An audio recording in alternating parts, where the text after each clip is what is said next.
And we are live. Hello, everybody. We are live. Welcome to the late night special stream of the alien spaceship. Glad to have all of you here. And we have some things we're going to talk about, and we have some. I'm also going to play the game and beginning, and then go into the other things, and I'll talk about the different things as I play the game briefly. Alright. Okay, hello everybody. I hope everybody has been having a good week. And now I'm going to read the messages. Get this window out the way and I'll read some messages. Okay. So, hello Amanda. Glad you told us hello, and shout out to Cyber Chick. It's been a while since you've been here. It's been since around October or September. So glad that you visited us during this late night special. And also, she says, I have a green thumb for sure, and she was asking about Bubbles' brother and Sparkles. And hello, Gray's Essentials. Nice to see you. All the way from Alaska. Shout out to you. All the way that way. And yeah, so Bubbles' brother's been doing good. He's been sleeping on the truck under the carport at night, and he has many places to go when it gets cool. Also, Sparkles is now an inside cat now, and we have another cat, Tinsel, who's new, that has been doing things with. Tinsel has been around. It's a long-haired cat, and has been eating food, doing well. All the cats are doing good, and I've been planting seeds. I planted some seeds last night. I planted a bunch of peppers, and I've been planting corn and spinach and sunflowers and different things like that. So I've definitely been going a lot with that. And yes, Amanda says Alien keeps track of his aliens. Yes, I do. Yes, I do. I keep track of all the aliens here and abroad, even on the greater spaceship. And we have a good crowd. I'm glad to see people here and chatting and supply. So we're going to start. I'll play the game briefly, and I'll talk about the topics I want to talk about while I do that. And then we'll get into the topics. I'll play the game as long this time, because usually it varies. And yeah, this time I'll play it more brief. It'll be more of a brief stream, and we'll get into different stuff. Glad all of you are here, participating. I appreciate it. Also, my birthday is Sunday. I'm excited about that. I'll be 26. Game is launching. And alright, we have the game coming up right here.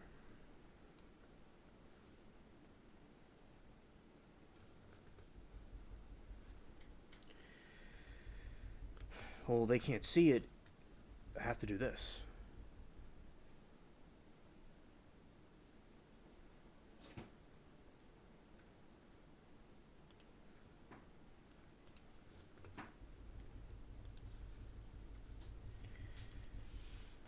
Oh yeah, yeah.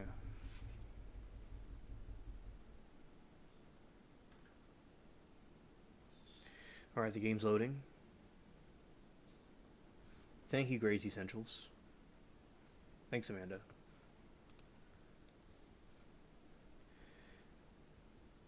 And also, earlier I put the game out to see how everything would go, and everything, like to see if it needed to be updated. We got this guy floating right here. Shout out to him, and he disappeared. Well, this game's something. And basically, everything went well with that. That looks kind of like the Death Eaters from Harry Potter. thing. Oh, yeah, so we got these Christmas trees are still there. They haven't taken the decorations down there like me. And also, yeah, it's been long, Cyber. I remember last time we were sharing, like, I was showing pictures of the different pets and things, and Amanda had some. She had a picture of the her dog she wanted you to see, or that. So it's good that you're here. Because I remember, yeah, Cyber. The last time you were here, it was when we were talking about the hotel The Shining took place at.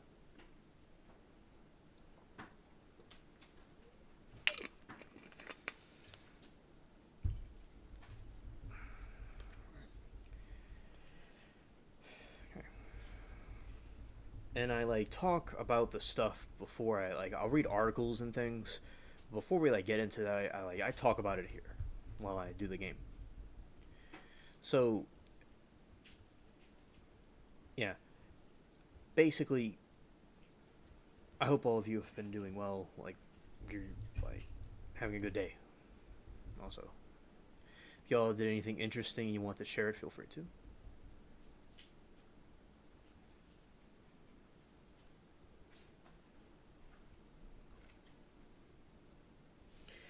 At Synchronicity, Amanda, and Gray's Essentials, the flag reminds me of a Hydra from Captain America. Take off one, head two more will take its place. Ah, thank you for sharing that with us. I didn't think of that. Yeah, so you see, since you've been here, Cyber, I got a new ship, and I put green sails like the Flying Dutchman.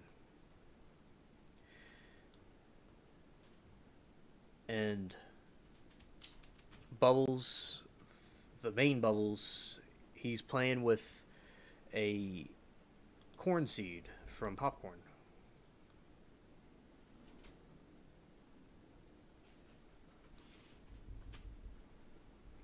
You're just thinking about that movie, Amanda. Yeah, Synchronicity. That was a good movie, and also something that I have been learning about. Yeah, Grace, thanks. Yeah, I'm good. Yeah, I understand. So, in a we've had in a over here, well, the whole country. So I'm about to say the states, but Alaska is part of the states too, technically, because it's part of America and it's connected to the continent. So he's still part of the country, but I don't know if it happened in your region, Grays. But basically, there is an outage. The AT&T users had an outage today, everywhere, and they're saying it's solar flares, and some people are thinking it wasn't solar flares. It was something. There could have been some nefarious things going on, and they're not really telling us what it really is. That's a theory. That's something that's going on, and also there's these speculations about like why does it happen? Because I remember with there is an outage for AT&T during the hurricane that hit New Orleans a couple of years ago. And now I don't use AT&T. I don't have that. But basically it seems like AT&T likes to go out. And have y'all have had trouble with AT&T today? Anybody? I would be interested to know. My family had problems with AT&T today. And Cyber says, "Oh yes, I should remember that now. The Shining movie, the ship looks cool. Thank you, Cyber. I appreciate it." Yeah, so that's like something that was going on today that was pretty strange because of the solar flares. All right, good. We hit that ship. Also,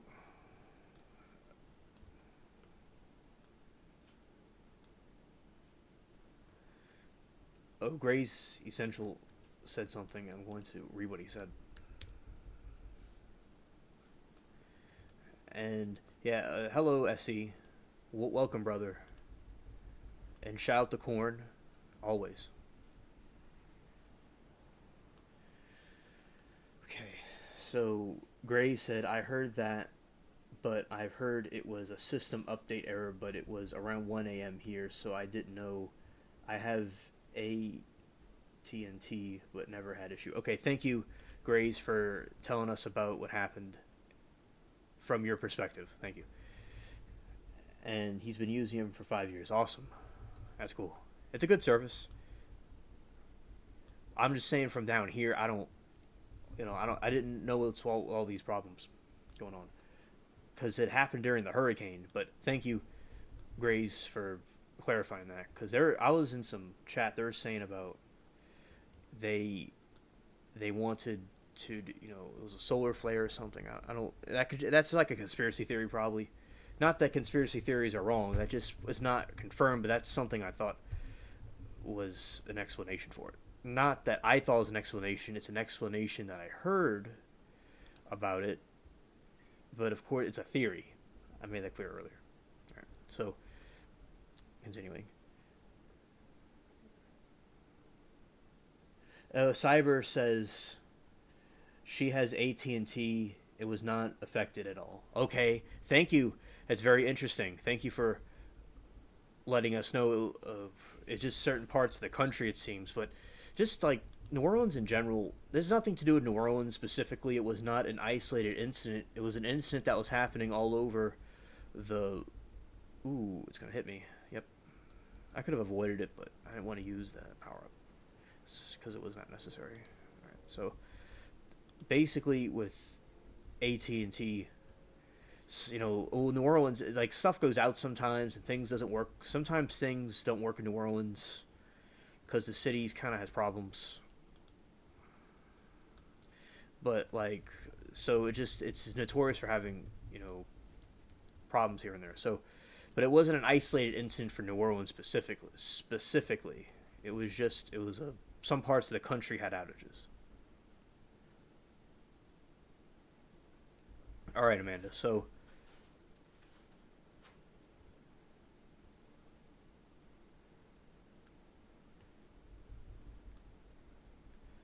Yeah, so you're saying there could have been other reasons, yeah, yeah. But I'm glad to know different perspectives and like what they're saying, contracting from what we're being told. You know, I'm glad that you brought that to our attention, and I understand. And also, Essie says his best friend has one and has the thing, and it was down today. Okay, and a solar flare. Okay, Amanda. So a solar flare, I could go read a definition, and in a little bit, but like it's basically these spouts of like energy from the sun that go and they could affect Earth and they could affect the power and different things and frequencies and signals and stuff on Earth. But it's a flare that comes from the sun, like an explosion of fire that comes from the sun that goes towards Earth and the other planets. Of course, like Mercury. Mercury is way up in the front. They're way ahead of us. And then Venus is second and we're third. So it would hit those two planets harder. There's no known life there now. There might be some bacteria or some little specks of crud there that like just walk around or something. With a microscope you could see it on those planets, but there's not any known like aliens there. Of course there probably could be something there just not telling us, but that's just about those planets. Just interesting facts about them.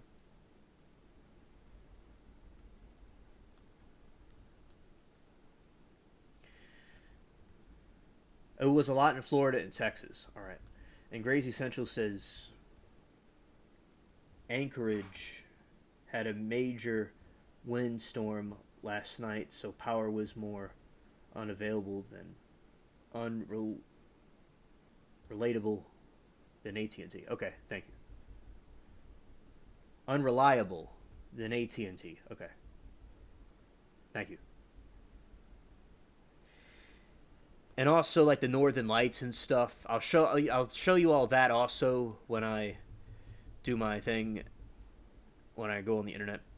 So basically, with the solar lights, and Grays, do you see solar lights in your region, or have you seen them before? I'll be interested to know. So it's these beautiful auras in the sky of greens and reds and blues that go back and forth in the Nordic regions and the northern, very northern part of the Arctic areas.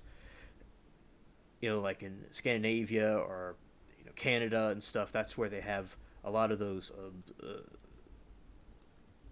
things up there, the solar lights. And also, Cyberchick says there were a lot of folks around here that were affected, though. Yes, okay, understood, understood. And SE says there was other networks too, but not as much as at it. Okay, as I have when I lived in upstate New York, I have seen them. Okay, so SE has seen them. That's really cool, SE. They're beautiful.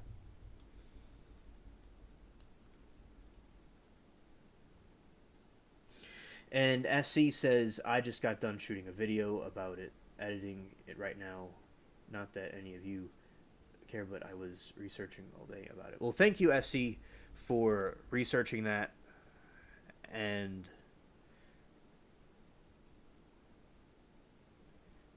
oh, I just got a message. That's why I stopped. But SC, that's good that you're doing those videos, and I'll make sure I'll go and look at it, and I'll comment on it.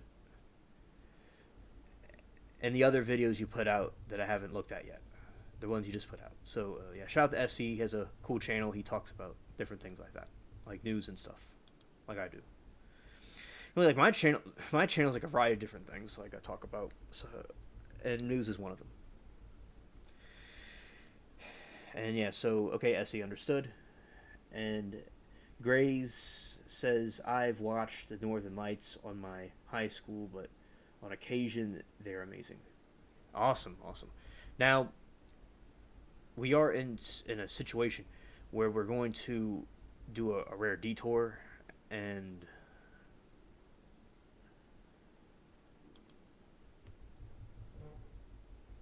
I'll read this message that came through.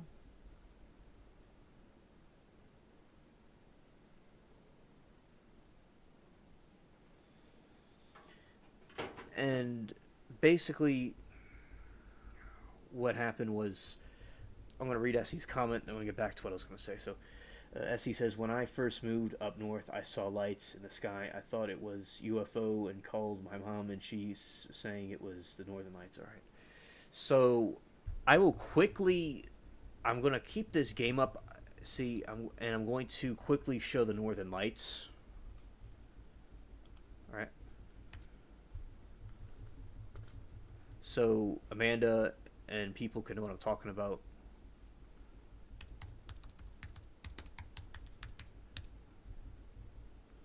All right, here we go. I'm going to dock, and we're going to go and do this. I'll take the plunder.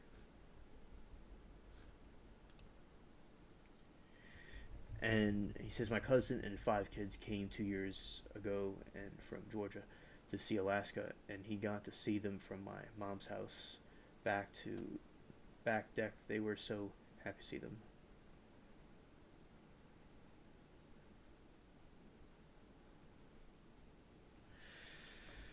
Well, thank you for sharing that with us.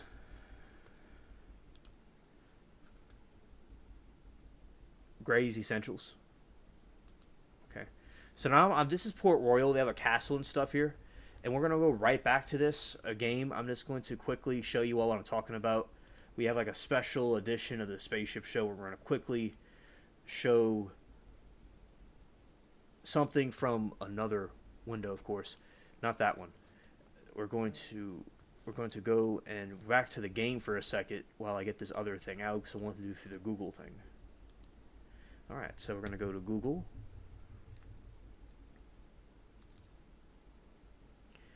Google Chrome, yeah. Alright, so about to get that out. And yeah, so very interesting information, chat.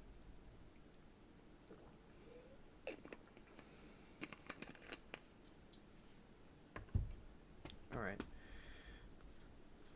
So Now we're going to go to this other window, and we're going to show this thing where the other displays, and we're going to go to a new tab, and I'm going to so the shout out to the spaceship cats, and we're going to put Northern Lights.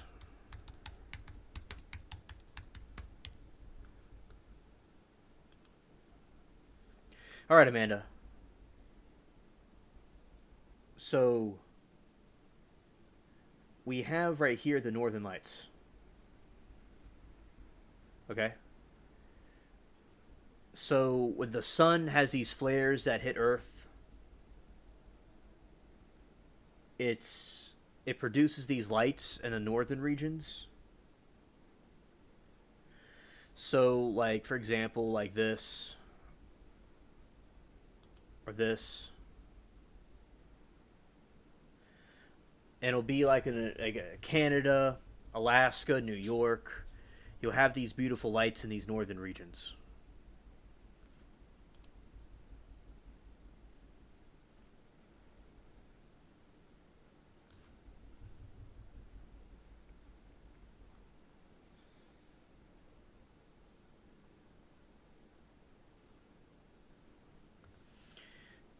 And we're going to put up the Tinkalinka sunrise. I said that really wrong. It's just that when I'm doing like these things, I'm like an octopus, and I'm not completely like okay. Tech and Kia Tech Land Ika Ika Ika Sunrise. Sunrise. Alright, so this is the... And I said that wrong, probably. Tech Land Ika Sunrise. Beautiful. It looks like down here. Down here it looked like that. With the clouds and stuff. Yeah, that's very beautiful. Alright. So that's from something Cyberchip told us about. Okay. So... And then we have said the solar lights one more time. Solar lights Nordic. That it's the northern lights. Not the solar lights, but the northern lights.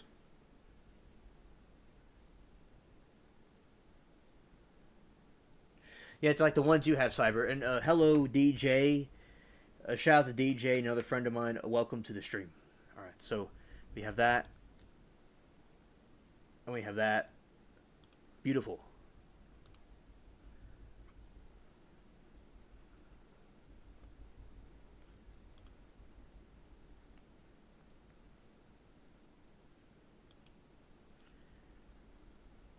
All right.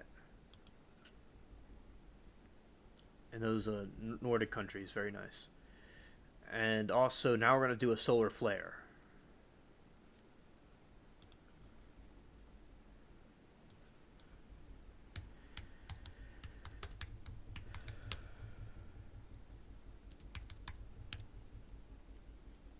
A solar flare is an intense burst of radiation coming from the release of magnetic energy associated with the sunspots.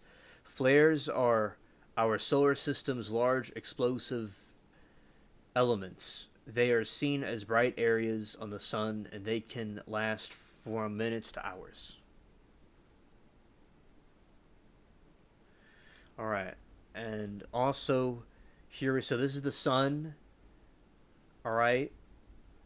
Crazy looking, right? And it has those big flares of those explosions coming from it. An eruption of gas from the sun's surface that occurs when loops and sunspot regain sudden connection. Alright, so Amanda, that's to answer your questions about what a solar flare is. And then it goes towards Earth. Here's a diagram.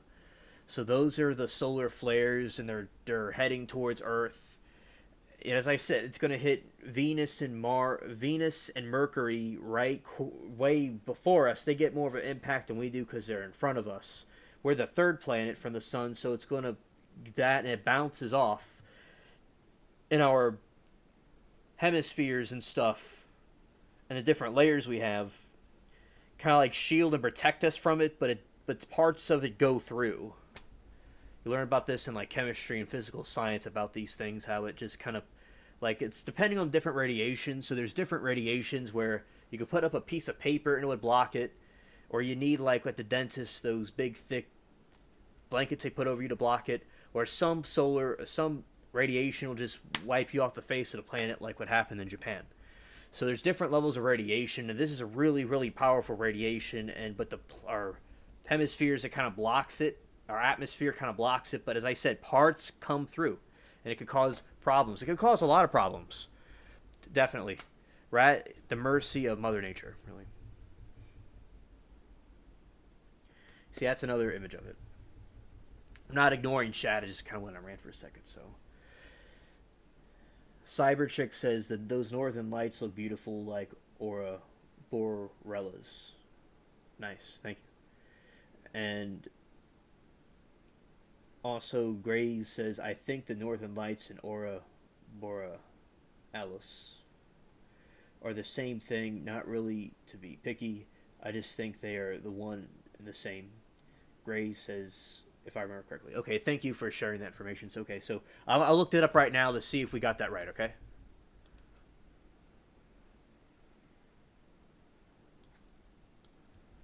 Okay, so for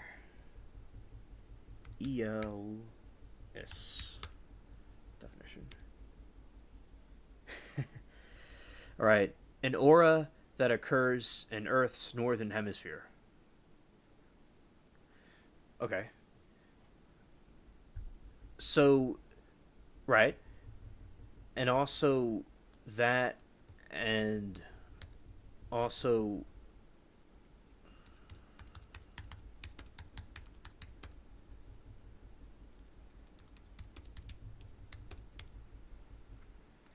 the aura borealis, also known as the Northern Lights, is one of the most spectacular displays in the night sky. What is science behind these curtains of light?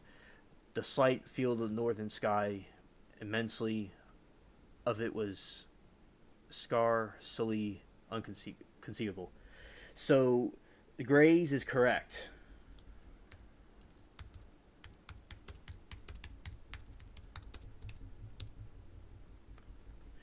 All right, so he's correct. It's the same thing.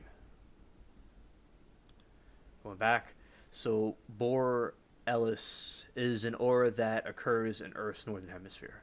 Okay. Same thing as Northern Lights.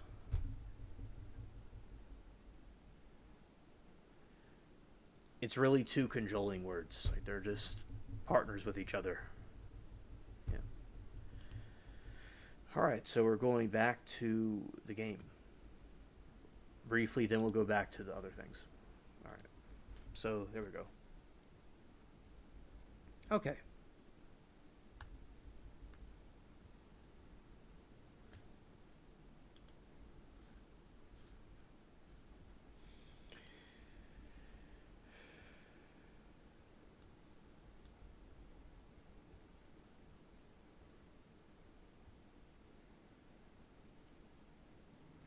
Gray's got facts.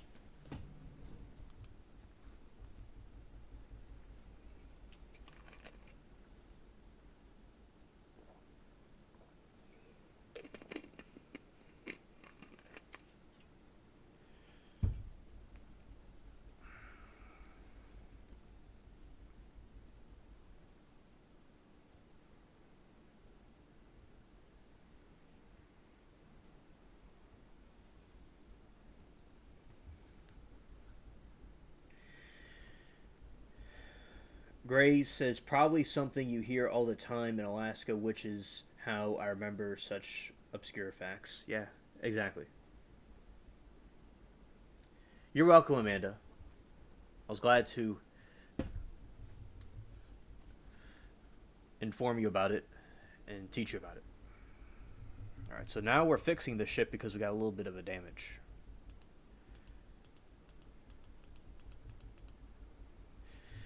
And today I was watching a trial about briefly about the Alec Baldwin incident where somebody put live rounds in a gun, and he accidentally deleted somebody.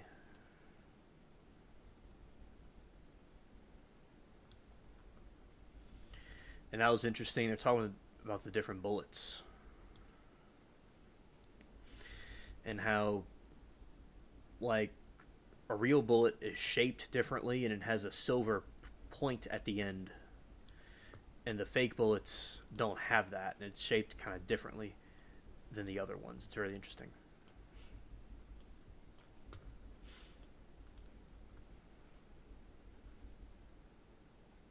Yeah.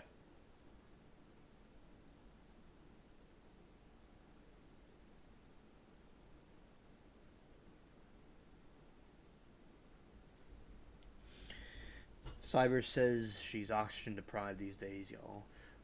And Gray says, all good, chick. My memory only works at the moment, not essential times.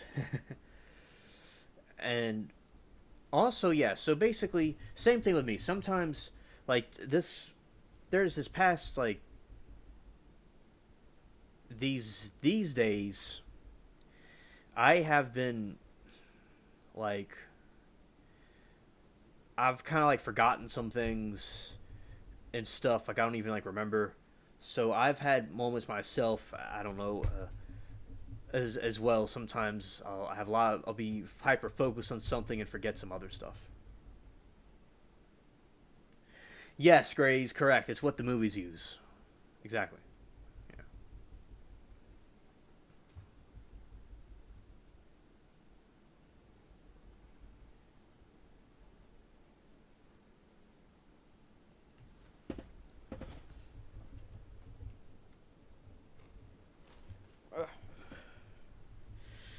Okay. Put this over here.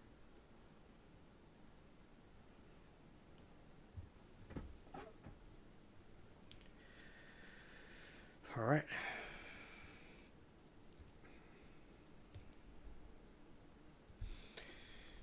And also, it's so mysterious because it's like, who, like, did that? Like, who would go and try to delete somebody and put the real rounds in there? It's evil.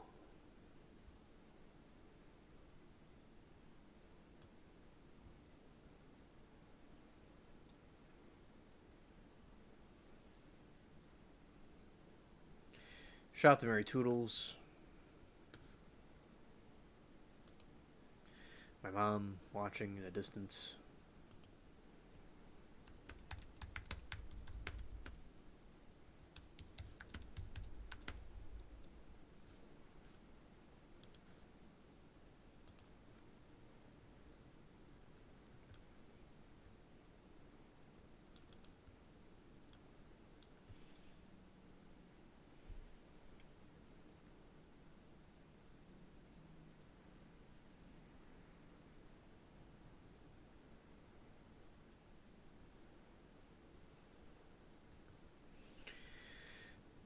Have I seen a 4 gauge shotgun shell? I don't. I'm not of Gray's. As he says, I'm going to get to him. So he's asking me if I've seen a 4 gauge shotgun shell, I think. And I'm going to answer him. Alright. 4 gauge shotgun shell, it's ridiculous. It's ludicrous. I don't I don't know if I have. I don't think so. I'm gonna go look it up, a picture of it, and I'll see if I've seen that or not. We do that right now. Jump over to the other window. Okay. See.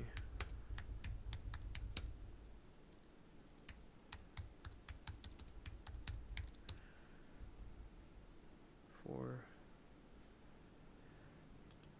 Like, I don't. Yeah. Let's see.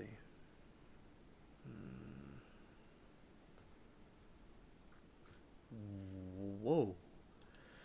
No, I've never seen that before.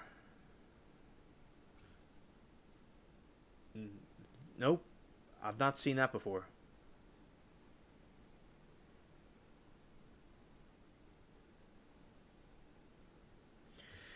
Yeah. Yeah. Okay. I have it up right now. We'll switch over.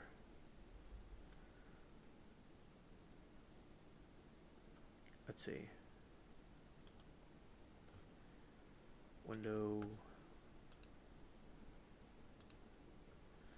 All right. So here we go. This is the different comparisons of shotgun shells. Yeah, I never knew they had these different types of shotgun shells. Wow, that's incredible.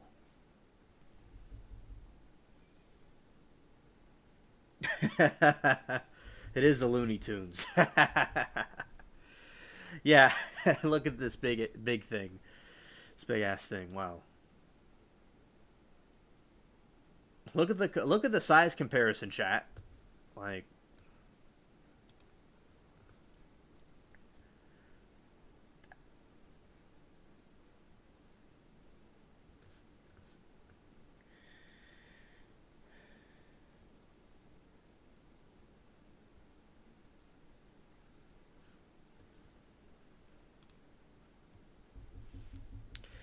yeah, and hello, Sarah. Shout out to Sarah that's in chat.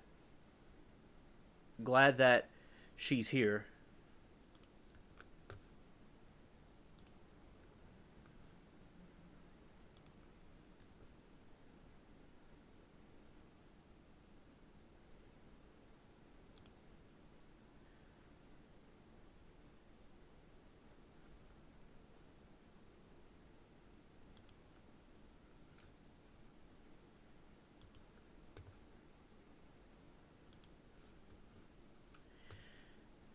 Okay.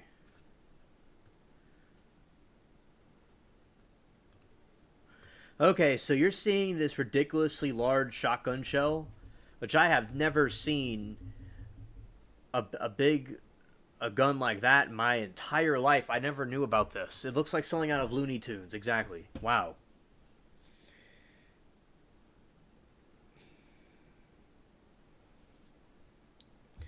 And Grays says, "Feel equally sorry for the target the shoot in the shooter's shoulder."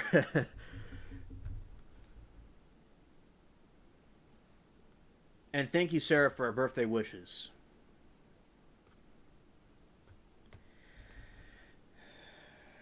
And also, Cyberchick says, "I'm a get you, Daffy." Oh, the violent cartoons. Oh, as I said, I, I know about guns since I was a kid. All right, I've never heard of this kind of gun. I mean, this kind of shell. Oh, well, this is a gun, all right. Y'all wanna like this is a gun you're gonna take to Nam with. You're gonna go to Nam with, like.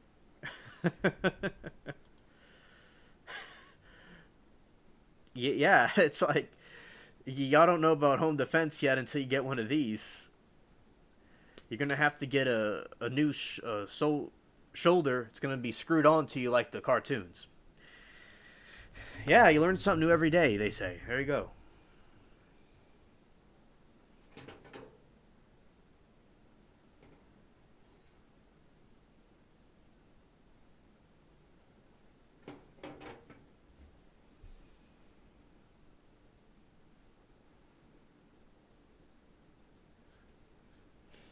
Like, yeah. Thanks, Amanda. Thanks. Yeah. Look at this chat. Look at that. That's and you got some small ones. You got some small. You got some different sizes. Oh, look at that one. Especially this one. That big one right there. You know, like what he's talking about the four gauge shotgun, the big one. Yeah, it's something out of Looney Tunes. We're gonna. I don't know. As I said, I have to look. Okay, I think I've seen different size shotgun shells. I have to go and look and compare the shotguns shells to see if there's like one like that. You see, this is a chart of shotgun shells, everybody, and there's different types, and you can see on the far end it says 4 gauge, and it's really big. You know, I gotta go, as I said, look. I don't think there's anything that big in the collection. It's just that's interesting. That's really interesting. Now it looks like it was a war gun that was used by the Reich, my cousins up in there in Deutschland, Germany, and the Prussian Empire and the current Germany. So it looks like it's something in Germany that's used also.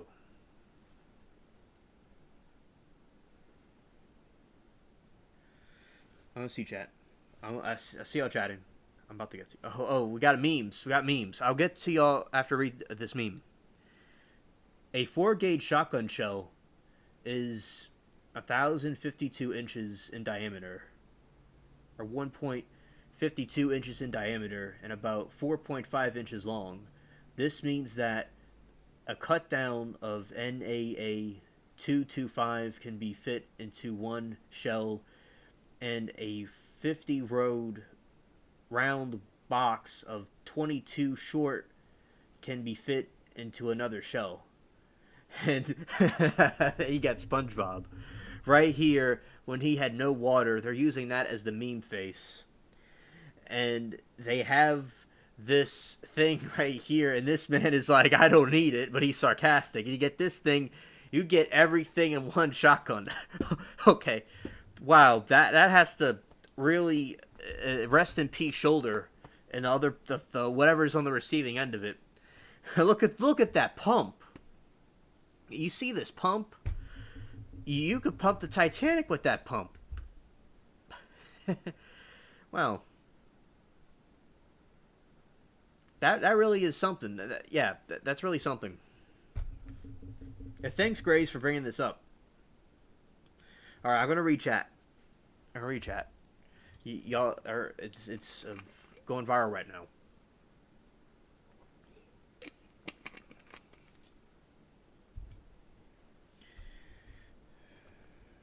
Smooth day. Hi here there. Hello, alien. Amanda, awesome. Happy to hear. And hugs to Ava and you too. Yeah, that's huge. What do you shoot with that huge one? Moose? I'd say moose or bear. Okay, Sarah. Yeah, that's what I think. I'll look it up to see what it is exactly. And Amanda says, Sarah, she was upset when I got her out of the bath. Oh, keep playing. DJ says 4 gauge looks like it would dislocate your shoulder. Yes, DJ. I absolutely agree. And Sarah says, Amanda, too cute. Hee yeah. Cyber says, when is your birthday? Did you say, alien? Happy birthday in advance. Well, thank you, Cyber, and I'm glad that it's really a birthday gift for you to come. It's been so long since you've been here. It's a shout out to you for coming. And also, Cyber says, okay, my birthday is February 25th.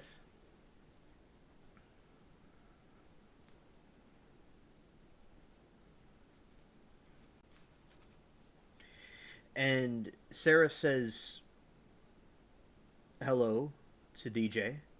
And Elo, they're saying Elo like they're Elo. And Sarah says, I'm having Walking Dead flashbacks. Grace says, well, everyone, I hate to cut it early, but I gotta get to bed. My night meds are kicking in. Good chatting with y'all. Well, Grace, thank you so much for coming. And good night. See you on the next one. All right. Have a blessed sleep. I'm glad that you participated and for the stream. It was very interesting with the information you provided. Oh, your birthday's a month from mine. Happy very late birthday to you, Grace. We're a month apart. Yeah, shout out to the 25th squad, the 25th gang. All right. Peace out, Grace.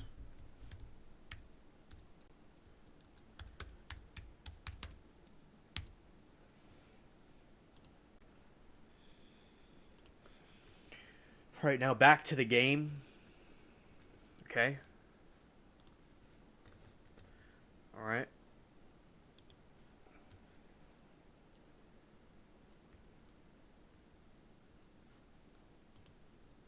Well,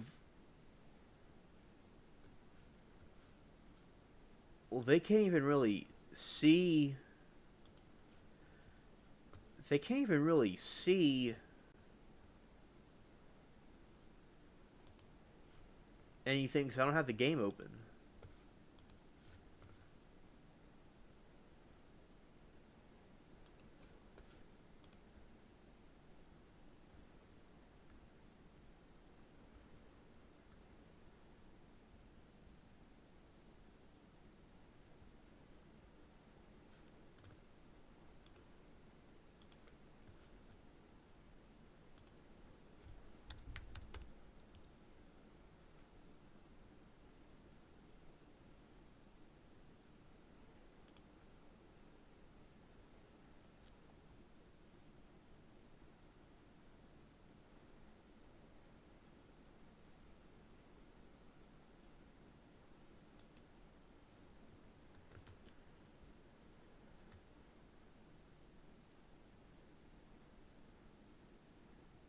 Oh, yeah.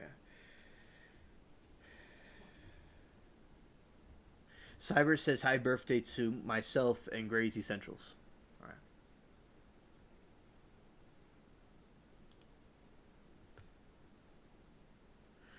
Yeah, this guy was probably telling me hello, and I wasn't like coherent in the game. All right. Whatever.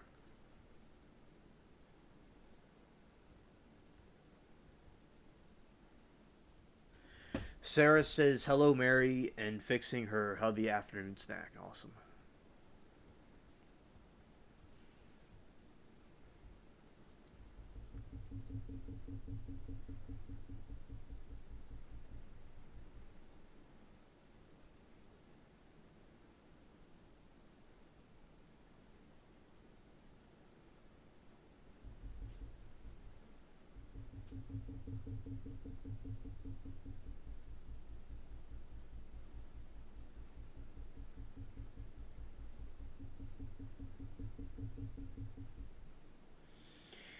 Message retracted for some reason, but whatever.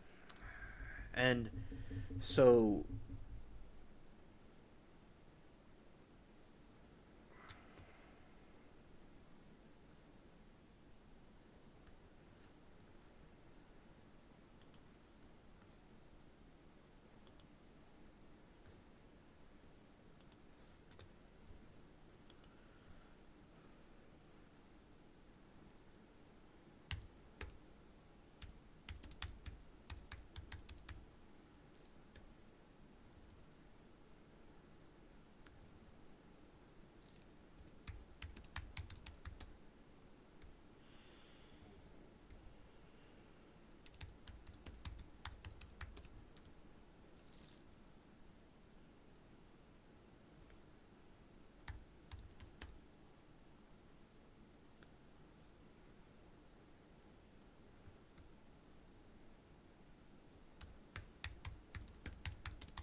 oh, Sarah says that she accidentally retracted it. All right.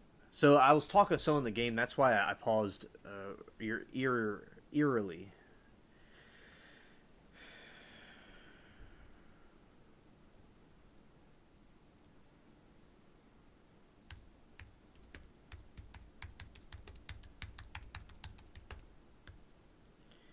All right.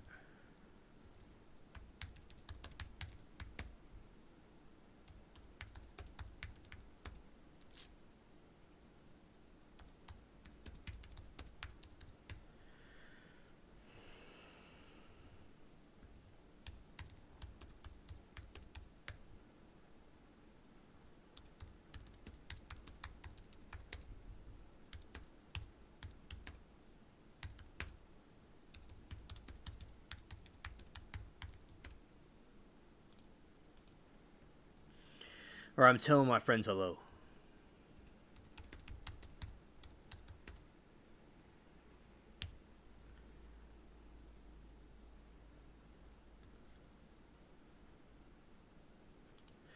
I'm telling one of them hello. I'm doing okay on the ship. I just want to tell them, hello.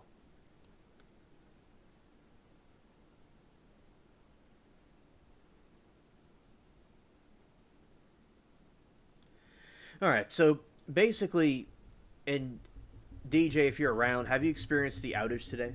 I'm curious.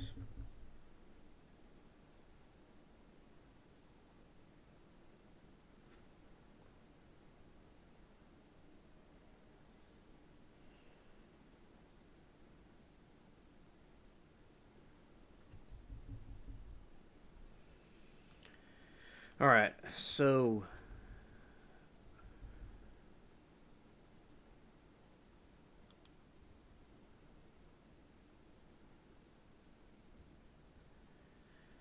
yeah, so Cyber says, "Alien, for your birthday, you and Matt should do a collaboration call into ABL show Saturday with both you guys on the screen. Y'all look alike brothers. Seriously, thank you, Cyber. That's very sweet, and I would like to do that.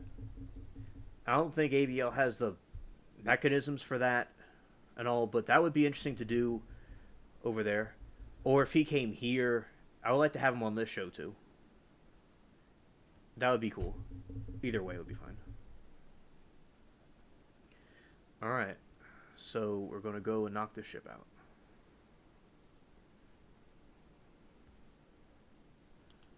Ooh.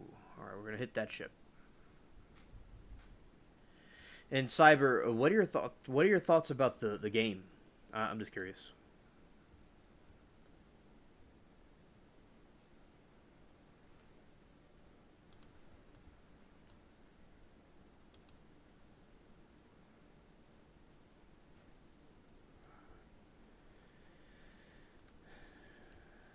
And also, yeah, basically, I think with I'm about to hit the ship. I'm doing pretty good. Okay, I sunk it. All right, now I'm gonna go respond to my friend real quick and get back to y'all. Okay, whisper. He said, so Sam said he's going well. He's helping out a guild, so he wasn't able to join me yet. Said.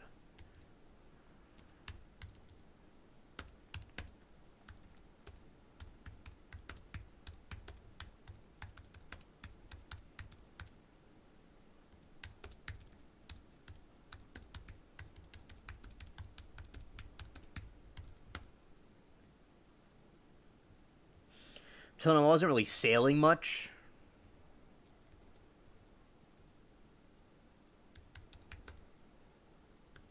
Sailing.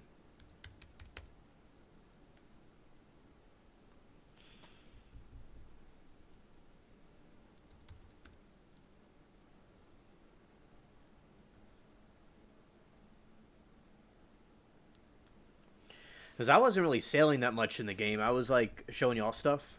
And he wasn't able to come and see me yet.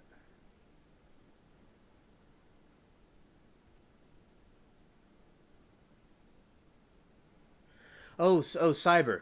I wasn't telling you to stay focused on the game. I wasn't doing that. I was just asking your opinion about the pirate game. That's all. Because, like, you could talk about whatever you want to talk about. And I like to chat about ABL and Matt and all. Talk about whatever you want to talk about. It's okay. I'm not condescending. And I would be direct. That's a really cool sun gaze right there. That's really cool.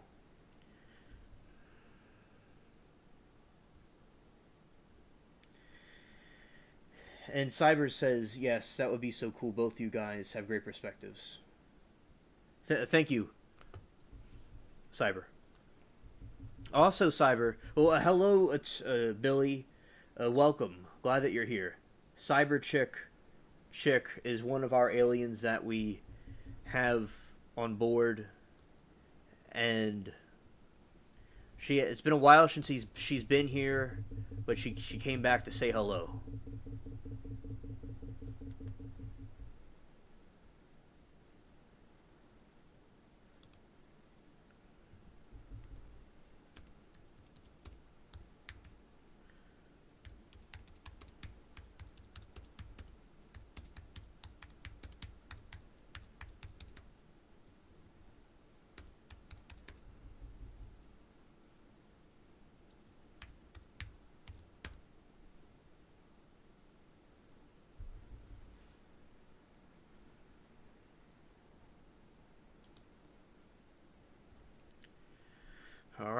Got one cargo crate.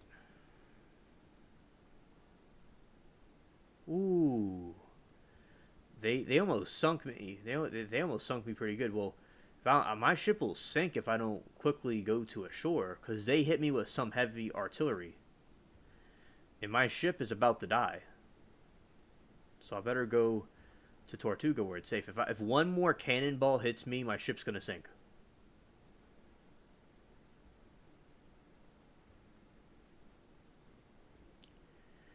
Alright, on attention here. Yeah, they got me. They could have sunk the whole ship just now. But I got away from it because I'm fast.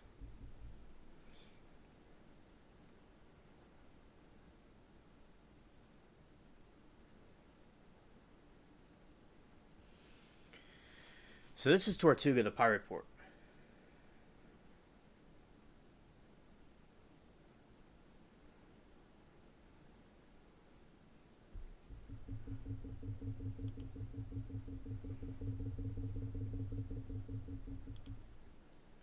Alright, we're going to bring that ship back out. I'm going to repair the ship for a moment.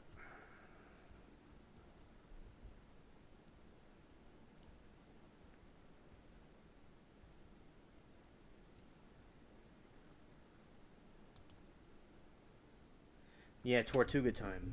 Yeah, and Sarah says, love your mention of the Gur Thiller's song.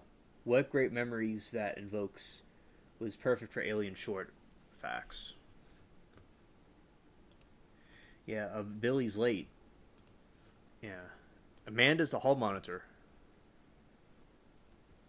So, she caught that quickly. Alright, so we're going to connect some pieces of wood together. Observe. Alright, so Cyber Chick. Oh yeah, the whole ship's on fire. The ship is about. They hit me with some heavy. They hit me with like a powerful weapon. The caboose of the ship's on fire. So I'm quickly repairing it. Oh, that didn't even go through.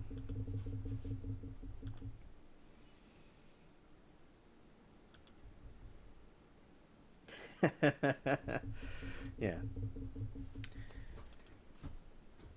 I don't send out the hounds. I send out Amanda. Yeah.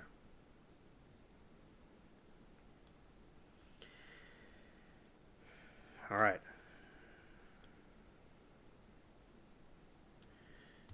Amanda's the Kraken. Davy Jones had. There you go. Be careful, Billy.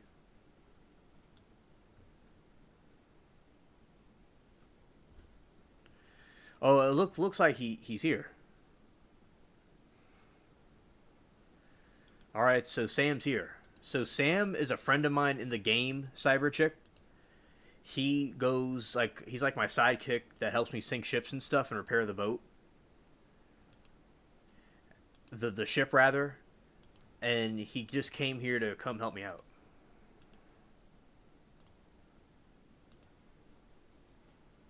Yeah, Amanda bites.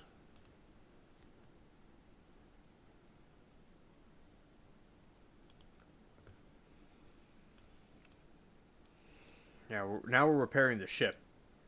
I'm too cheap to get it repaired myself, so I just get it repaired manually.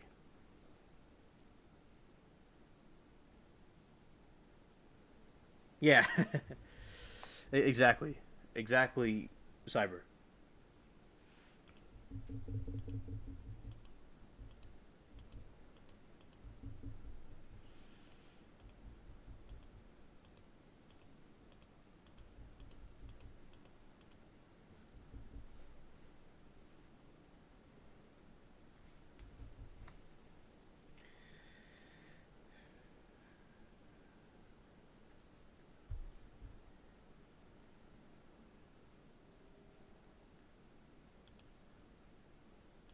All right, so I'm patching up the ship. So him and I are repairing the ship together.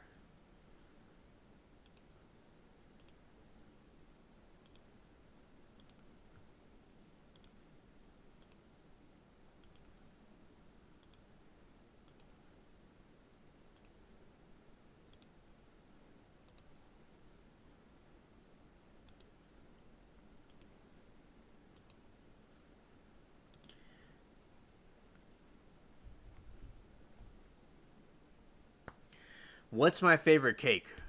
Good question, Amanda.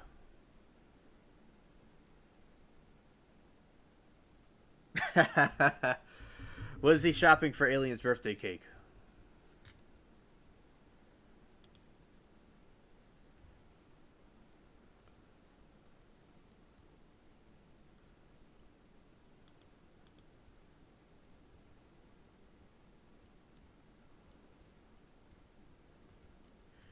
All right.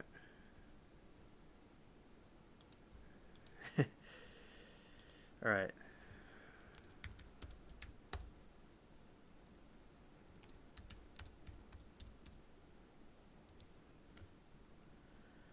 I want to tell him I got hit.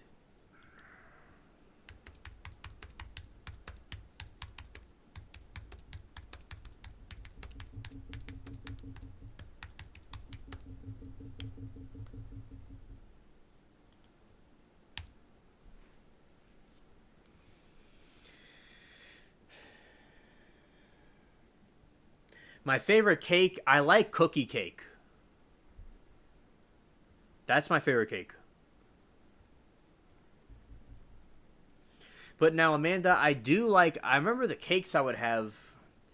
I would enjoy cakes that had like SpongeBob on it, or Spider Man, or I remember this pirate ship cake my mom made, and I got from the store. It's like they give you these little pirate action figures they put on the cake. It's so cool. So those are like my favorite cakes, and of course king cake, as you all know. But yeah, it's like cookie cake was one of my most favorites.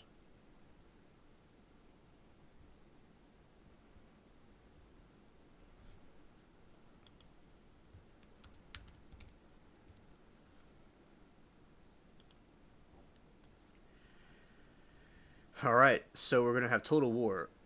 We're going to let's go this way.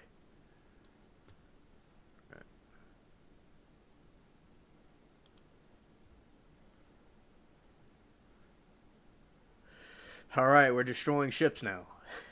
Yeah.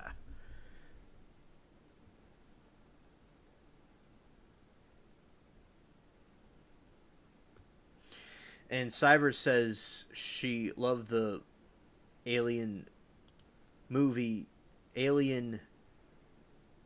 What's it called? Train horns. The train sound and stuff like that. It was the train sound in the moon. That one. I took in my yard while I was doing a nature walk.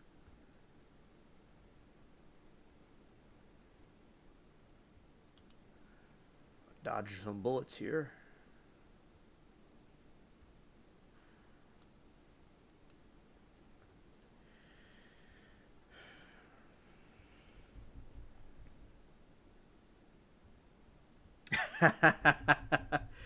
Yeah, Amanda, she knows me very well. I eat the action figures because I'm tough. Yeah, I don't go to Weenie Hut Jr. like SpongeBob does. I go to the Tough Shack or whatever it's called. The Tough Shack. I remember one time I was on a stream with I was watching this other streamer I'm friends with, and he said the Krusty Krab was the Crab Shack. That's a really good name for it.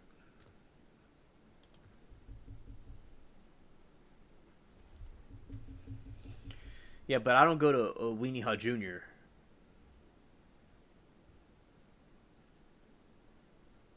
Yeah, Billy shops for cake. I mean, he makes cakes. My mom makes cakes too. Oh, my mom made an upside down cake with pineapples, and she was in a newspaper for it. She loves cooking, and she's very good at it.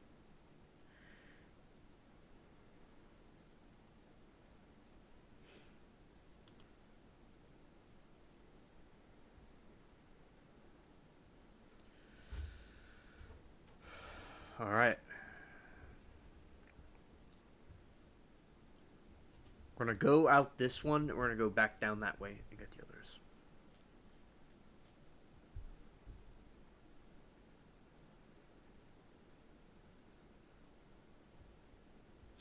Oh, Billy, that sounds very fun.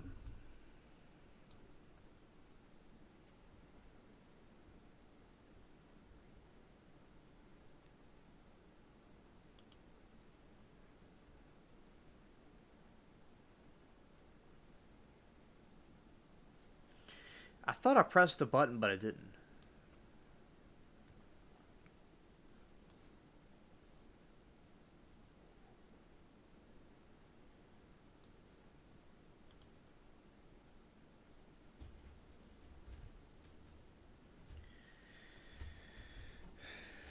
Also, I was looking at history of the Vietnam War and stuff like that. That's something else I was looking into, which I already learned about that from a long time ago. But sometime I re-exhume it and learn history about it.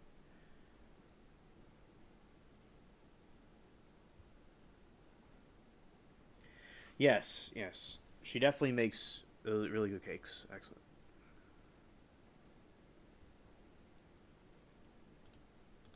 Ah, wrong button.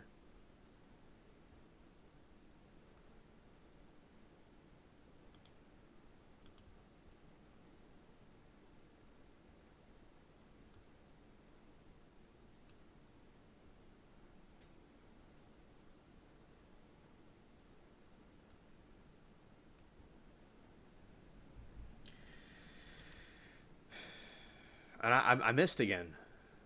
Oh, but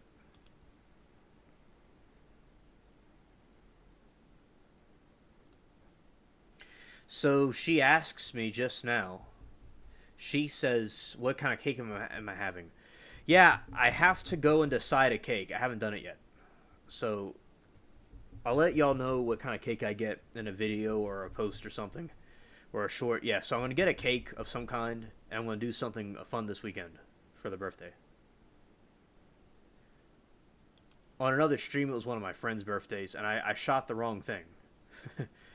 Well, I'm being goofy right now, but ooh, this is gonna be close. Okay. Oh, all right, good. He got him. Okay, it's gonna try to hit us. All right. Ooh, ooh, ooh. Okay, it didn't get us. It didn't get us. Ooh, yeah. Okay. Go, go, go, go, go, go, go. Ah, we still got hit a little bit.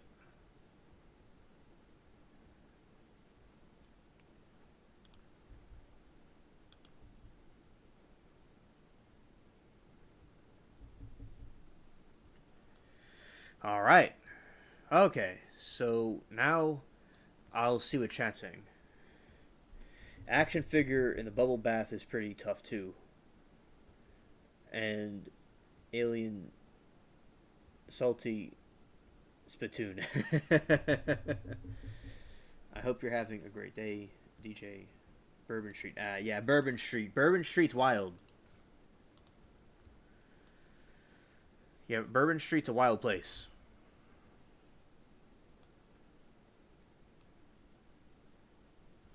I remember I went down there one time with the friends, and they had some wild people over there, especially at night. Interesting place. Ah, they missed. They're about to sink. Ah. Ha ha ha ha. All right.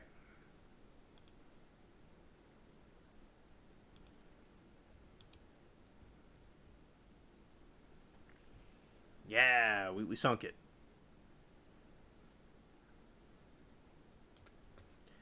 Okay, yes, yes, yes.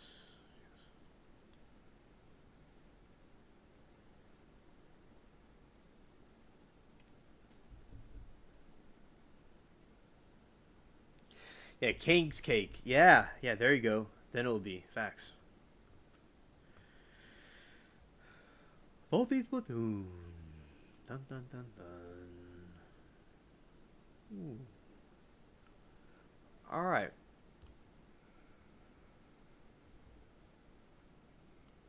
Okay.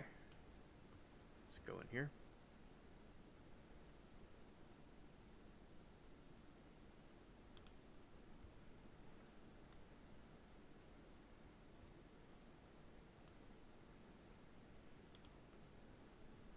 We're firing at a ship, a powerful Navy ship.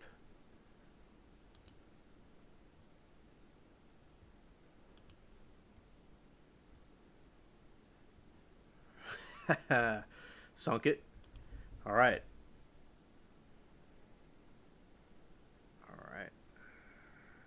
go up a little bit more. And then I'm going to turn around. And we're going to zoom out a little bit. All right. You see, I kind of did that for a second. Now we're going to hit it and sink it. Yeah, there we go. He did it. Good job.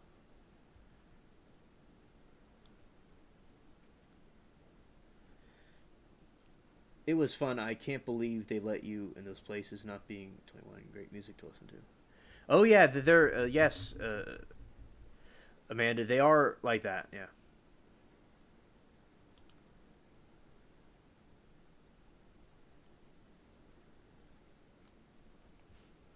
Oh, looks like we're finding the bounty hunters. Forgot about them.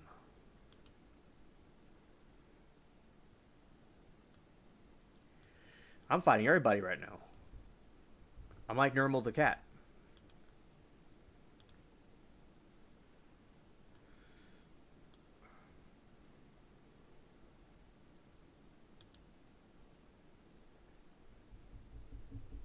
Ooh, that's cold. We got them.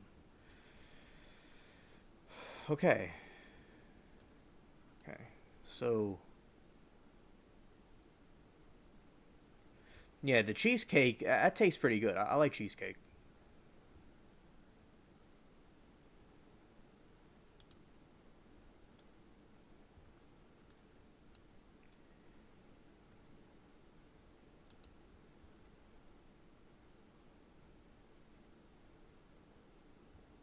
Yeah, this is okay. Uh, it'll be alright. It'll be alright. Yeah, it's like we're just like unfazed. Alright, go speed up, speed up, speed up.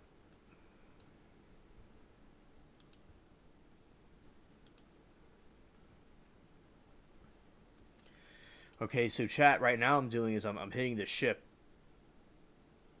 And it's about to like it's gonna sink soon. It's funny. Because they think they could like outsmart me, but it's not true. Not true. Well, you see, he has these little fire things. I don't like that, so he's gonna sink. All right, give him some retribution.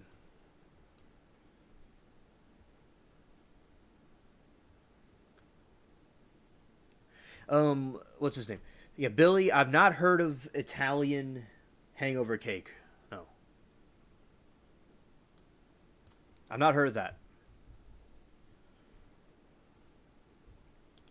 We'll look it up in a little bit. Okay, so they're about to fire at me. I think we're gonna miss it.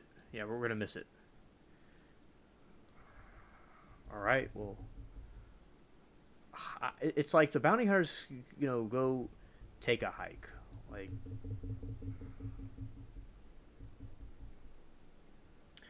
oh yeah, Amanda said something I'm gonna read about the cheesecake being $22 or something like that. All right, we're gonna be interesting to read about that in a moment. Ooh, smooth, smooth. That's smooth. DJ, oh, bounty hunter, bounty hunter. Okay. I really never tried it, the cheesecake at Cheesecake Factory whenever I was a slice. It was too expensive now, though. 22 for a couple of slices. No thanks. Yeah, I agree, Amanda. That is expensive.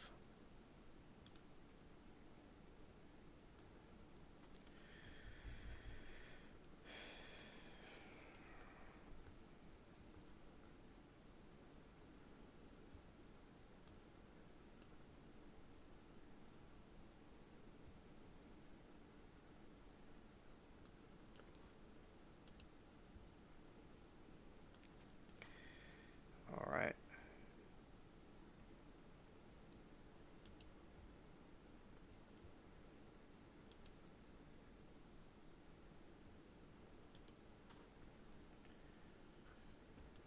Ooh, this is some smooth sailing right here. Uh, all right.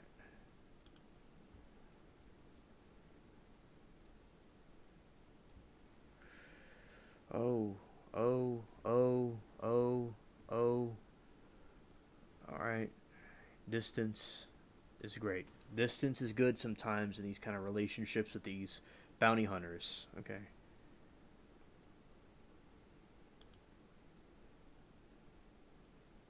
Ha ha ha ha ha. Here we go.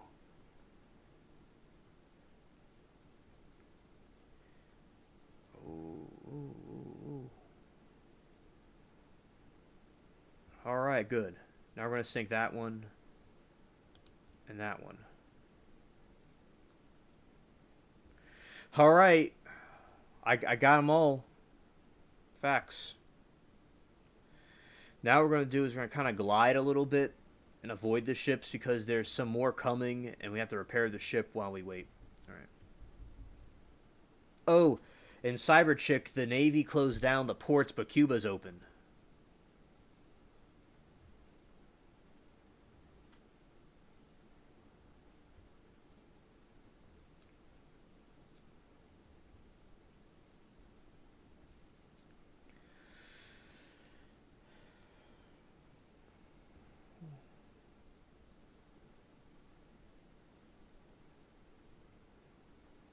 Ah, okay, we're ready for war now.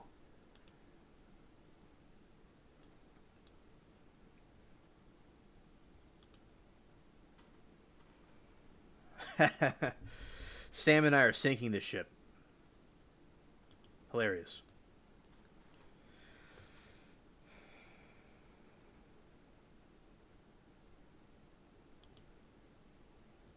Boom. The warship's coming.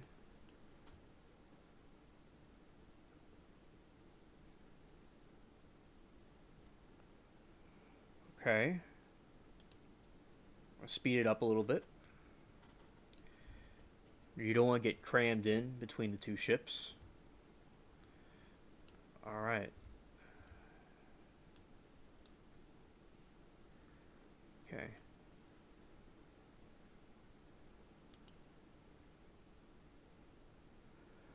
We'll single-handedly destroy all these ships. You see they're hiding behind each other because they're scared. You see, I get an advantage over here. And he's like running really quickly and I'm about to go blow this ship up. Alright. Rest in peace. Alright. See, look. Oh no, Cyber. See, look. It's the warship. Billy, thank you for information about the cakes. I really appreciate it.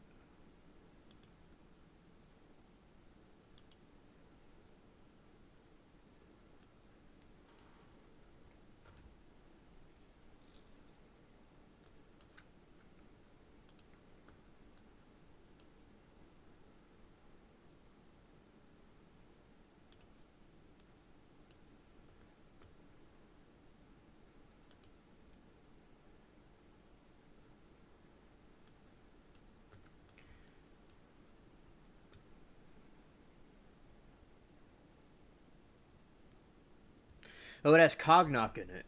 Cheesecake is probably the most expensive cake to put together. Cream cheese and cognac. Yeah.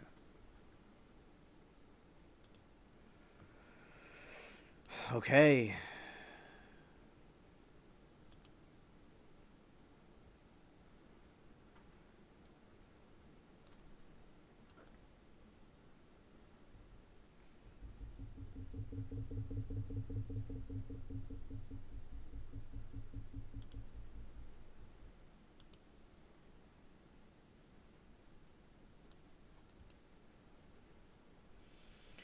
You see, Cyber, we're destroying this warship. Ooh. They hit us with some heavy ammunition. We're not sunk. They didn't sink us. We're going to have to kind of drift a little bit. See, they hit us with that heavy artillery.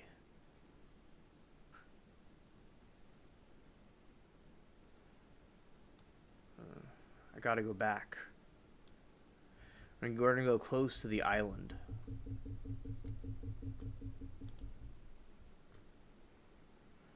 Alright, so we got really badly damaged, but we're still going.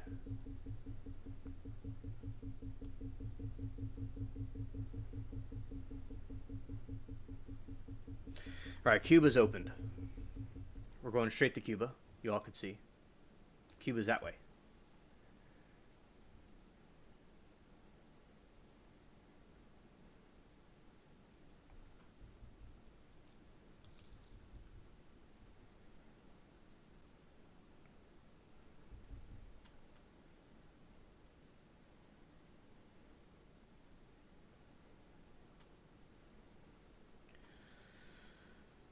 Yeah, so now we're doing is we're evading the bounty hunter and the other ship that are trying to destroy us.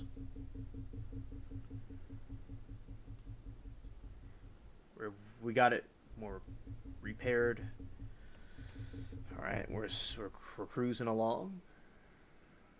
Okay.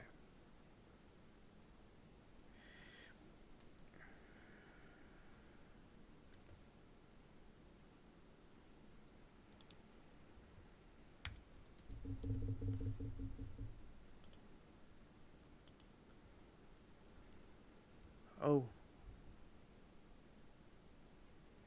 I will sure pick you up a Cuban sandwich. Absolutely.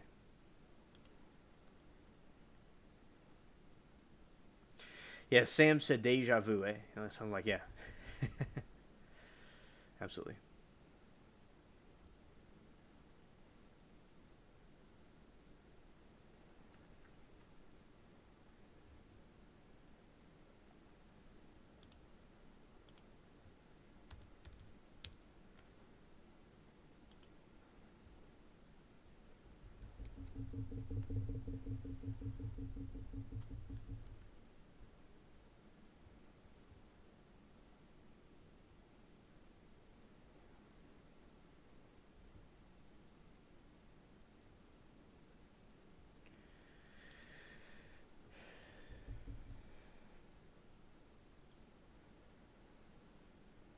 Welcome, Cyber. All right, so there are a bunch of enemies all over Cuba. All right, he's doing a good job preparing it.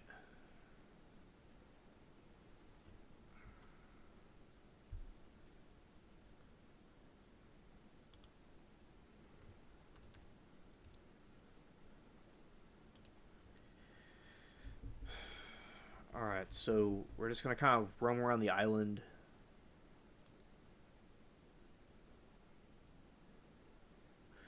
Okay, we got some more plunder.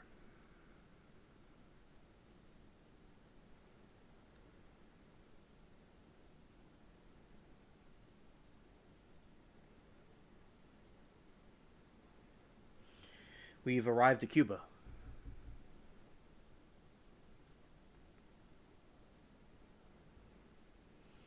This is like GTA in the Caribbean.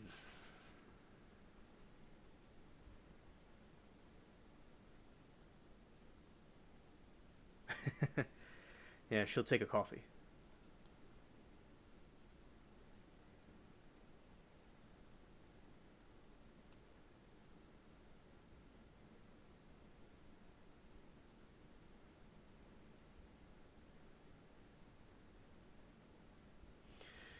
We'll see. We'll see.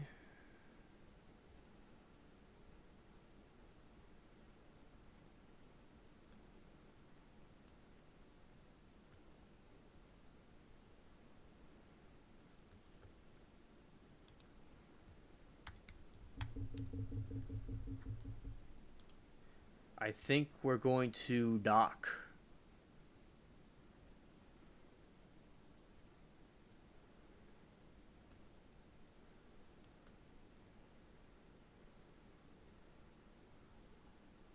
Oh, we're not going to dock. We're going to go fire at these things. All right. Well, we're gonna see some more action here. Okay.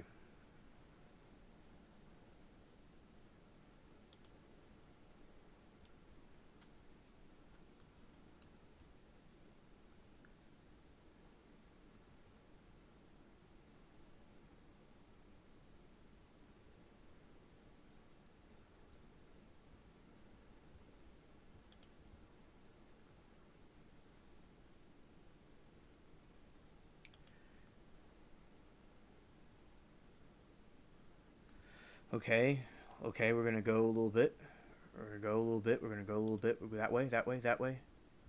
Oops. What? Okay.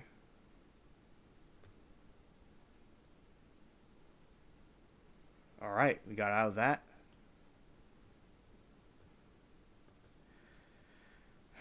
Okay. Because the island got me caught. Okay. All right.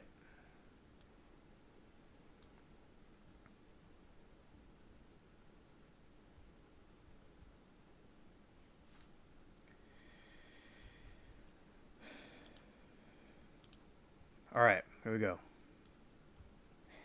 He's getting nuclear on them. All right, good. He's throwing the nukes at him.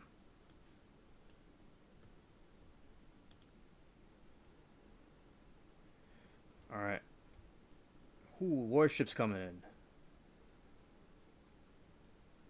All right, good.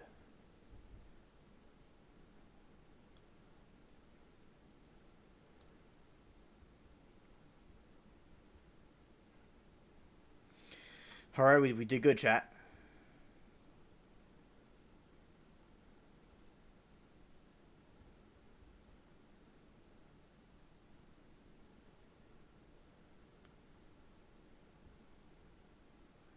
He can repair the ship. I don't really care. Both of them are coming at us now. Okay. I might dock it.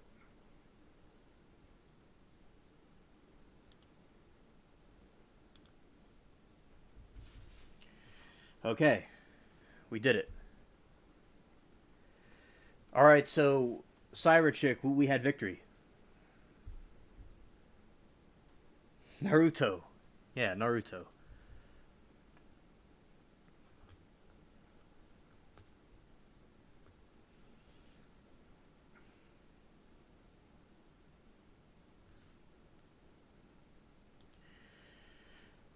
Okay, let's see. Something I don't need in here. I'll go throw it out and get this thing.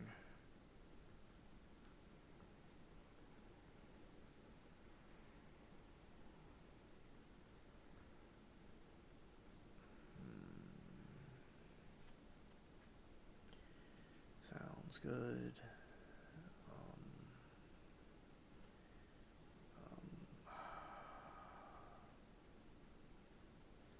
It's hard to choose.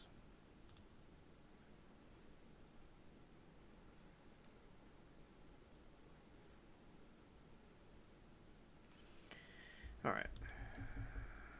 Take it all.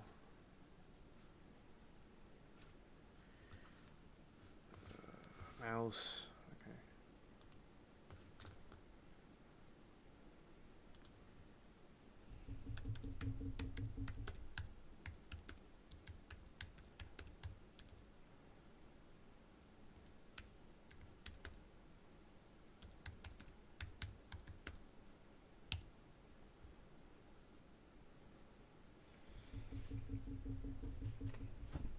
Yeah, hooray, yeah.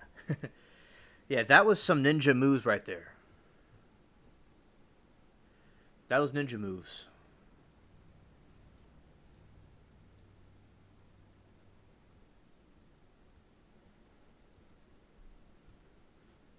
Alright. Okay. So now we're going to go into the other stuff.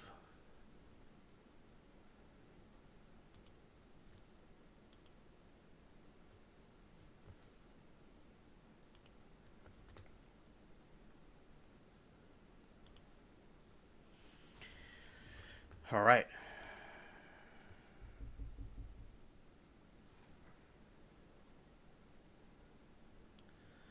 Okay, everybody. Now we're into the other topics.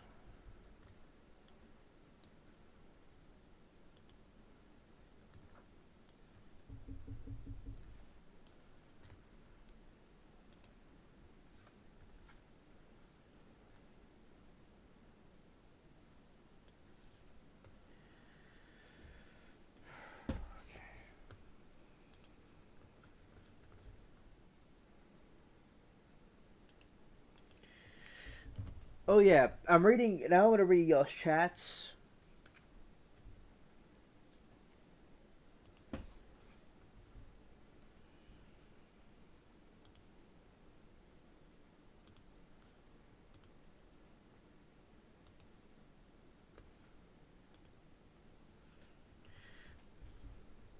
And all right,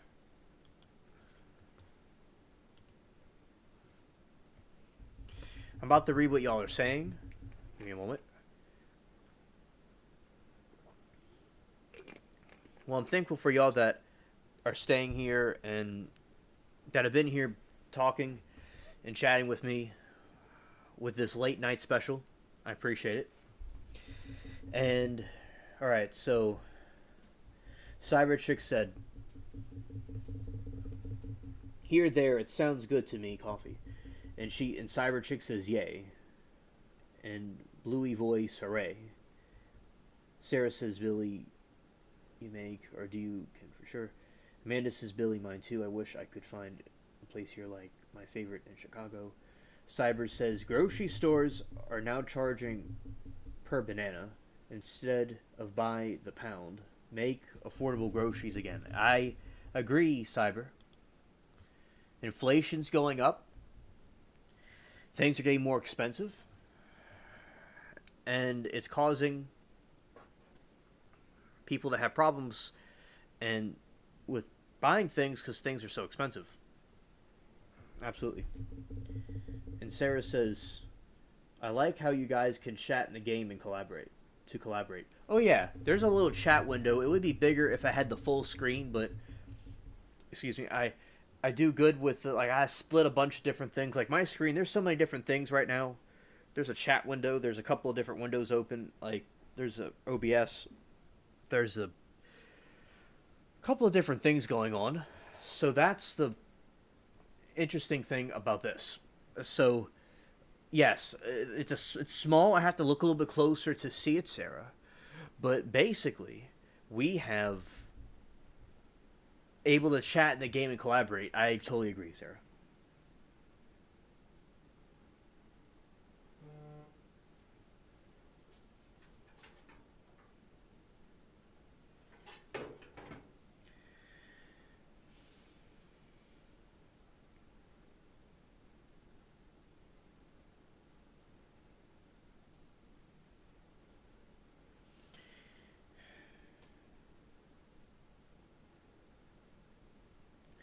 Yeah, and also Sarah says, "Can you plant fruit trees?" Yes, Sarah, I could plant fruit trees.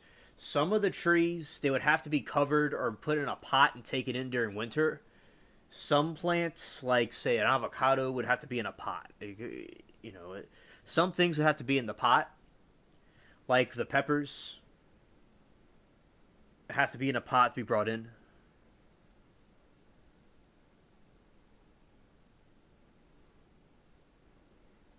Yes, yes, I agree. All right.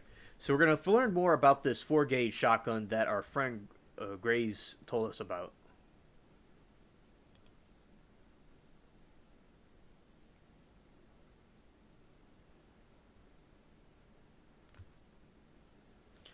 Okay,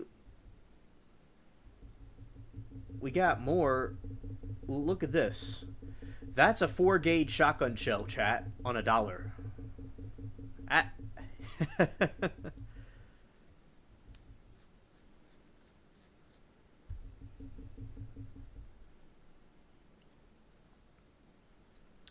oh, look at this. These are some bullets. Now, okay, you're looking at some bullets. Now, I know about big bullets because I went to there's a World War II air show that comes here every so often, and they have these World War II these flying fortresses from World War II that go by the airport. And when I was a kid growing up, I used to go and see them. I've been on the airplane before. I haven't flown on it, but I've been on the a World War II bomber while it's on the ground, and I've held the guns and stuff. And a World War II bullet on one of those planes is gigantic, and I have one of them I got from there.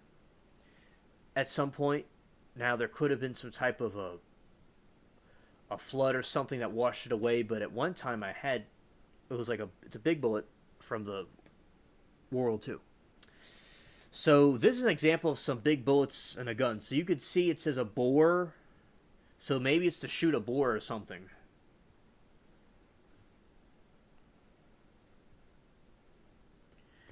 All right.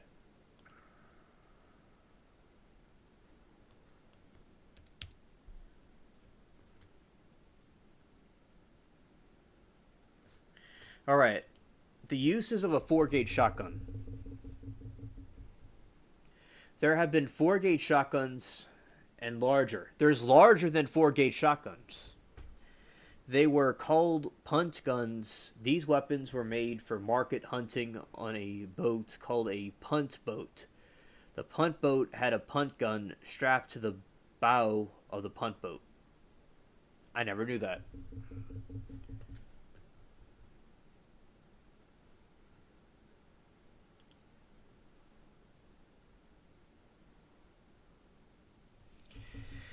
4-gauge shotguns were, and in some places still are, used for taking long shots at waterfowl. They were also mounted in the bow of a small boat made for sneaking up on flocks of ducks or geese and shooting them on the water. These days, they aren't used for much, if anything. Another thing is the flintlock gun. That's still used to this day, and there's modern version of the flintlock rifle, and it's still used for like deer hunting and stuff.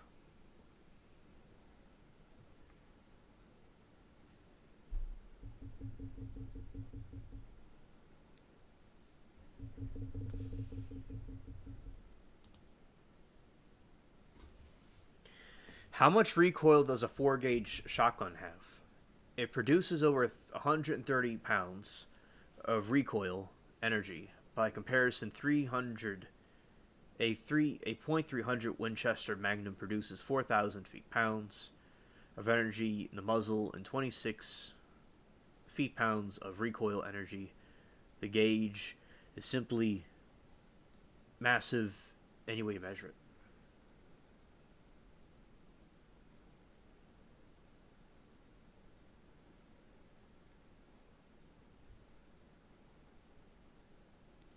Okay, Sarah says, uh, oh, side note of hunting.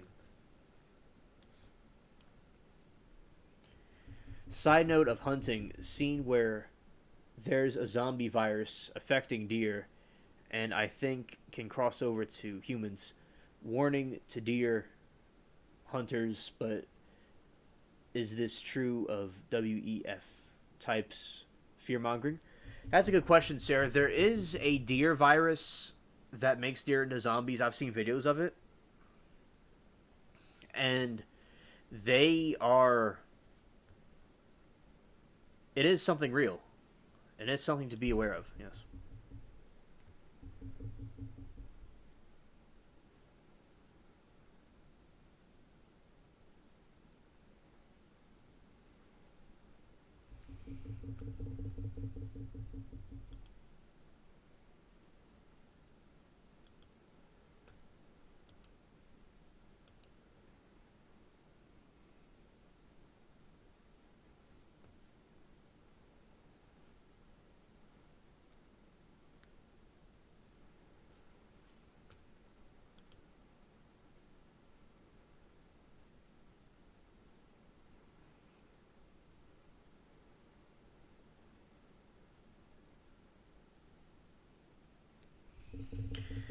And it says a 4-gauge shotgun is more powerful than a 12-gauge shotgun, obviously.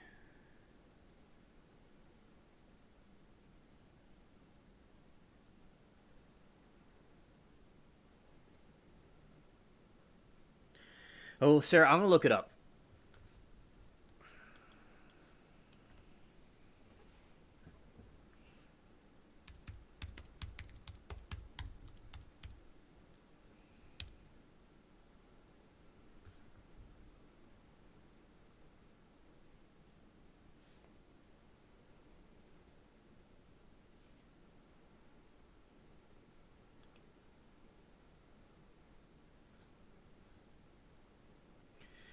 Does zombie deer disease pose risk for humans?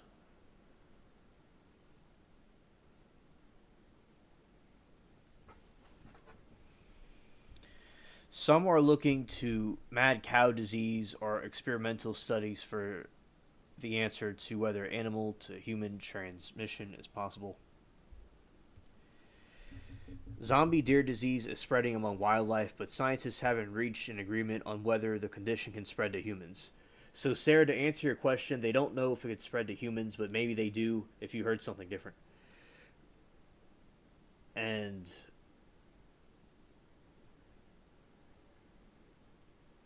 so I'm not really too sure, but perhaps it could spread to humans.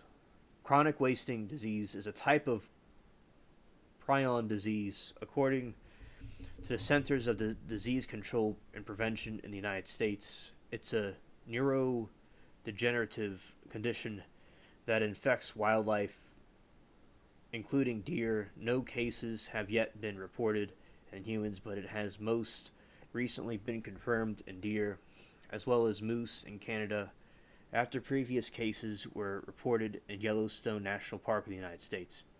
However, transmission increases across North America, Scandinavia, and South Korea.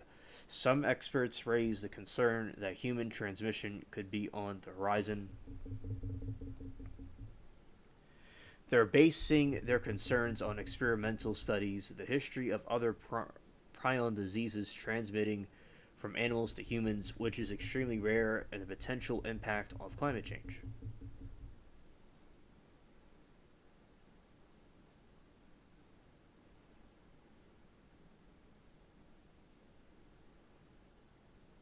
You're welcome, Sarah. As of yet, there has been no transmission. I'll say it again. As of yet, there has been no transmission from deer or elk to humans, says Jennifer Bluenax, Associate Professor of Wildlife Ecology and Management at the University of Maryland. However, given the nature of prions, CDC, other agencies have supported in all efforts to keep any prion disease out of the food chain.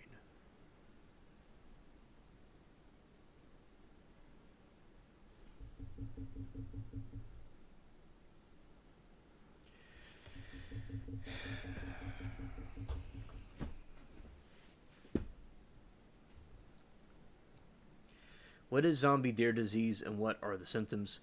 Chronic wasting disease, or CWD, is transmitted in cervids, which are hoofed ruminant mammals such as deer, reindeer, or elk, or moose.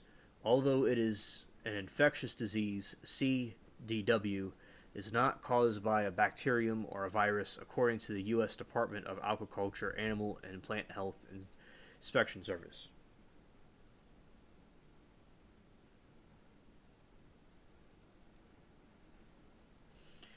That's cool, Billy.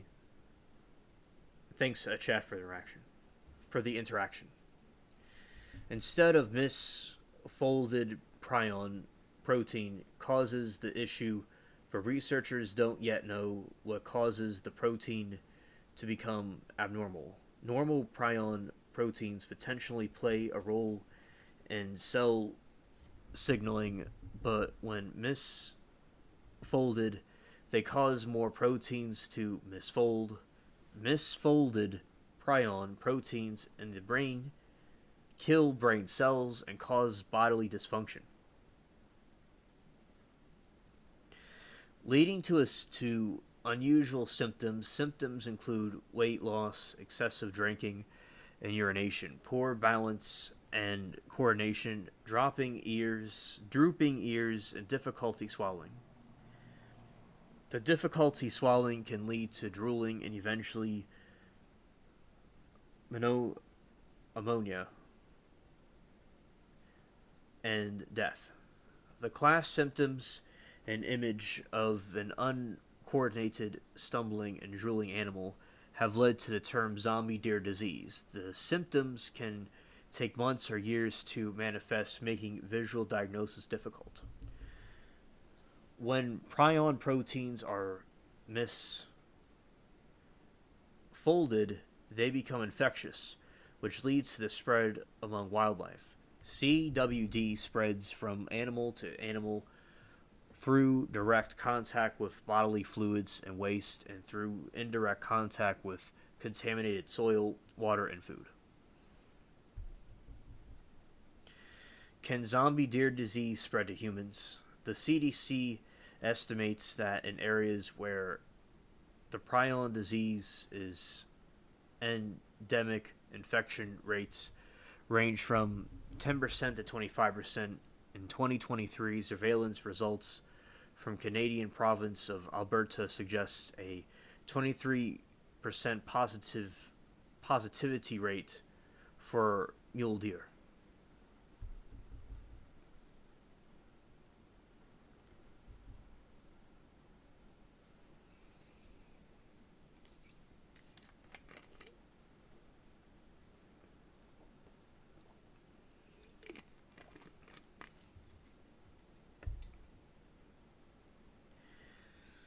Current evidence does not show the CWD can be spread to humans when they eat the meat of an infected animal, or encounter infected wildlife, or drink or touch contaminated soil or water. Interesting.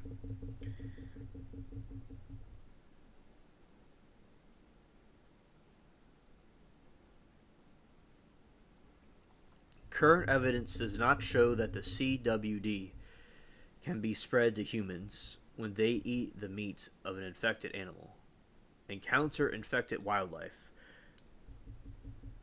or touch contaminated soil or water. So it's basically saying that they cannot get infected from drinking water or soil or eating the infected meat. I'll read it again. Current evidence does not show that the CWD can be spread to humans when they eat the meat of an infected animal, encounter infected wildlife, or drink or touch contaminated soil or water. But researchers continue to investigate whether animal to human transmission is possible.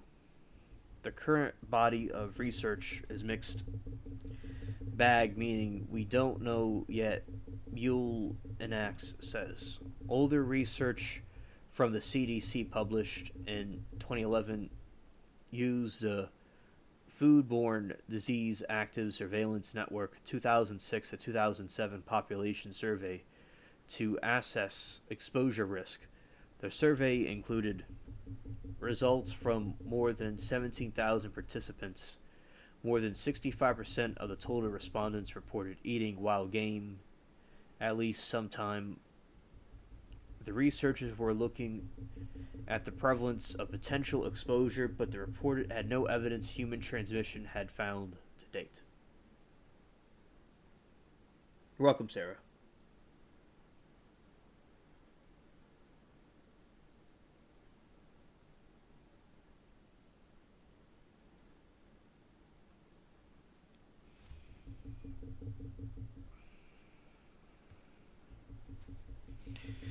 However, prion disease, also called transmissible spongiform and cephalopathies, are present in humans. These include Creutzfeldt-Jakob disease, which is an inherited condition and a variant of Creutzfeldt-Jakob disease. The latter, researchers have now confirmed, is caused by the same infectious agent that leads to bovine spongiform encephalopathy, or BSE, also called mad cow disease. Now, when I was a kid I was supposed to go visit my dad and his family in England, but the mad cow disease happened and I wasn't able to go. Some farmer had some cow infected by mad cow disease, and it makes like the palms of your hands and your feet and your tongue have spots on it. So I couldn't go to England.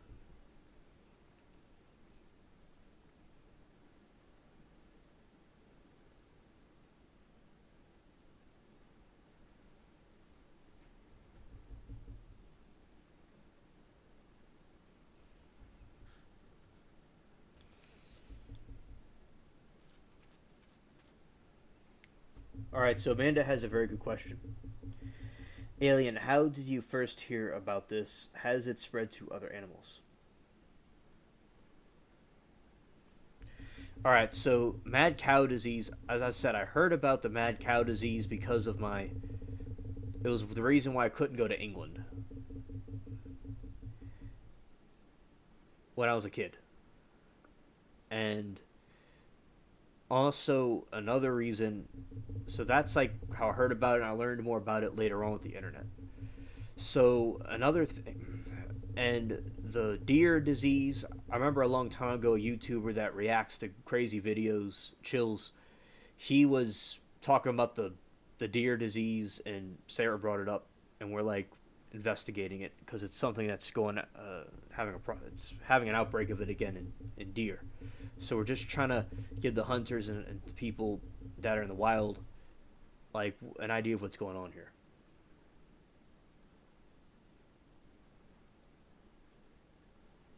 Same for our daughter, but bet same year. Yeah, yeah.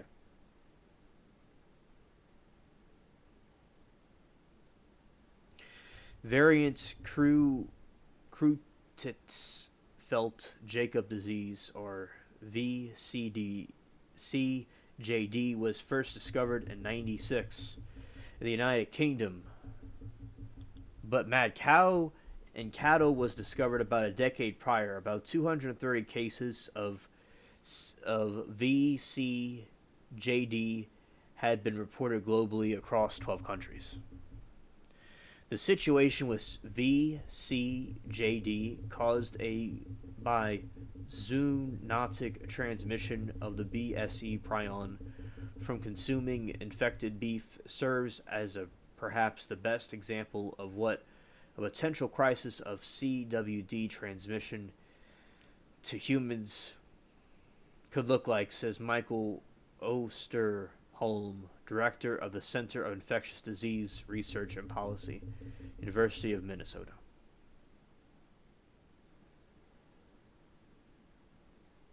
Amanda says, to me, that's how the movie Train to Busan starts off.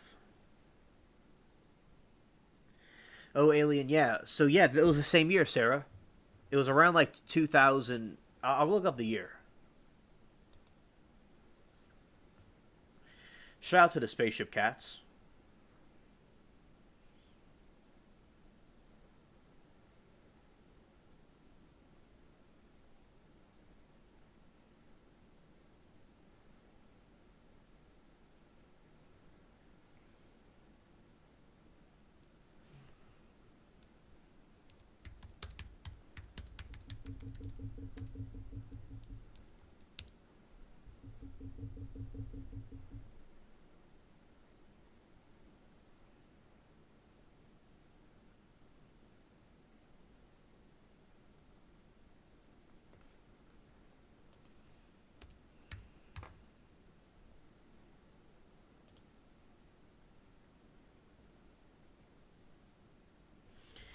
All right. So, to answer the question, the outbreak of foot and mouth disease in the United Kingdom in 2001 caused a crisis in British agriculture and tourism. This epizootic saw 2,000 cases of the disease in farms across most of the British countryside. Over 6 million cows and sheep were killed. Eventually successful attempt to halt the disease. Okay, so it was in 2001, and that's why I wasn't able to go to England when I was a kid to see my family.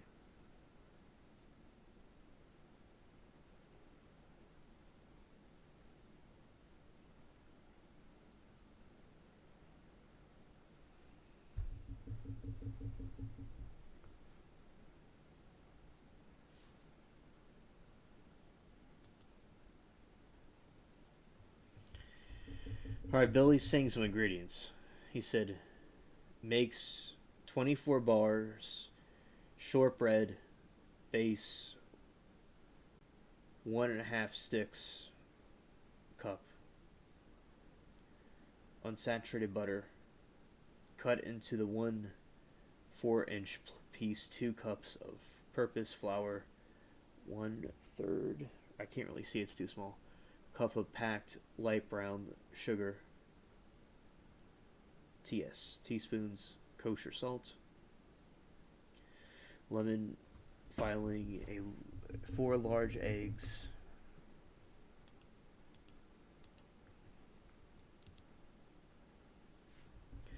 1/2 cups of granulated sugar, percent cup fresh, lemon juice cup all-purpose flour, 3 tablespoons of confections, sugar, shortbread, base step, 1 place rack in the middle of the oven, preheat to 350 Fahrenheit. Thanks, Billy, for sharing that with us.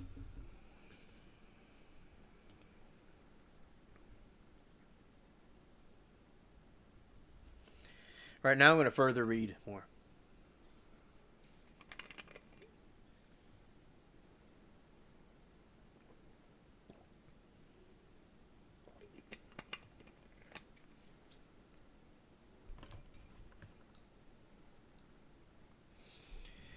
However, it's important to note that the BSE and CWD prions differ structurally, and we do not yet know whether the pathology and clinical presentation would be comparable if CWD transmission to humans were to occur, he adds. In 2004, CDC researchers looked at cases of human prion disease CJD in Wyoming and Colorado from 1979 to 2000. The latter state is where CWD was first discovered. In 1967, the researchers were partly investigating whether non-inherited cases were present and if they were related to zombie deer disease. Colorado reported 67 cases of CJD in Wyoming, 7. The incidence of the CJD in these states proved similar to that of the rest of the United States, and the researchers report that at the time only 2 non-familial cases of CJD in people who ate venison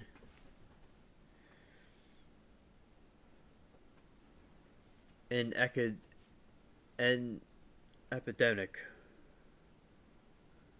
areas had ever been reported. Although CJD is generally an inherited disease, it was also previously transmitted through medical procedures. However, no cases of this type of transmission have reported since the mid-1970s, when better sterilization procedures were implemented according to the CDC. While older studies did not uncover definitive evidence of an animal-to-human transmission of CWD, that doesn't rule out the possibility newer research has raised concerns.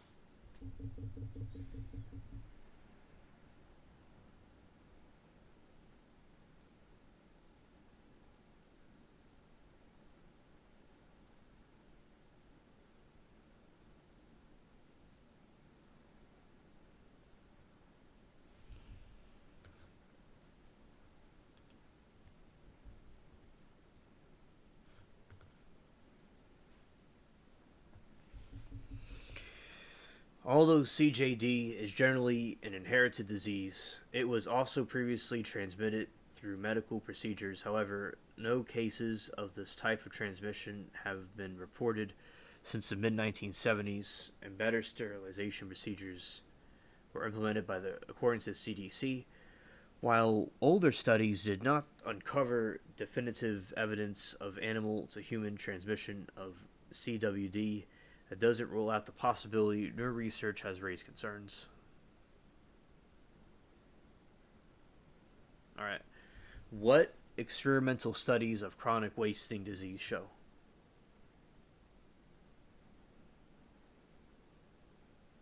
Oh, Sarah, she says the Colorado with a sad face where they hunt in the same year, 2001. Okay, thank you, Sarah, for letting us know.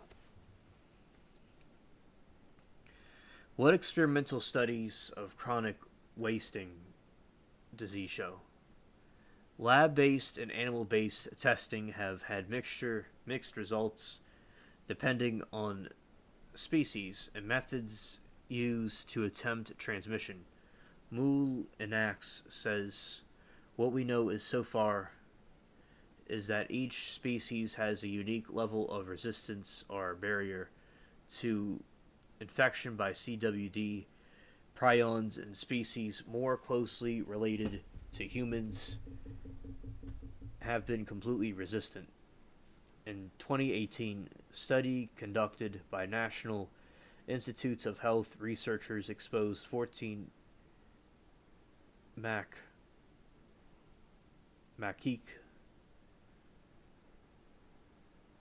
which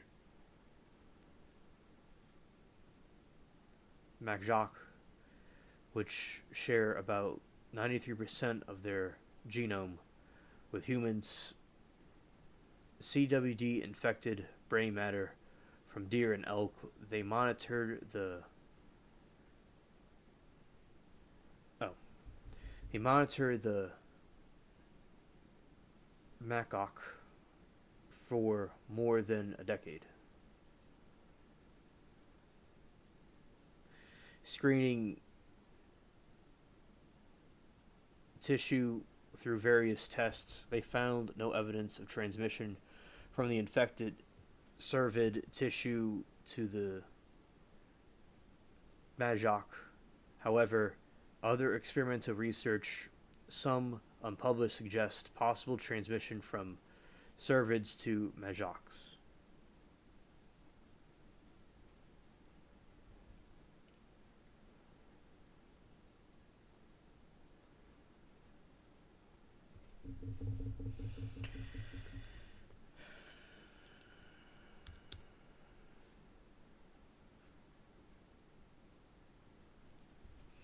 In an experimental study from the University of Calgary in 2022, researchers took CDWD isolates from infected deer and injected them into humanized mice. Humanized mice are those that have been genetically modified for purpose of exploring or monitoring human diseases. Over 2.5 years, the mice developed CWD and shed infectious prion proteins in their waste. The researchers note that the mice developed an atypical prion signature that suggests that if CWD is transmissible to humans, it may manifest with typical symptoms, making it hard to diagnose.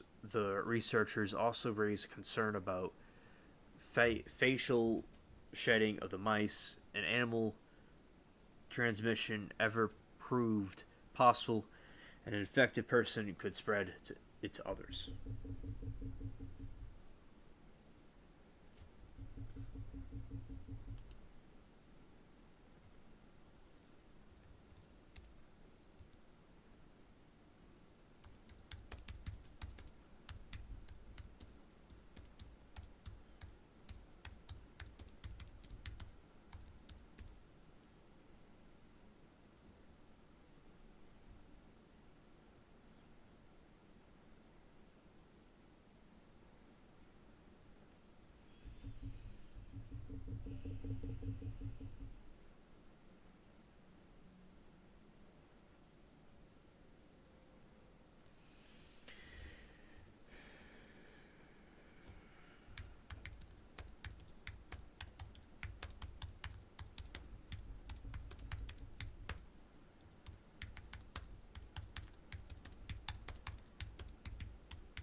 All right. These studies also came with inherent limitations that further complicated the interpretation of the results. Osterholm said, when assessing the latest scientific publications on this topic, there is not sufficient evidence to confidently conclude yes or no to the question of CWD breaching the species barrier. What's being done about surveillance of chronic wasting disease? CIDRAP has assembled a group of experts to develop a contingency plan should the CWD prove to spill over to humans. The team is actively monitoring the risk, and researchers at the University of Pennsylvania School of Veterinary Medicine's Wildlife Futures program have been analyzing the gut microbiota of both non-infected and CWD infected deer for enhanced surveillance and to learn more about the disease.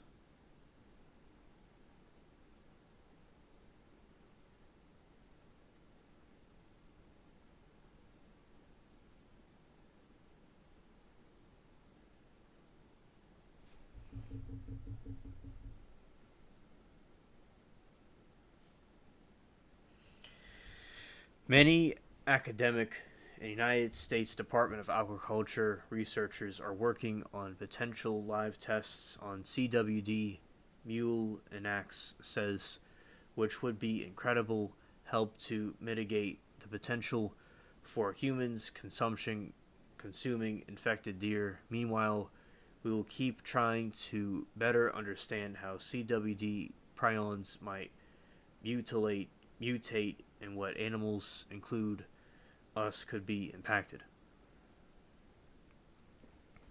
Experts do raise concerns about the possibility of CWD changing over time. Ongoing transmission and cervids can also facilitate the emergence of novel CWD prion strands Osterholm says, which might have the capacity to infect different range of hosts. Likewise, climate change could play a role. Researchers impacts of climate change on deer suggest deer population will increase in response. All right, and that's it. That's all the information you need to know about this deer, the zombie deer.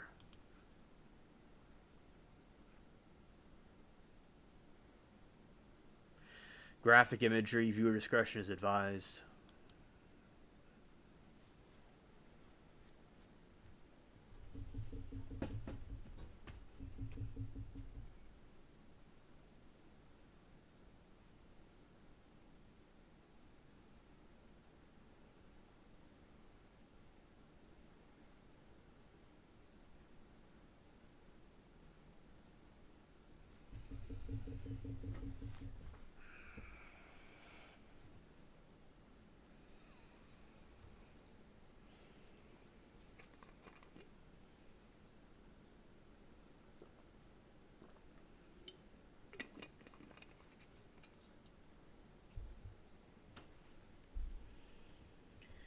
Yeah, poor deers. God bless the deers. And also, Sarah says, ooh, so same as mine, hard to do. After live, we'll send and or those. Yeah, okay. Somebody could send her the email. Okay. And Amanda says, perfect, Sarah. Billy says you can always rewatch the live later and get it. Sarah says alien, poor deers. And then Sarah says, of course, all the states they hunt in are red. Yeah. Also, here's another one. It looks like it's reported in Louisiana too. So it's most of the country where there's deer, obviously.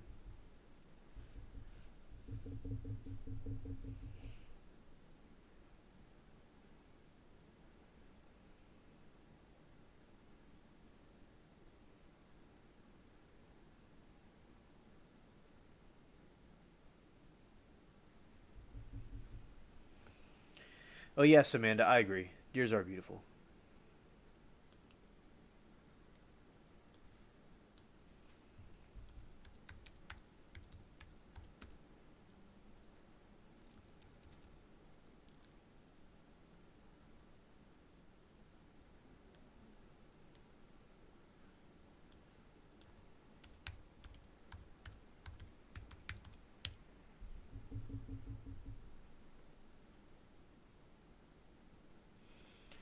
Yeah, so this kind of gun is called a muzzle loader.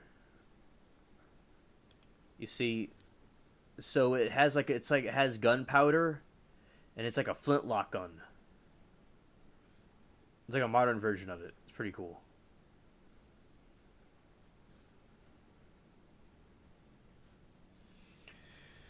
All right, back to Google.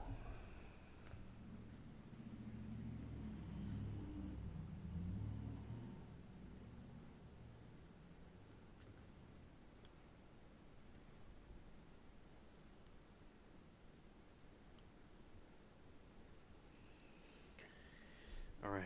So Sarah says they are Nara, Japan, revere the deer. Huge area of deer in the park you can feed and pet, free range. They even go to the shops. Nara's monks take care of them.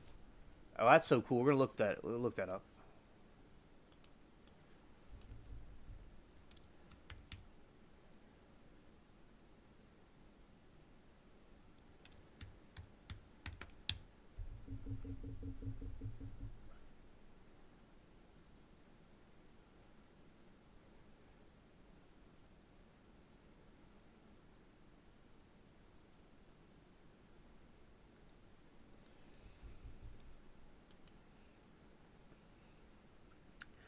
That's so cool.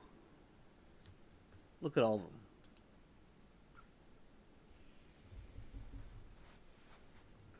Yes, so this is in Nara, Japan. Thanks, Billy, for sharing that with us.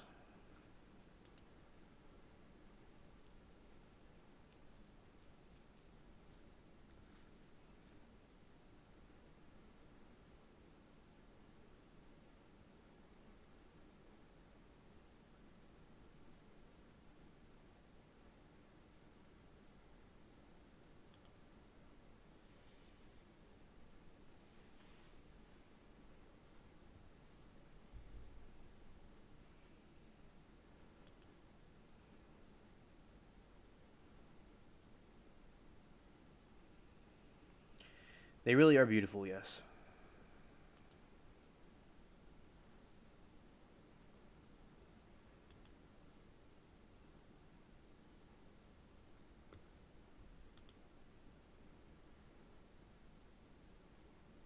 They're like cats.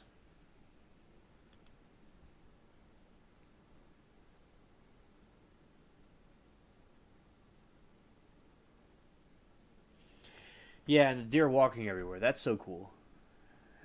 And also,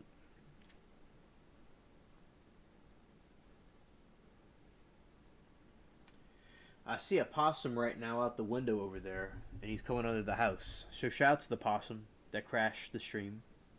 I mean, not crashed the stream, but like crashed the party. That's what I meant to say. Like, not like stream's having a problem. It's all good. Amanda, she said there's a temple. Nen Isco. Oh, the possums might be kind of fighting each other. I see one's coming under the house. So they might be having a war.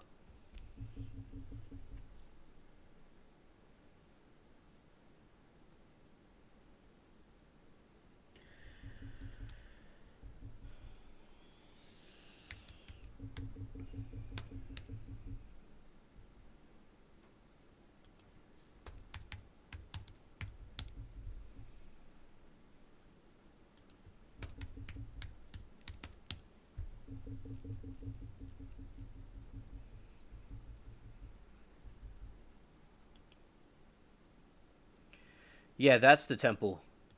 Yeah, you're right. That's what the temple is called. Enisco. He's looking for the birthday cake. yeah,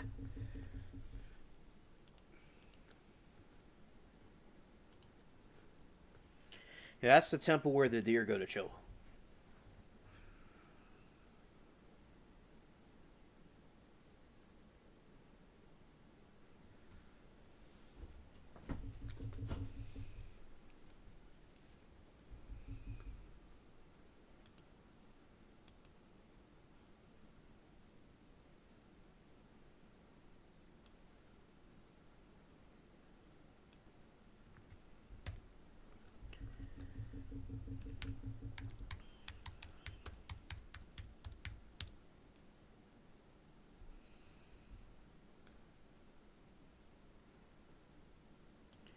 All right, we're going to talk about the 5 things to know about the massive AT&T outage.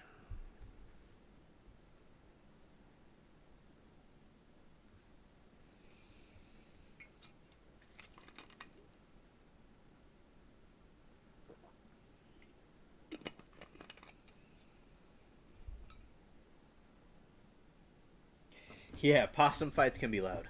Yeah, absolutely. They were pretty crazy.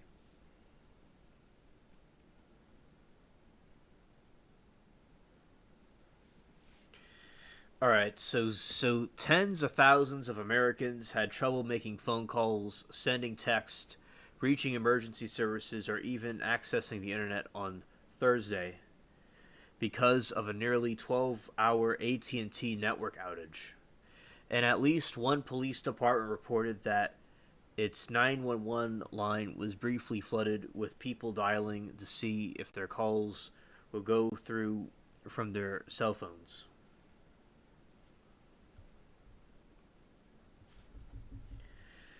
The alarm over the outage of a major cell network that at one point affected more than 70,000 customers is understandable.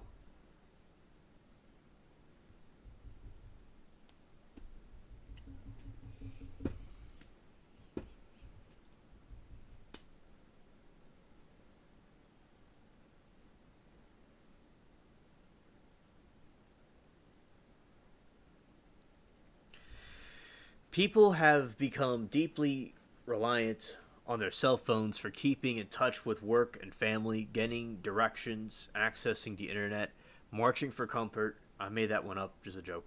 And doing two-factor not authentication, but authentication. I was talking like a French person for a second.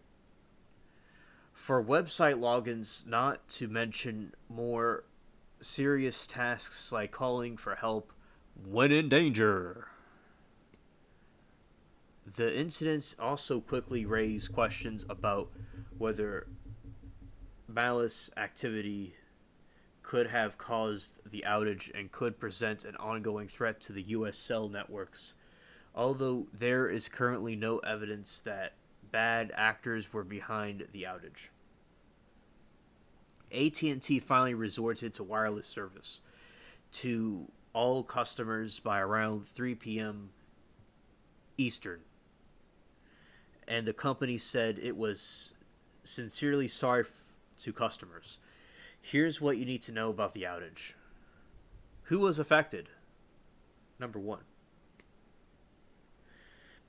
Yeah, Amanda, they're very vicious. Yeah. Oh, yeah. There's a picture I put on Instagram. I'll show y'all in a little bit about the possum face. It was wicked looking. It was the most intense stare ever.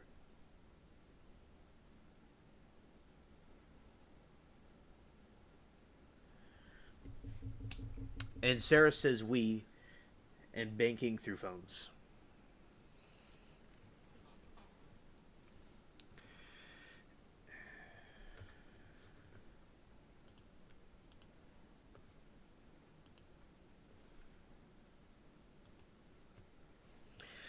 If you're a Verizon or T-Mobile customer and don't have friends and family, I'll read that again. If you're a Verizon or T-Mobile customer and don't have friends or family who use AT&T, you may not have noticed the issue on Thursday, as those rival carriers were not affected. Mine was not affected. I don't have any of those things. I have something separate from all that. It uses different cellular services from different companies. So like I get the so it's like if one goes out, the other one will work. So like I'm not limited to AT&T, T-Mobile, or Verizon. I have like something that accesses all of them. It's more abstract. So I wasn't affected. I'm never affected by the outages from AT&T. You may not have noticed the issue on Thursday as those rival carriers were not affected. But starting early Thursday morning, thousands of AT&T customers began reporting issues calling, texting, and accessing the internet on their mobile devices. At one point, more than 74,000 AT&T customers reported outages on digital services. Tracking site Down Director, the figure only represents self-reporting outages, meaning the true number of affected customers was almost nearly high. It was certainly higher.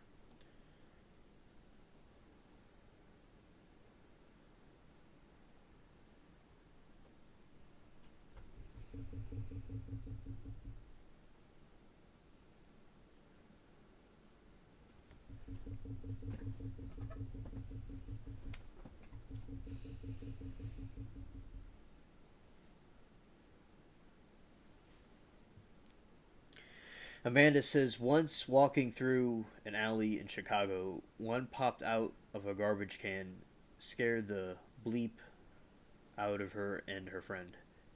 Yeah, oh wow.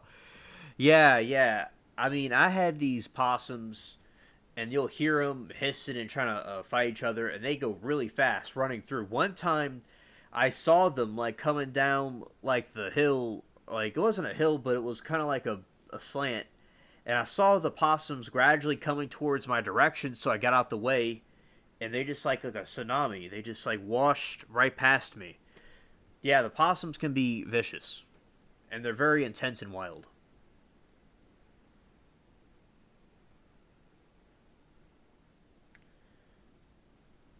I'll look that up, okay?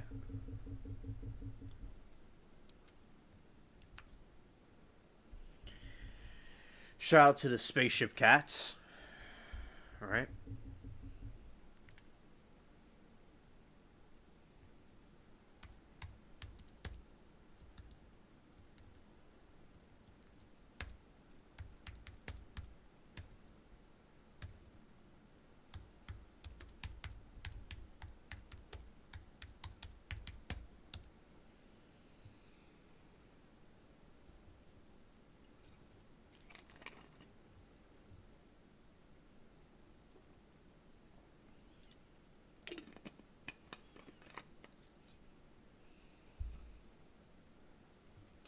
AT&T owns Cricket. Cricket customers use the company's towers, thus anywhere AT&T owns 5G towers exist.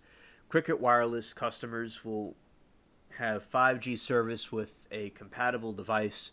Where 5G isn't available, Cricket customers will have access to much higher LTE network.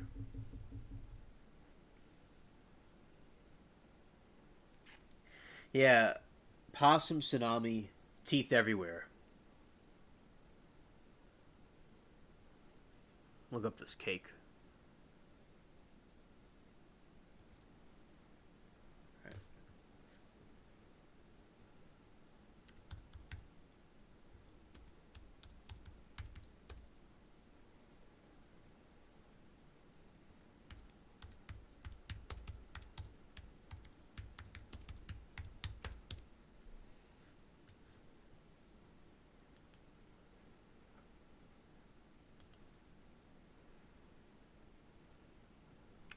Cake looks good, Billy. Thank you.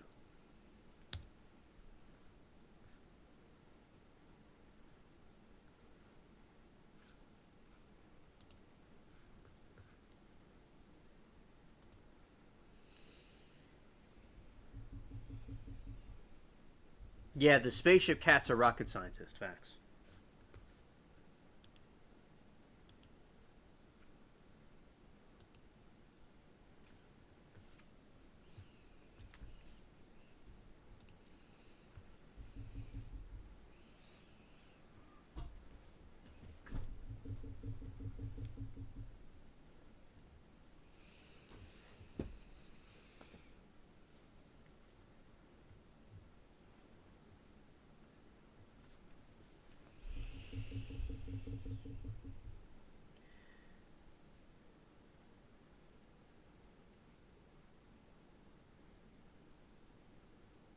Yeah, you're correct, Billy. They're marsupials. They're cousins of kangaroos, and they have like a pouch.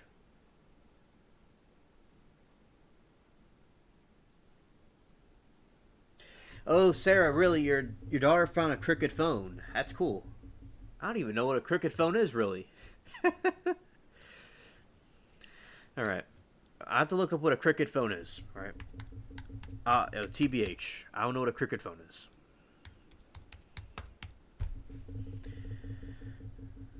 Okay, so it's a wireless company. But that's cool that your daughter found an old cricket phone. That's really cool. But it's a wireless company that was started in 1999 in Chicago, Illinois. Headquarters, Atlanta, Georgia.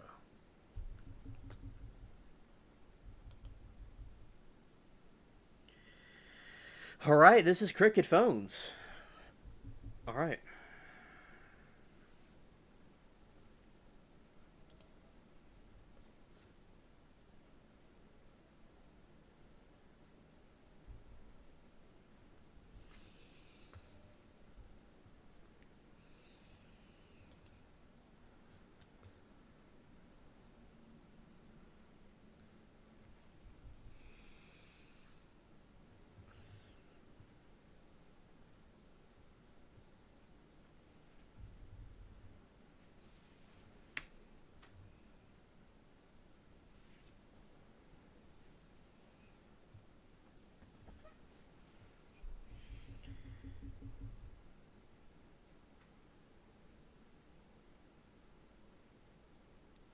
And Sarah says, "Cool. Oh, ooh, that cake, Julia, was a gem, and her dad had the cookbook." Yeah, shout out to Billy for that suggestion.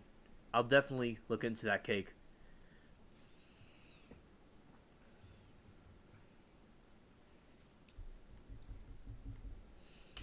Prior to Thursday's incident, AT&T had encountered a sporadic outages this week, including a temporary 911 outage in some parts of the southeastern United States. Although regional outages happen occasionally, especially with AT&T, I'm adding that last part. Prolonged nationwide outages are exceedingly rare. Within hours on Thursday, the number of customers affected by the outage began to decline, and by around 3 p.m. Eastern, the company said the issue had been fully resolved. Several logical Several local governments said on Thursday that the AT&T outage was causing disruptions, and that in some cases AT&T customers were unable to call emergency services and would have to instead do so well with a landline or a cell phone from a rival carrier. Do that over. Several local governments said on Thursday that the AT&T outage was causing disruptions, and that in some cases AT&T customers were unable to call emergency services and would have to instead do so with landline or a cell phone from a rival carrier.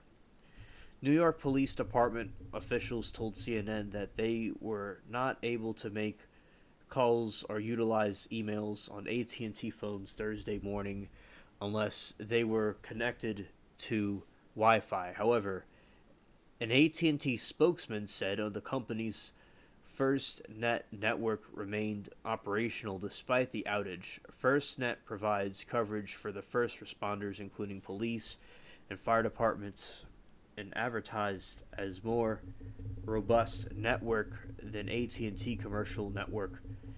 It uses a mix of its own infrastructure plus AT&T's broader network.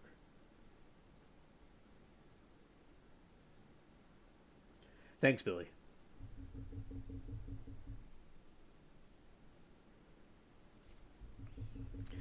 God willing, it'd be nice to try Billy's food one day.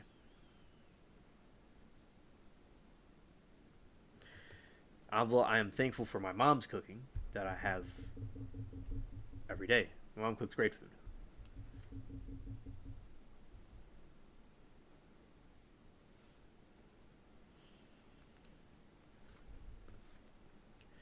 What caused the outage? This is another thing. What caused the outage that we just saw?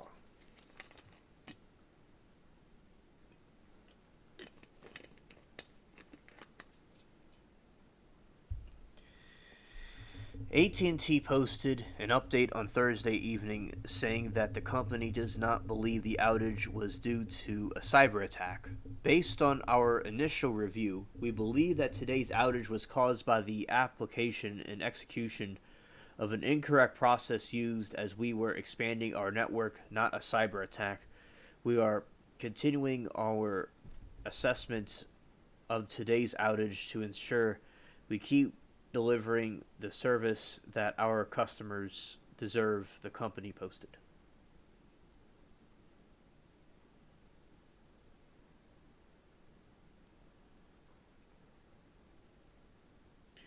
Billy says, I usually make a blueberry syrup and fresh cool whip for topping. Delicious.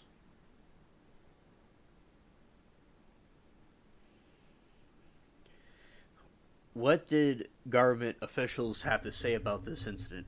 Various federal agencies are investigating the incident. That includes the Federal Communications Commission, the Federal Bureau of Investigation, and Department of Homeland Security. We are aware of the reported wireless outages, and our Public Safety and Homeland Security Bureau is actively investigating, the FCC said in a statement Thursday afternoon on X, which is really Twitter. We are in touch with AT&T and public safety authorities, including FirstNet, as well as other providers.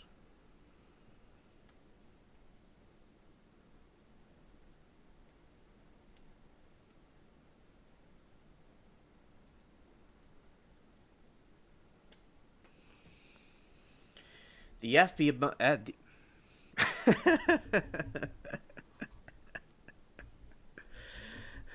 What was that? It looks like I glitched for a second. I malfunctioned. I gotta get the alien oil changed. Try that again. The FBI, meanwhile, said in a statement to CNN that it is in contact with AT&T regarding the outage. Should we learn of any malicious activity, we will respond accordingly, the FBI statement added. The White House also responded on Thursday saying that federal agencies are in touch with AT&T about network outages, but that it doesn't have all the answers yet on what led to the interruptions. The White House national spokesman John Kirby said that work was ongoing. The bottom line is we don't have all the answers to that. Kirby said Thursday afternoon, and so we're working very hard to see if we can get to the ground of truth exactly of what happened.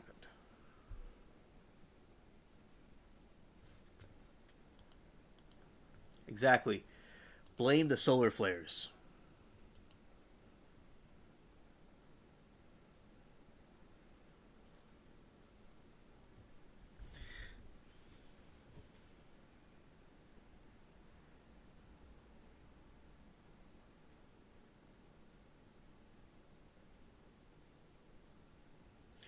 Well, Sarah, I'll look up. We'll look up about the solar flares after this article, and we'll get more into that. That and its conjunction in a cajoling cause to this situation. If they were like in pair together, all right.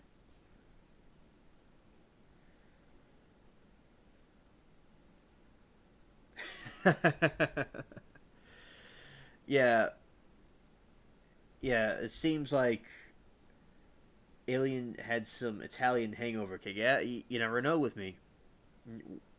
We might have to get that taken off the record.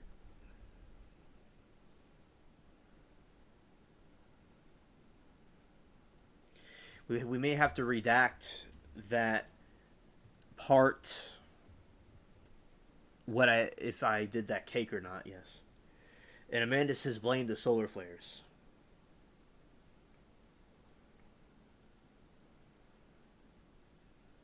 Sarah, I agree with you that I think that climate change and fear is used to cover up God waking up Earth. I agree. Amanda said aliens celebrating early. Ha ha ha ha. Hardy har har.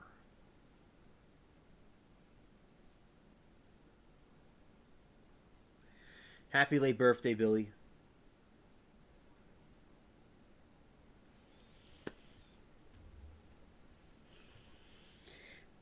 And he said they could only get blueberries. If my birthday was in August, he would be able to get blackberries and raspberries and comfort berries. Just a joke about the comfort berries.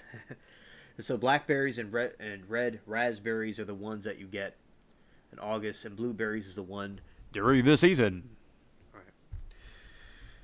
All right. So how did AT&T respond?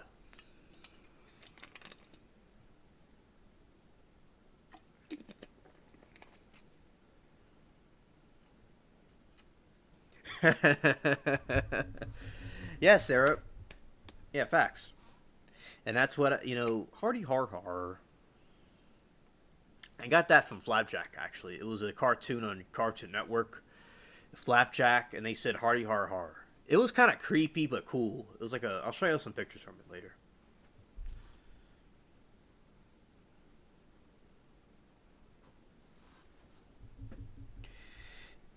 AT&T said it took immediate action to restore about 3/4 of the network by around lunch Eastern Time. Then, about 12 hours after the outages first began, AT&T announced it had fully restored service to affected customers. We sincerely apologize to them, the customers. The company said in the statement, keeping our customers connected remains our top priority, and we are taking steps to ensure our customers do not experience this again in the future. Telecom industry analysts say the AT&T could potentially face fines over the 911 outage, although that it's not a certainty. It's Many angry customers meanwhile flooded AT&T with inquiries on social media and blasted the company's apparent lack of transparency around what was going on and when service would be restored on X, which is really Twitter actually. AT&T's official customers service account urged customers to send the company a direct message. AT&T share price ended the day down more than 2% on Thursday following the outage. The same day, and the S&P 500 and Dow Jones Industries average hit the record highs. Hardy har har.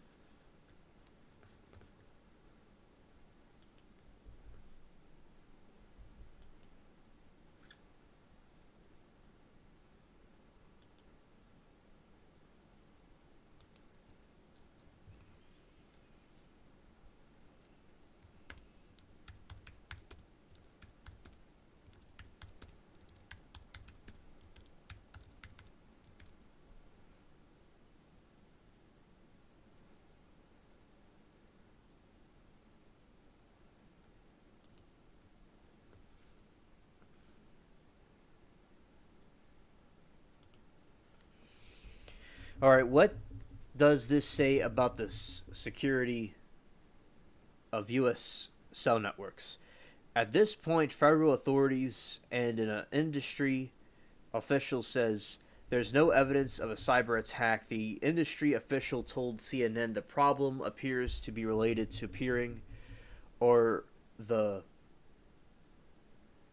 other way that calls are handed off from the network to the next. It's possible new evidence could emerge pointing to an attack, but it is soon to say.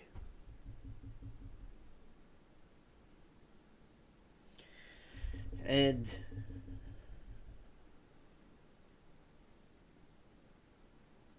thank you, Sarah. My words do matter. And Sarah says, doubt they would say facts unless their profits wouldn't be affected, admitting what happened.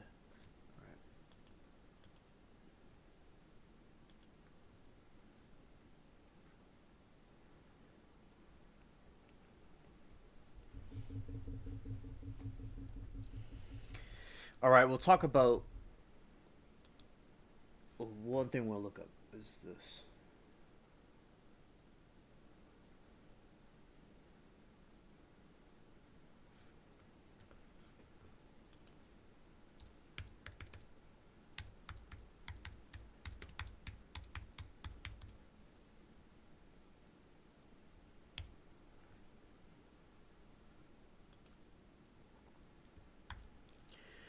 Italian hangover cake looks really good.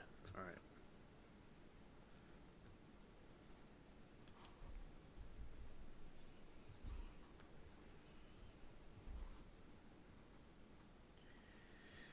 Let's look at this is flapjack, right? Well, that's not what I meant. Not the real flapjack, the cartoon. Right, this is flapjack, and I watched it as a kid, and so it's like a boy and some like dude, some blue dude, and they go on adventures together. And also, basically, that's where the hardy har har thing comes from. That's what Flapjack says. And this was the whale, which is this black woman. The voice is like a black woman that like talks to them. It was like a real trippy show. It was really cool. And they had some scary scenes like this guy. Okay, this is a human version of a possum when it's angry. Okay, and that's facts right there.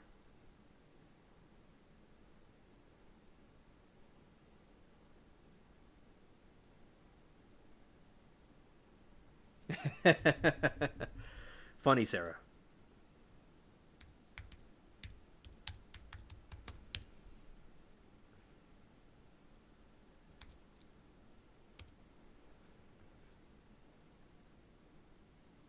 Oh, it's from Cartoon Network. That's what it was on. I remember at Thanksgiving I watched it. I watched it all year long. I remember especially the Thanksgiving specials were really good on Cartoon Network in general. But I remember watching Flapjack on Cartoon Network on around like Thanksgiving. I love Thanksgiving. That was a really nice time. I was little. I enjoyed it.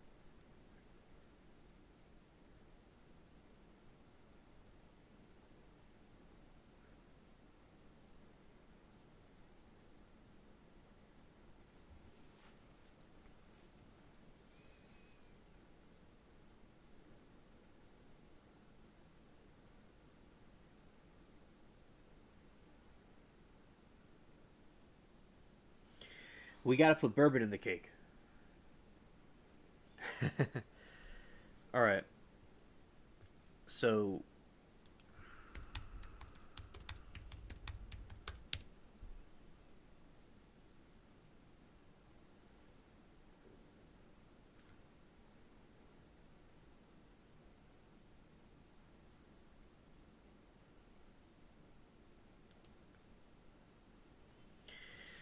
you see, it has har har har. When so you see, this was an ad for Nick for a flapjack a long time ago, and it says har har har Thursdays, and we started this on Thursday, so this is another har har har Thursday.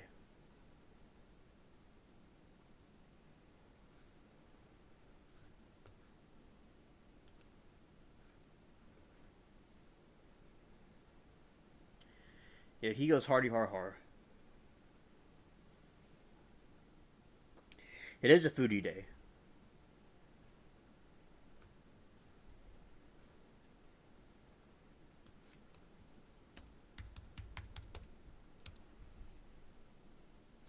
This was some like scary scenes from it about the like the cat and some other creepy things. Like these are like some of the darker episodes of it.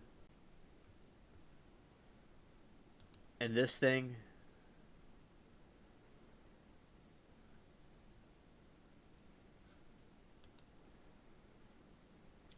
yeah, cartoons used to be like a lot of like dark stuff to them. Like SpongeBob's dark sometimes. Yeah, that was a doctor. Yeah, good times. Yeah.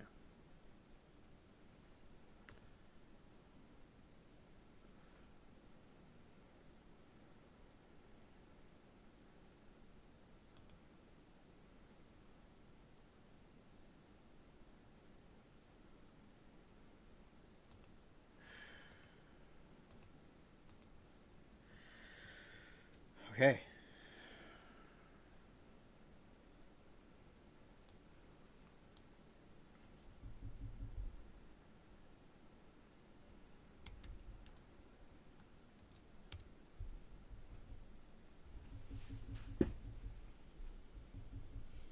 Billy says it's similar to rum cake, but instead of rum, it's abundant cake, made with orange juice, vodka, Grand Marnier,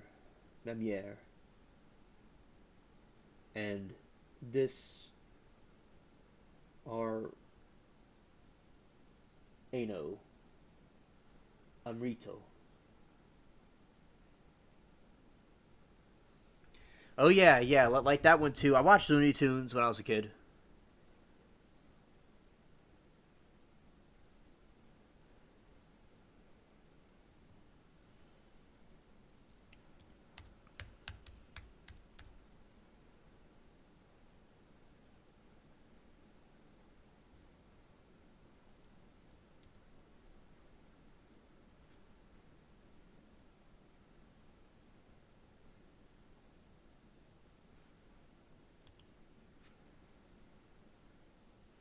That looks a lot like king cake.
All right, so Amanda says I used to love Thanksgiving when my grandpa was still here. He would always be the one cooking at his house. And Amanda says Sarah, his favorite was chocolate banana cream pie that I would make for him. He'd eat the entire pie and blame my grandma for eating it all, then ask me to make more. That's hilarious.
Sarah says AT&T. She said she's old enough to remember the Maybell. They would have the worst long distance costs. We looked that up.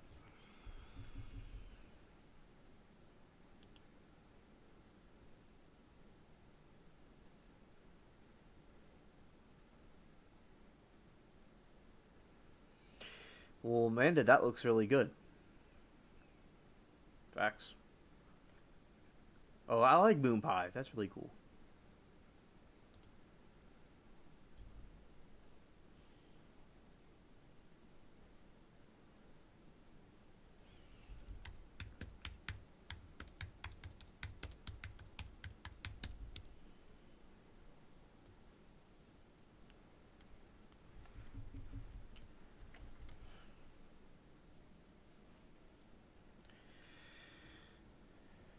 AT&T long lines providing long lines to interconnect local exchanges and local distance calling. Service and international lines. Excuse me. Includes submarine cables.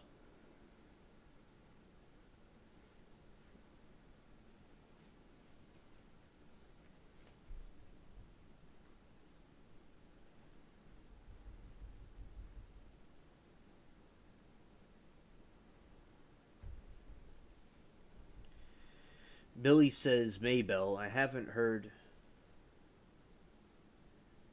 that name in a while. I remember hearing about that when I was a kid in the 80s. Awesome. Southwestern Bell.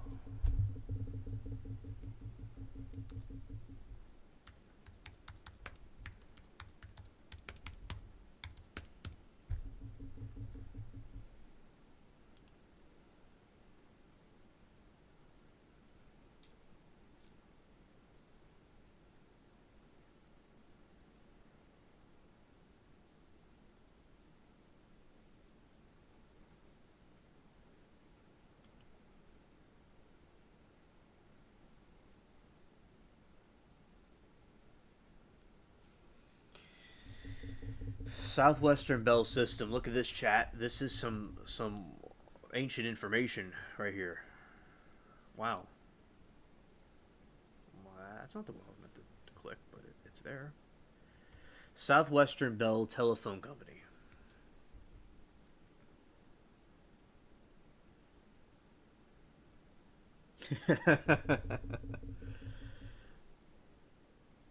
And Amanda says, "Ooh, chocolate moon pies. I would buy them at the liquor store every time I went in there." Nice. I remember when I first had moon pies. It was when a long time ago. I'd say close to 20 years. No, I guess no. I'm trying to think. It wouldn't be 20 years ago, would it? Or would it be 10 years ago? Okay, so well, we would be getting close to that. Yeah, it would be closer to 10 years, 20 years ago, closer to that. So in 2006 or 7, something like that, I my grandpa was going to fix the stairs. Well, the stairs he wanted sanded down so he could paint it, which he painted it like years later after I did that, like a decade later after I did that. But so he got me the sandpaper, and I was given like a Powerade from the hardware store. It's that way. It's Ace. It's a cool place. And also, he would give me a moon pie. My grandpa would give me a moon pie as a treat with a Powerade.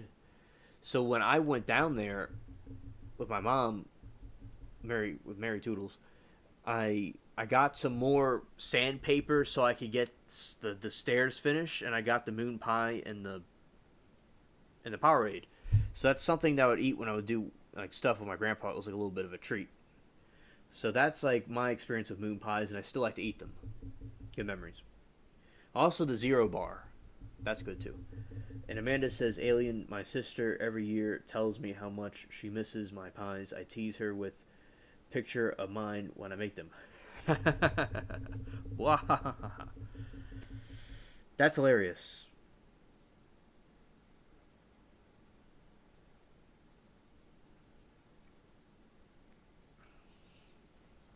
Oh, you're saying it's like ma ma advertising lines.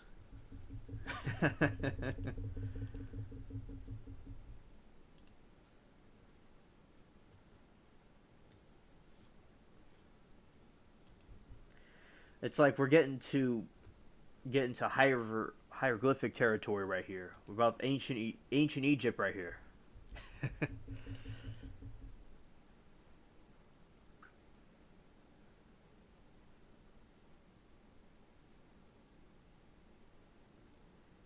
Billy says, "I like making the old-fashioned looking lat issei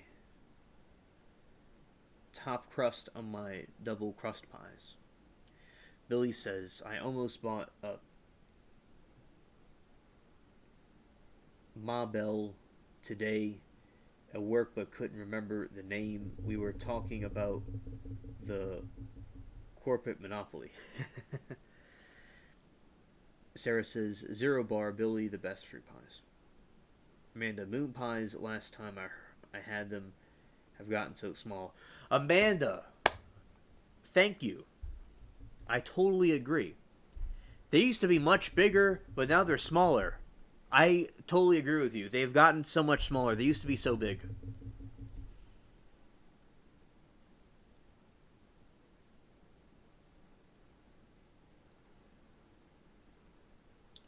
Latits.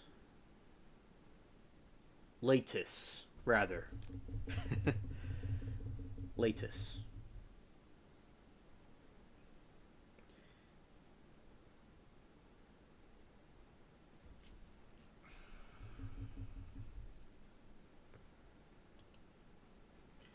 Southwestern Bell.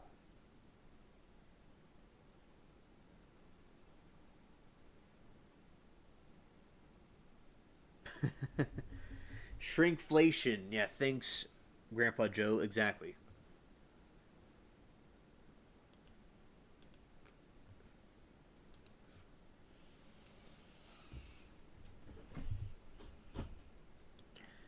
Ma Bell is still used for caller ID unit.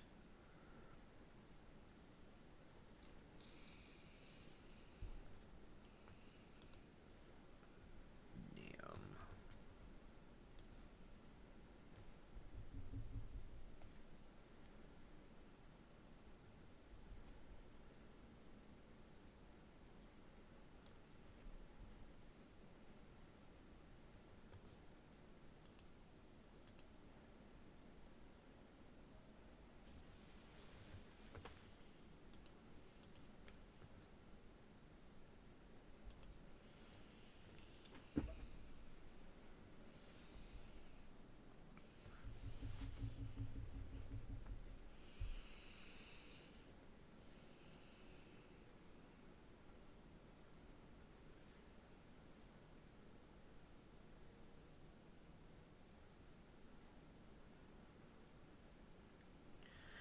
Exactly, Amanda. Like candy bars were bigger, things are bigger, but they're getting smaller and smaller. Especially with like a bag or chips or some Pringles. It's like it's much smaller. One thing I will say, the cotton seeds I got were a lot. I got a lot of cotton seeds and it gave me a good amount. Okay, but like the other seeds, I have to like manually buy a bigger, a bigger, you know, bags of them.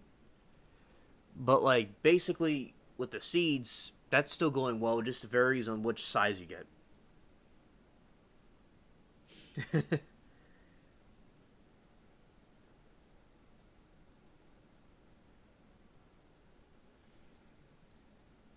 Yeah, we need to have a no Joe zones.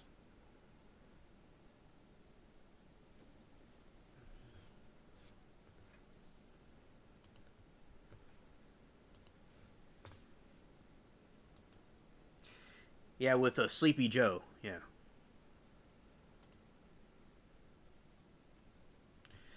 Bell Atlantic, Bell South Pacific, Telesis, Sprint, Arm, Ameritech, US West. Oh yeah, Amanda, look. I'm not joking. We're gonna go to the other screen.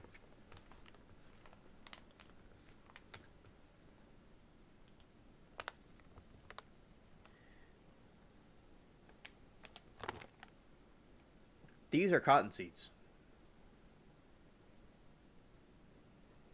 A whole bag of them.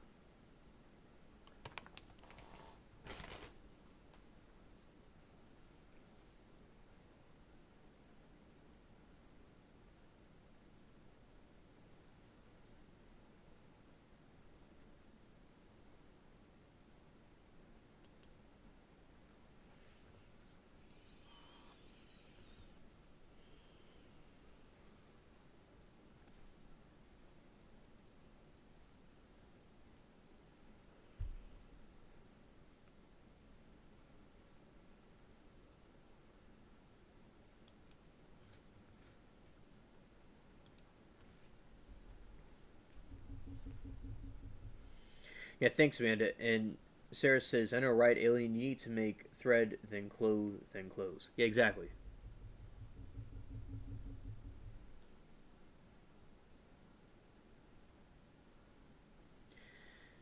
Billy says, it feels good to be young until you realize you're getting old. Well, I'm getting old. He's late 40s.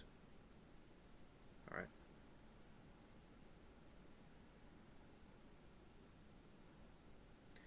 Amanda says she feels 100, never get MS. Yeah, exactly.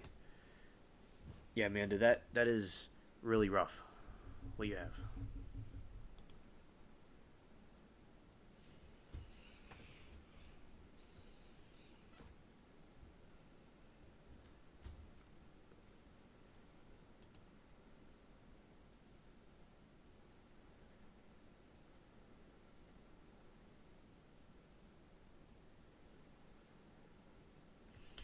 You know, Sarah, I've been seeing less payphones. They seem like payphones have declined over time.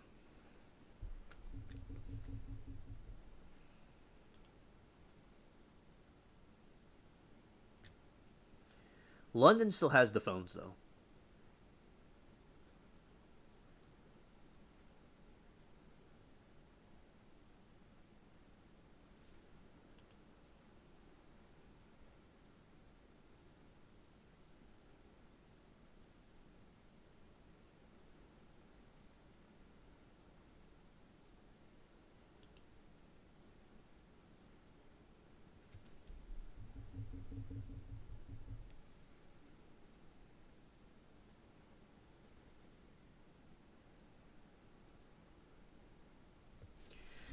Yeah, Sarah says, hugs, Amanda. Always praying for you.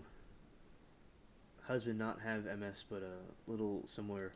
We love and support you.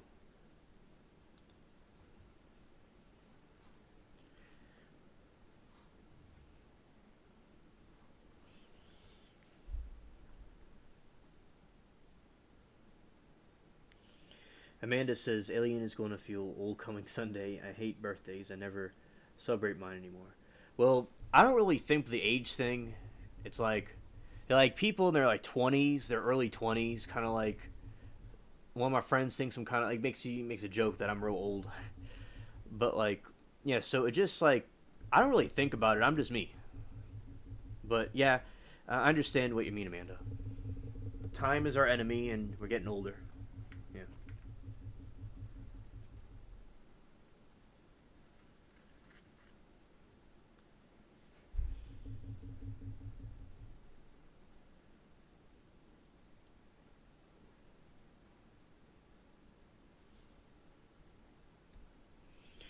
Sarah says here we have a lot of booths. Last one I seen was a cemetery. Scared. Fitting, I guess. Billy's favorite age is 34.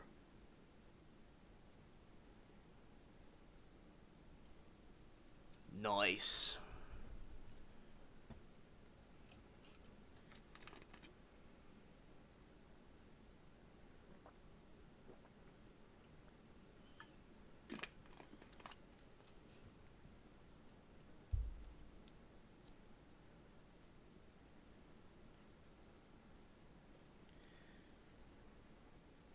Yeah, facts. Yeah, facts, Sarah.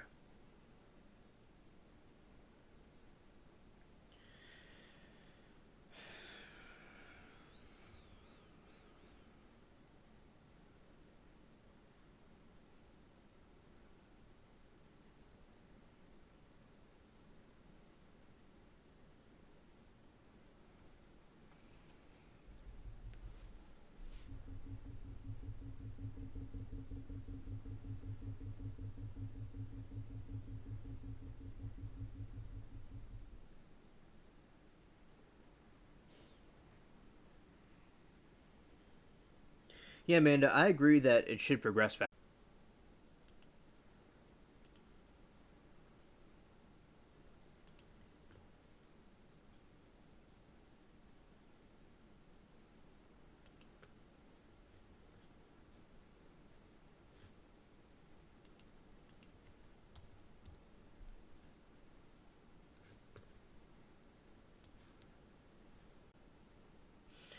All right. May have had something open or something.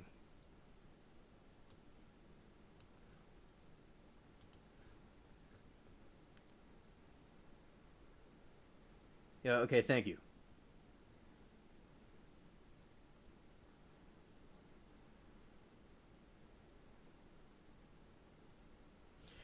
So, okay, basically, thanks for letting me know, chat. Yeah, so definitely, Amanda. Hopefully, things can progress and everything could, get better. And the Southwestern Bell was founded in 1882.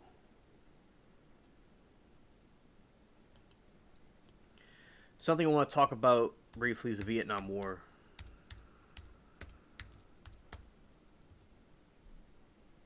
All right. So this was a war that happened 1955 to 1975, and also basically, there was a draft, and it caused a lot of social change, and they got rid of the draft because it went so horribly. And this kind of started the idea that America shouldn't be involved in foreign conflicts.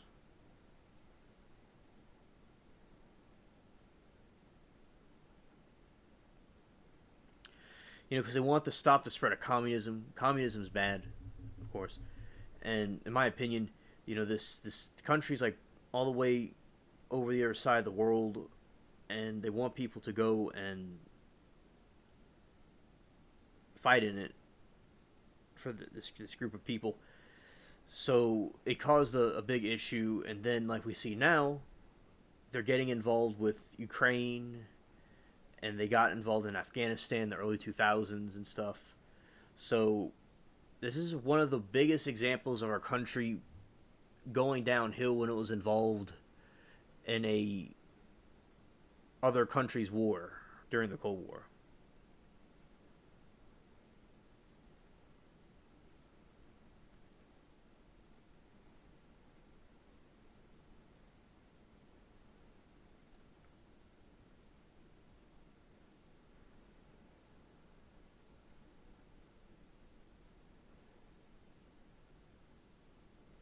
Right, Sarah. Right. Yes, I mean that was a good movie. That was a good movie. And also another thing. So the belligerents. Yeah, the one with Robbins in it is the best. Yeah, I totally agree. Good morning, Vietnam. That was funny. All right, so South Vietnam, United States, South Korea, Australia, New Zealand, Lao, Lao. Maybe she could help me pronounce that. Sarah. Cambodia, Khmer Republic, Thailand, Philippines, Taiwan, and Spain.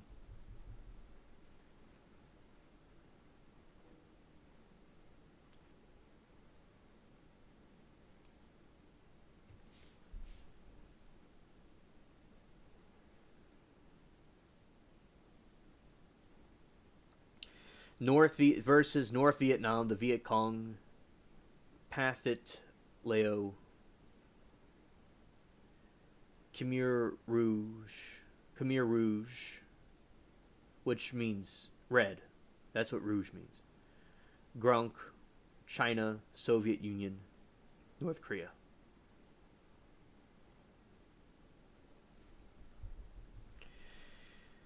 Ho Chi Minh was the leader.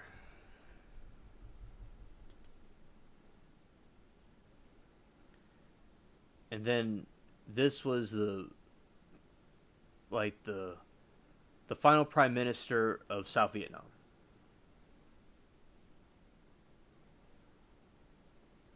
Sees the goatee and the shirt.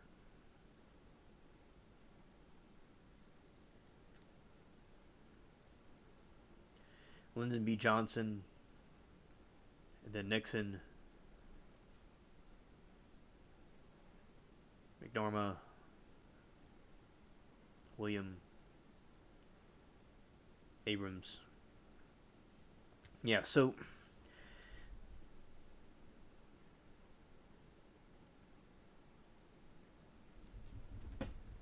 yeah, shout out to Robin Williams. He was an excellent actor. I loved his movies. Yeah, he was great. He was good in Peter Pan and all those other movies he did. I saw the the more recent one, Night at the Museum. That was good.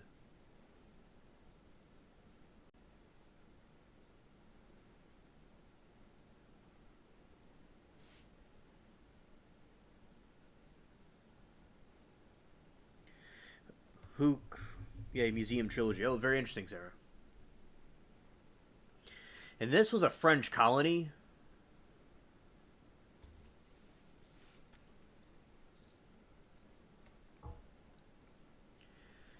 and also, but the French didn't seem like they fought for their own colony. They had all these other countries do it. You see the different people. 130 total from Spain. Wow, thanks Europe. Some of the Australians fought.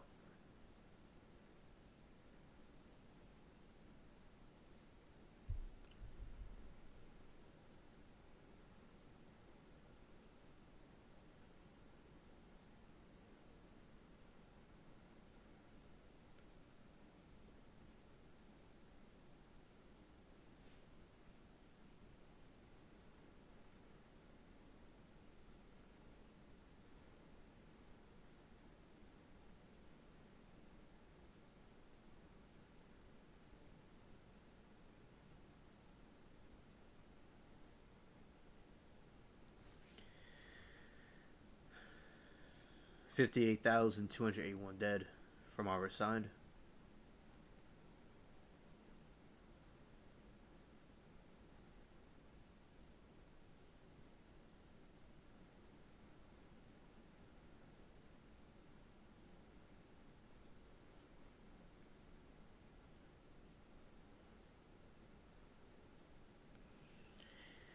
Yeah, so basically, and this war, it was the communists from the north were coming into the south part,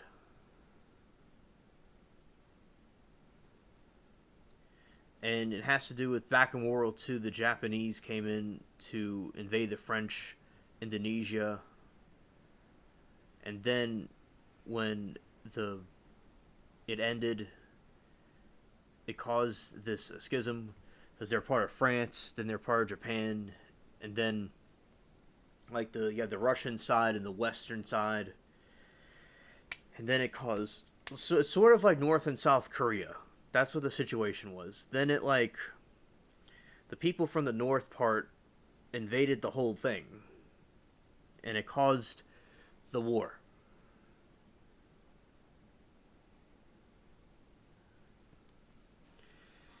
We'll look at the Japanese occupation.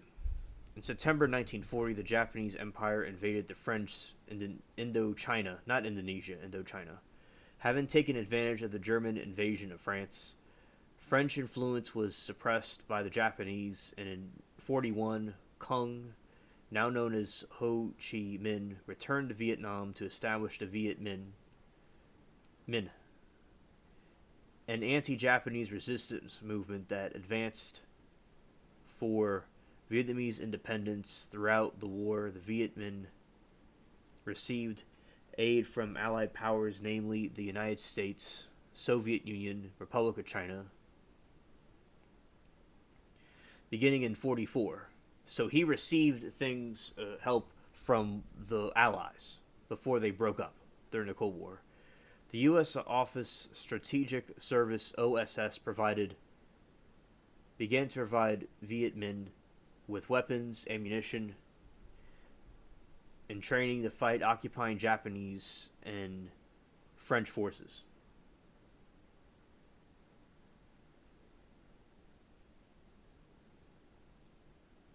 Yes, Sarah, I know it's very different under the USA cooperation. I know, and also you see something somewhere here. America helped Ho Chi Minh and his group. Then they turned against us later. Sounds similar to Afghanistan. Well, America needs to learn, my opinion.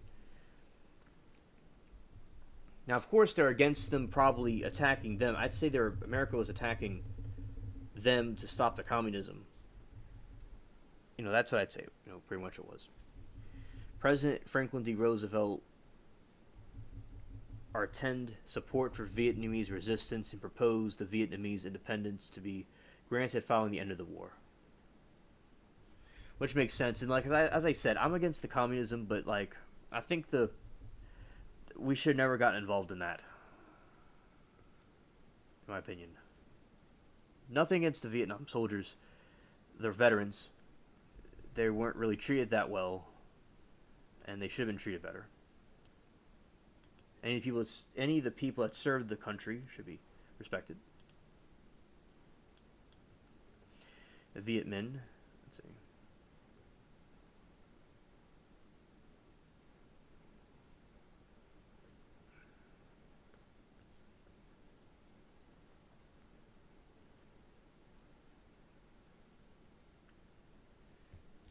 In the following Japan's surrender on August 15, 1945, the Viet Minh launched a revolution in Indochina, overthrowing the Japanese-backed Empire of Vietnam, seizing weapons, and from surrendering the Japanese forces on September 2nd, Ho Chi Minh proclaimed the Declaration of the Democratic Republic of Vietnam, declaring Vietnam an independent communist state. However, September 23rd, French forces overthrew the DRV, reinsisted the French rule in Vietnam. France's actions were supported by U.S. President Harry S. Truman, who had taken office following Roosevelt's death in 1945.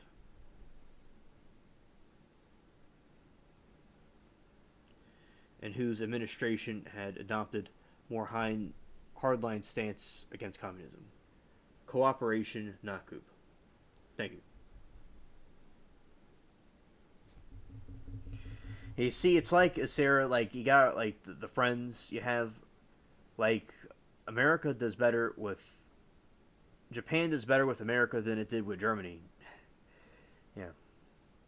And the German Reich didn't really last long. It was short-lived. He thought it was going to last 1,000 years. The people in Ukraine, they think it's going to last. Their thing's going to work, but no.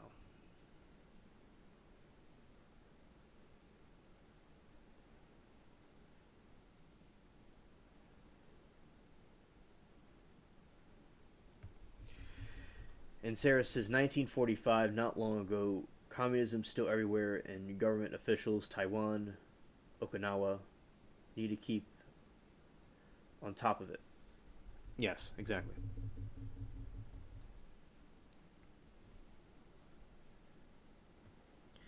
And I could understand that, the people in Vietnam may have felt they were exploited or something, and they want to be independent. I can understand that.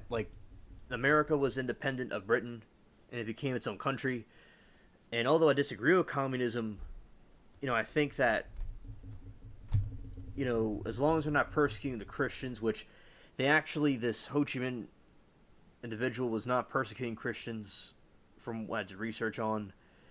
He attended a church service one time, and they still have churches and stuff in Vietnam, but as I said, I think we should have stayed out of that conflict completely.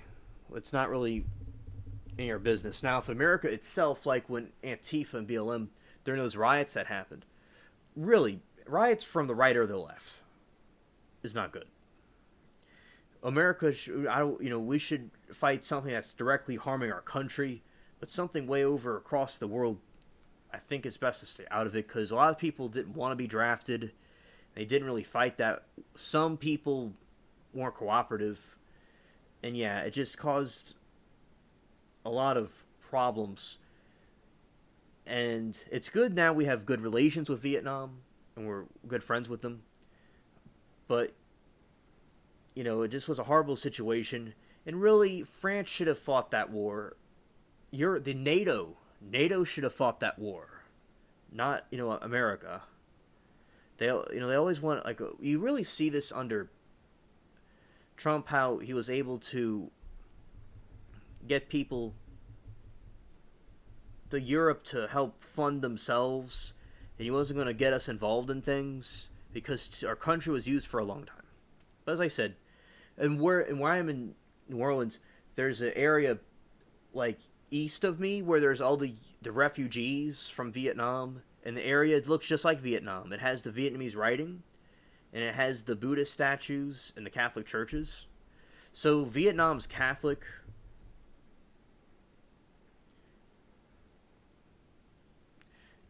So because of the French, because the French are Catholic, that's why Vietnamese people are Catholic. Just like America has Presbyterianism from the Northern English and Southern Scottish people, which I'm kin with them too. And I'm related to the Anglican people and the Catholic ones. I'm related to both of them from Europe.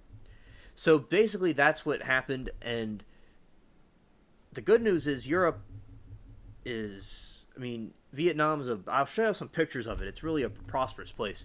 And the Vietnamese veterans and the veterans from America made peace with each other. It's good things are better now. But, like, they're basically with China, like, it's kind of uncertain. And also with the Korea, that's something uncertain, really uncertain. North Korea, yeah. Amanda says, I agree, we have so much debt from all these wars, exactly. And Sarah says, yeah, I agree with that, yeah. Thanks, Sarah. And about NATO and Trump, yeah.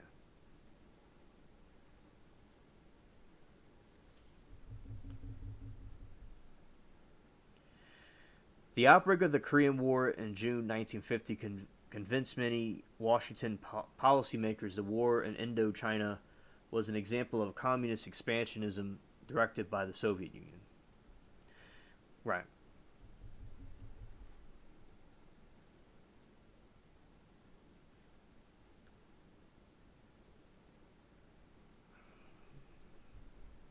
Military advisors from China began assisting the Viet Minh. July 1950, Chinese weapons expertise and laborers transformed the Viet Minh from the guerrilla force regular army. September 1950, the United States created the Military Assistance Advisory Group. The screened French request for aid, advised on such strategy, and trained Vietnamese soldiers. By 1954, the United States had spent $1 billion in support of the French military effort, 80% of the cost of the war. Shouldering 80% of the cost of the war. That was in 1954. Let's look how much America spent in general.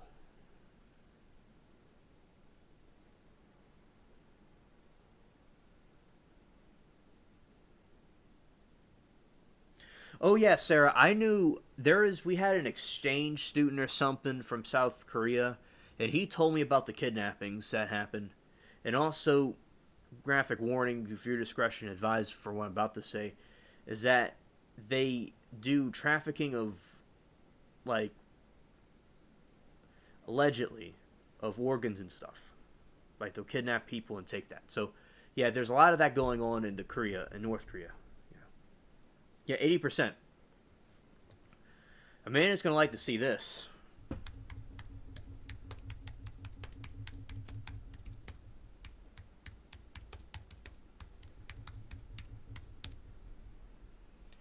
Okay, chat.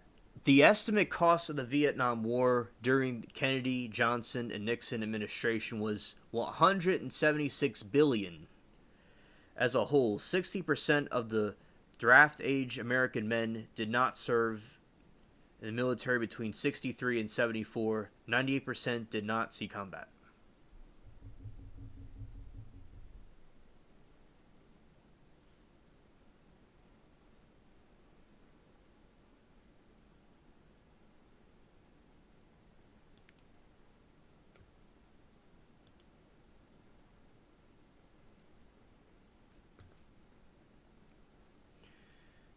All right, and Saigon was the city that fell, and all these people were running on the helicopter. It was a lot like the situation that happened in Afghanistan when the people were running on the airplanes and trying to grab on the airplanes. It was like that with the choppers and with the planes over there when Saigon fell to the Viet Cong.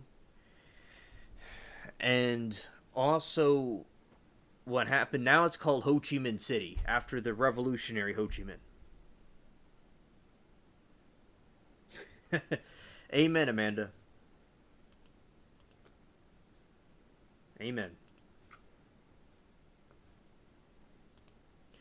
All right, we're going to look at Vietnam now.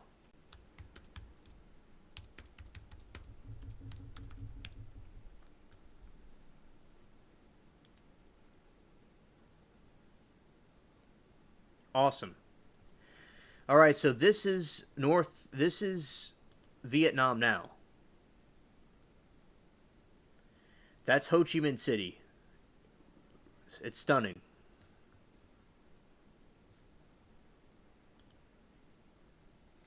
And they have good relations with us. All that war for, now we have peaceful relations with them and they have a cool country. Well,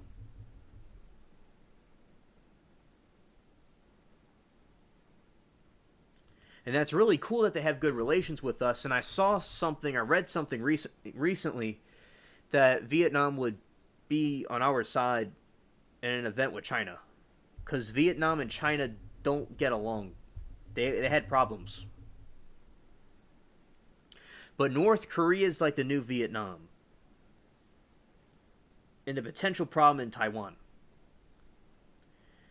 Now, China has not done anything in Taiwan yet, like what Putin did in Europe. They just kind of been quiet.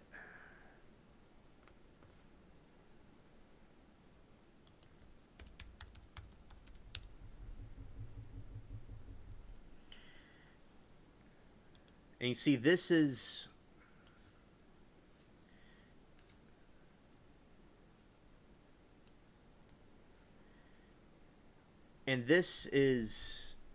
a church in Vietnam.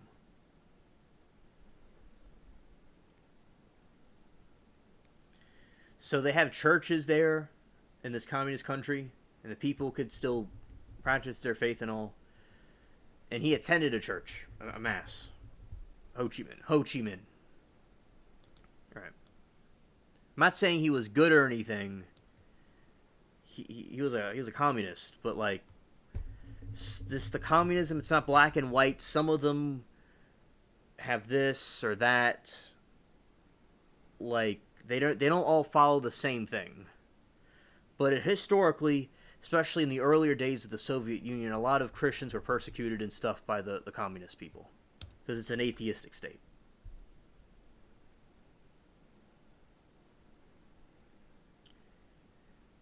So this is Ho Chi Minh. That's him. This is his statue.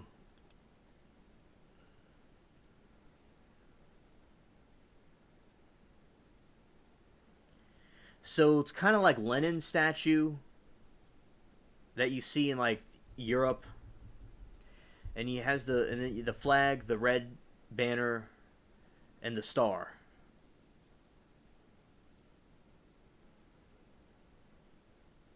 Yeah, Sarah, I do wonder if they rewrote the Bible, and the thing like the Bible that they would follow is the Catholic Bible, the Vietnamese people.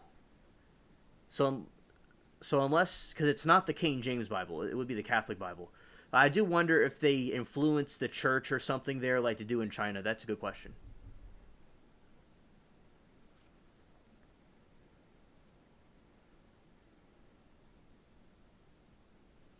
And they have the goatee because a lot of that's what Lenin had and the other communists. They had a goatee.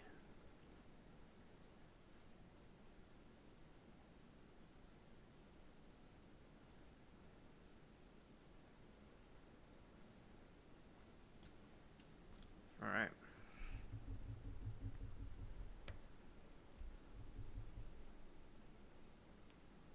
Now let's look at the Bible in Vietnam.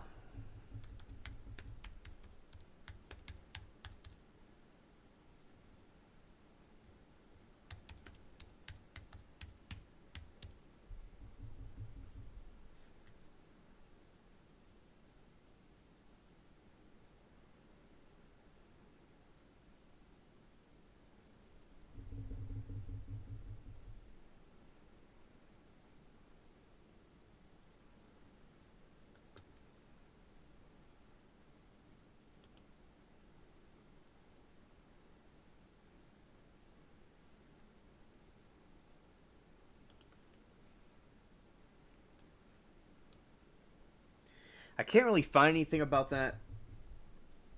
Let's see.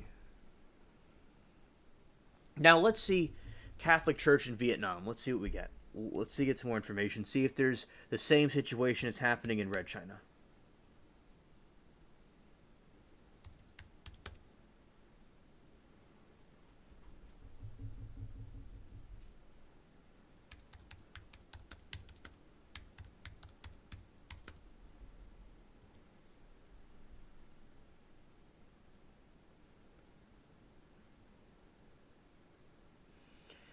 And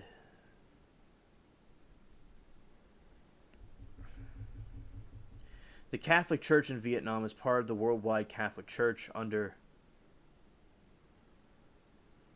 the spiritual leadership of the bishop in Vietnam, who are in communication with the Pope in Rome. All right. Let's see the Catholic persecution. The origin of the devotion of Our Lady of La Vang.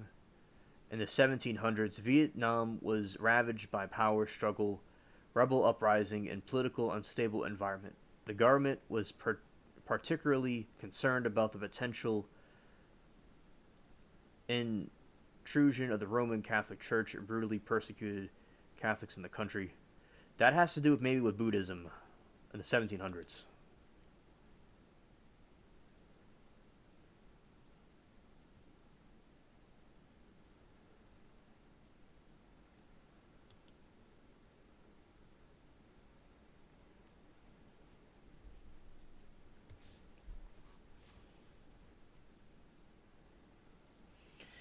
Vietnam has the fifth largest Catholic population in Asia, after the Philippines and India, China, and Indonesia. There are about 7 million Catholics in Vietnam, representing 7.4% of the total population.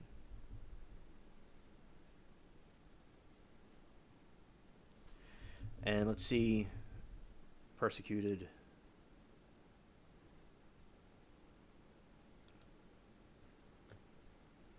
Now let's see this.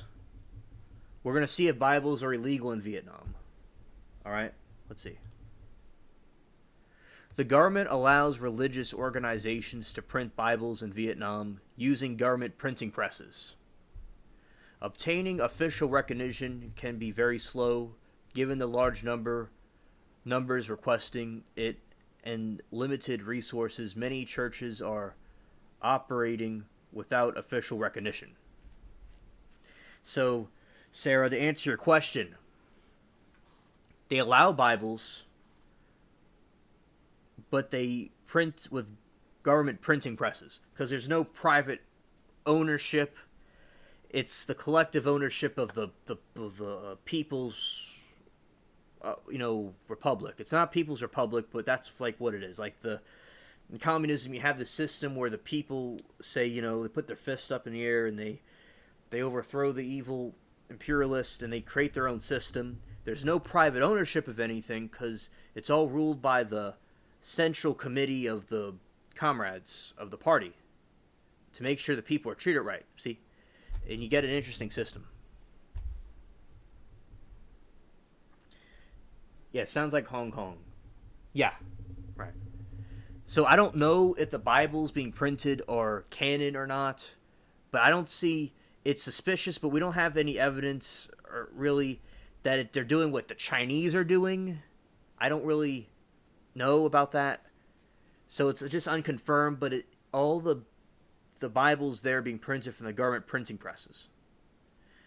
But as I said, I don't know if they're as bad as the Chinese, but I really don't know for sure. Either way. Now let's see, Christianity in Vietnam.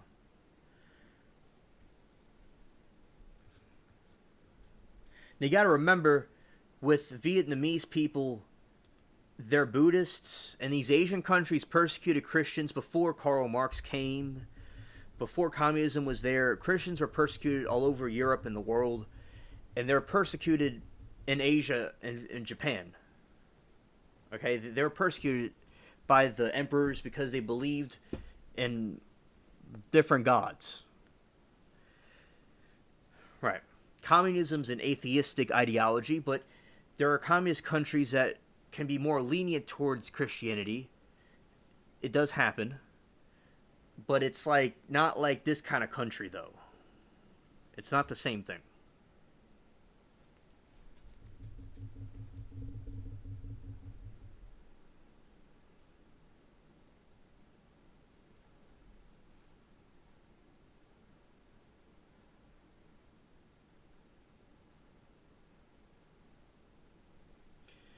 All right.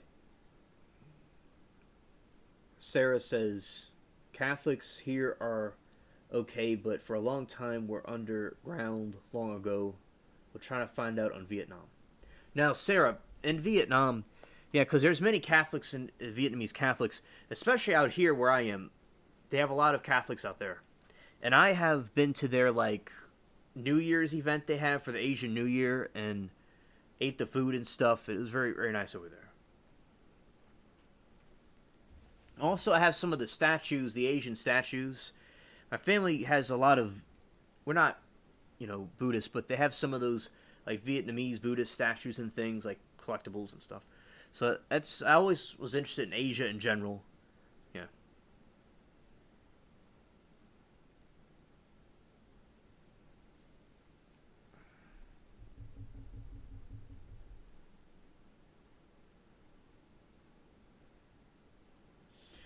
Okay, so Sarah says that her husband thinks any Viet prosecution persecution was similar to China. Okay, thank you. I like to hear his perspective. Yes.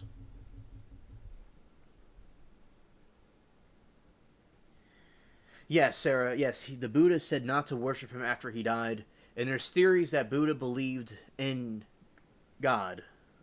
It's not the same thing we are, but he believed in. He may have believed in God, and he could have been a prophet at some point. Because like, there's a theory that God sent prophets to different people, like to different groups and stuff, and he may, was a holy man. Then Jesus comes as the final messenger and God himself in the flesh, to, and he's the completion, the final one to spread all over the world. Right. To bring everybody together.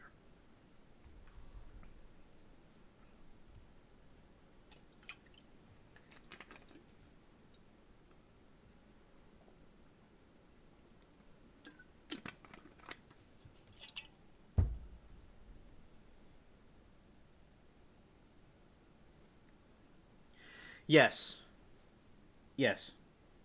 Fact, Sarah. Okay, so we're gonna see if you can practice. You can practice Christianity in Vietnam, but we'll see what their constitution says. The Constitution states that all individuals have the right to freedom of their belief and religion. In the communist Vietnam, the law provides for significant government control over religious practices and includes vague provisions that permit restrictions on religious freedom in the stated interest of national security and social unity, whatever that means. Right. But as I said, Vietnam is, we're friendly with Vietnam. Like, we're not at like war with them anymore.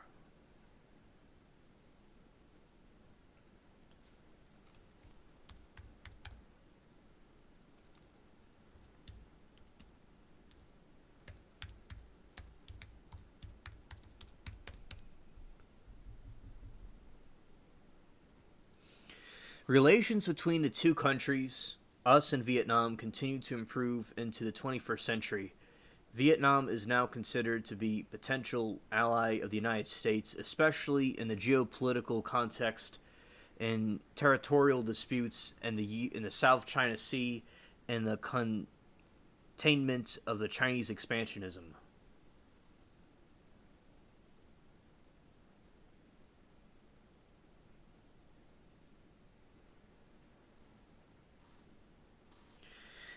Yeah, so Vietnam is an ally of us against the Chinese. So hopefully they're not doing the same thing China's doing to the Bible. like what they're doing to the Bible. Hopefully Vietnam isn't doing that. You see, this is an example, like, this is Joe Brandon with, and that's Ho Chi Minh's statue in the background, and that's the flag of Vietnam now, and that's the United States flag, and that's them chilling. And that's him, and that's Obama with the Vietnamese, and Trump. Let's see, I'll show you a picture of Trump with them. Yeah, this is when Trump was with them.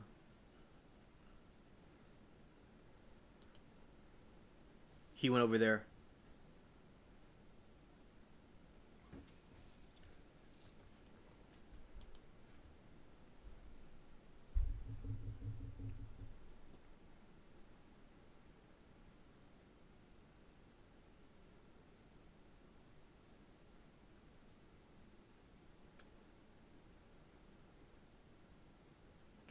That's the star, and that's, yeah, that's them.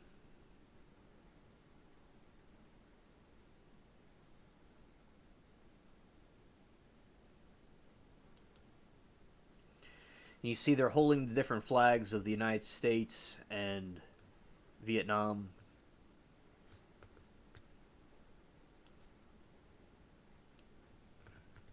You see this is an example of, this is the Vietnamese leader and Trump holding the flags of each other as a gesture of peace, kindness.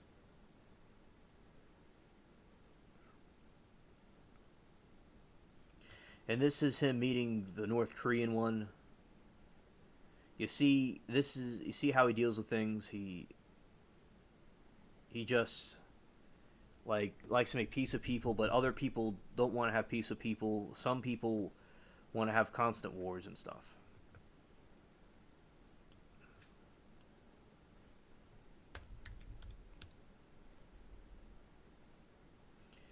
Yeah, that's them. And Nixon ended it, the draft, and he got us out of there. Yeah, these are like when the war was going on. Your discretion advised. That's the helicopters and stuff. Yeah, it was a big mess.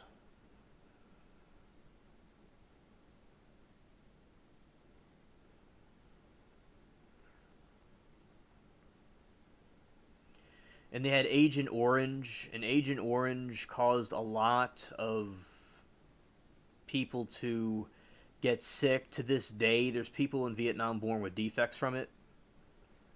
And like you could see the map of North and South.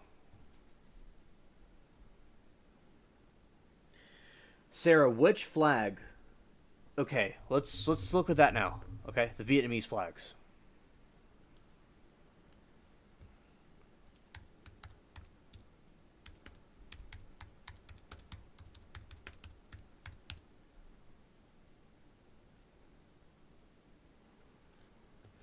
Okay, so we have two different flags in Vietnam.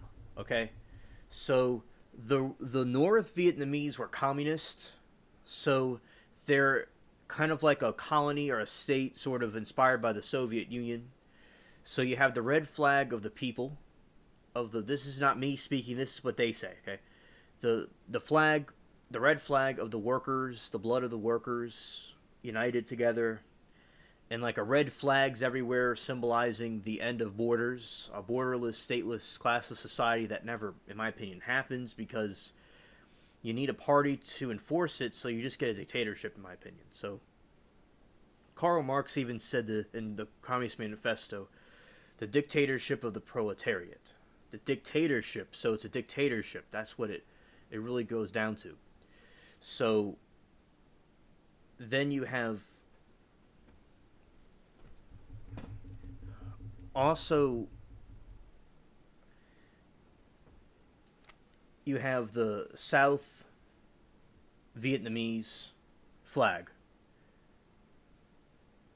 I'll explain Agent Orange in a moment, Amanda. So, you see that flag resembles the Chinese imperialist flag before it was a communist flag, You know, it's an Asian flag before they had the communist stuff, but it's still the same colors. I'll explain to you the South Vietnamese flag. So you have the Chinese, you have the Viet Cong like communist flag. So this looks like North and South Korea. That's what it used to be before they invaded the whole thing. Okay, so Vietnam original flag.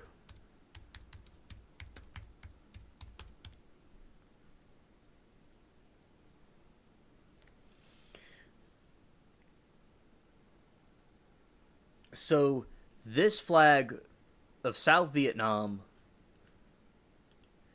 this was the flag it used to be before the communists took over the whole thing and the war was lost. All right, the flag of South Vietnam was introduced by the Provisional Central Government in Vietnam, later served the flag of the State of Vietnam, 1954. The successor to the Republic of Vietnam. And you see the Nguyen dynasty. See, it's like the emperors. The emperors would have flags like that. The Asian emperors. During the reign of Emperor Gia Long, 1802 to 1820, the yellow flag was also used as the symbol of the Empire of Vietnam. This was continued as the emperor's flag when the court of Hue became a French protectorate.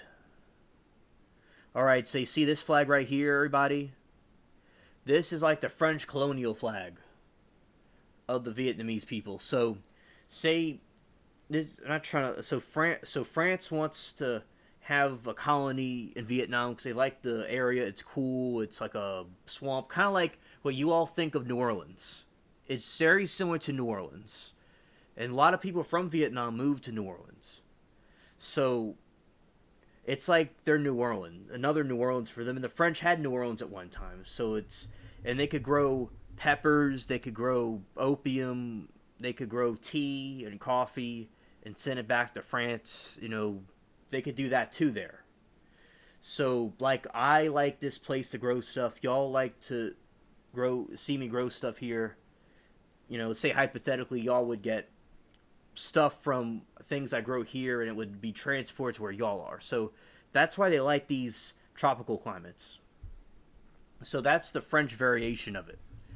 Later, the flag had a red bend or on two sides. After the deportation and exile of the emperors Thuong Thai and Du Tan, the new pro-French puppet emperor Cai Jin introduced the imperial flag as a yellow flag with the single horizontal band of red following the imperial order of the Dragon of Annam. Yeah, facts, Amanda. Facts. And I could. I just have to get that stuff together. Yes, facts, Amanda. It may be hinting to something. Yeah. So this was the puppet emperor. Right? And also, come on screen. Okay. So the dragon, the order of the dragon, right? The dragon's pretty cool. Formerly known as Long Tin King. The flag was official flag of the Nguyen court. In 1954, with the French ousted by Japan, Prime Minister Trang Trong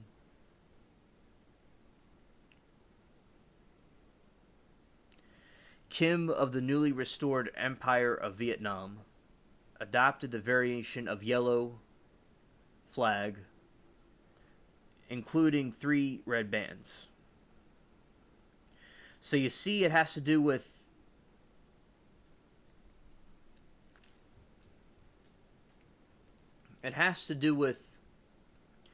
the emperors of Asia. They used to have flags like that. This is South Vietnamese propaganda to take out the North. And you have this, more Vietnamese propaganda to take out the communists.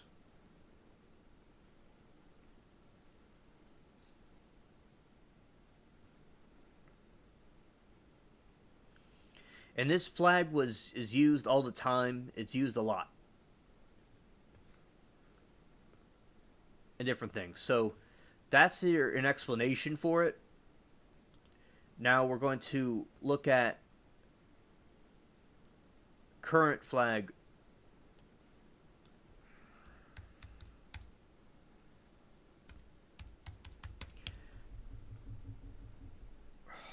Stupid, come on.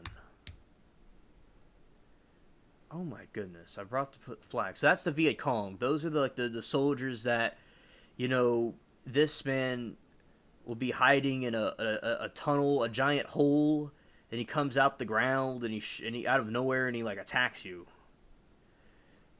And they have all these tunnel systems in Vietnam all over the place, all over. And they have I'll show you the booby traps in a moment. So we're gonna look at the flag, Viet Cong flag. All right, so this is the Viet Cong flag.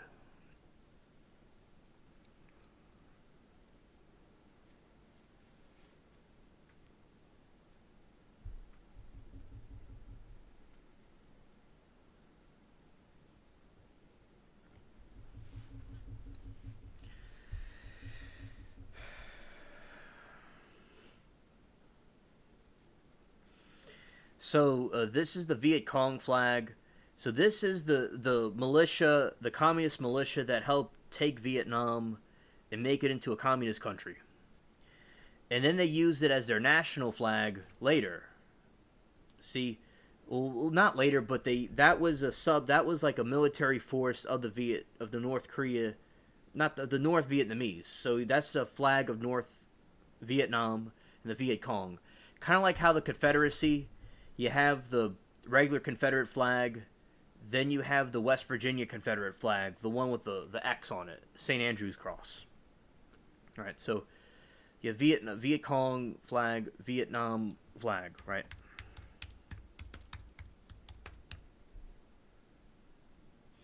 All right, so this is the current Vietnam flag.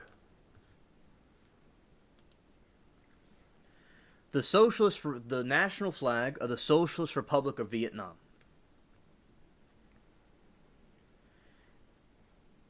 And uprising was designed in 1940 and used during the uprising against the French in South Vietnam. And this is from them, not me. The red background symbolizes revolution and bloodshed.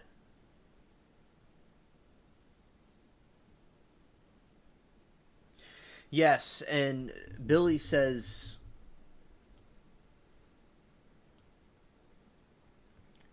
the Song Dong cave we were studying a couple weeks ago was in Vietnam. Thank you, Billy. Oh yeah, that was fun. I enjoyed doing that with y'all.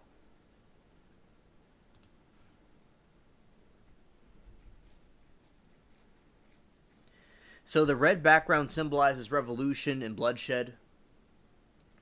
The golden star represents the five main classes in Vietnamese society: intellectuals, farmers, workers, entrepreneurs, and soldiers. So it looks like they allow entrepreneurs and intellectuals, which is interesting. So it looks like there's like a class cooperation. You know, maybe they're trying to get towards more fascism, it seems. But there is no fascist country that, like Castro may have been more of a fascist, but there was no fascist country. There was just the Soviet Union, which Stalinism's kind of more closer to fascism. Or we'll be more technical here. Say it was more, maybe a little bit more, like, not as, like, woke. It was less woke, to make it more simple, in layman's terms. It was, so this group of people was, like, less woke than, like, the people we have here, the communists we have in America. Amanda, you were here.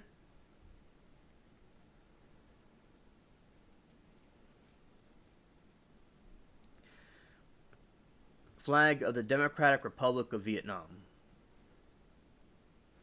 Alright, so that's in the flag. You see this flag is all over Vietnam now because they took over.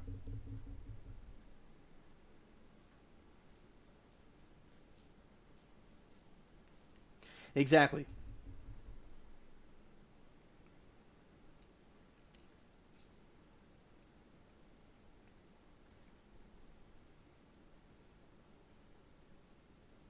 Vietnam flag colors have often been various designs, red and bright yellow. According to Article 141 of 1992 Constitution, the national flag of the Socialist Republic of Vietnam is rectangular shape, width equal to 2/3 of the length, middle of the fresh red background is a bright five-pointed golden star. The flag is blazoned mulet of 5 points.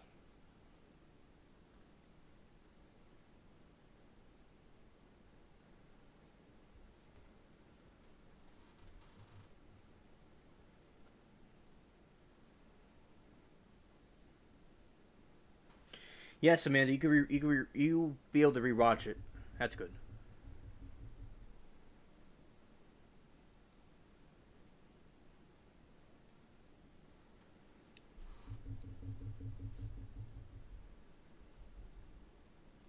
According to a poem, Tien wrote, "The red background came to represent the blood of the people.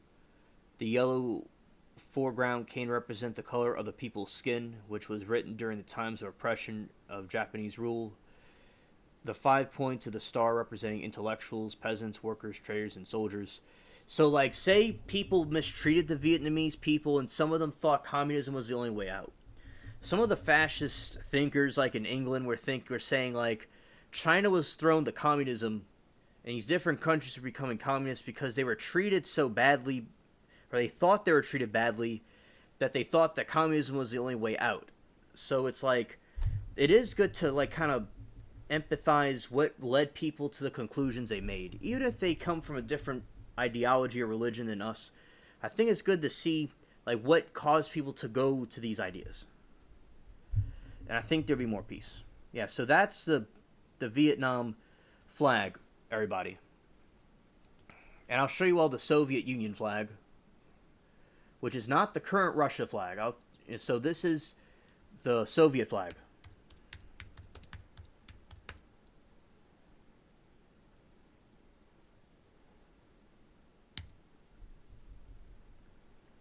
This is the flag of the Soviet Union.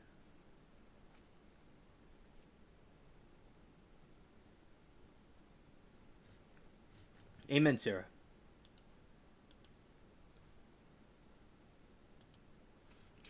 So it's similar. It has the star in it. It has the star and the hammer and sickle.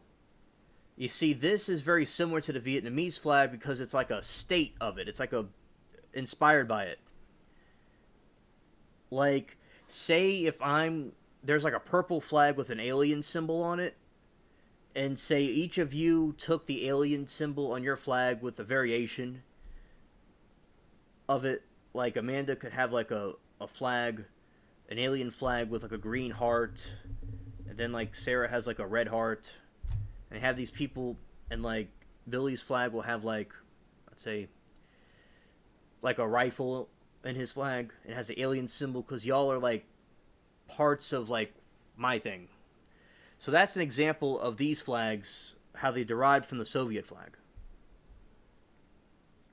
So the hammer was like factory workers, and the sickle is like the field workers, like the farmers and stuff. And they unite in like a utopia.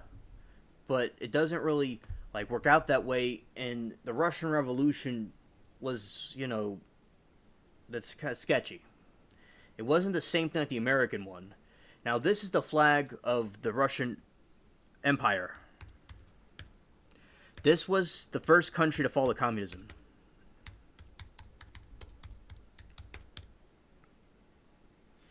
Alright, so this was Tsar Nicholas's emblem. And this is the flag of Russia. You see, it's similar to the Russian Federation, because Putin and them are not communists anymore. See, this is similar to the Russian Federation. The red, white, and blue, Nicholas Romanov, and he was cousins with King George of England. They were cousins.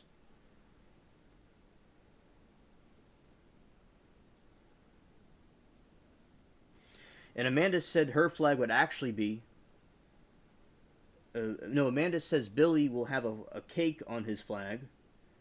holding a gun. Yes. Facts. Yes.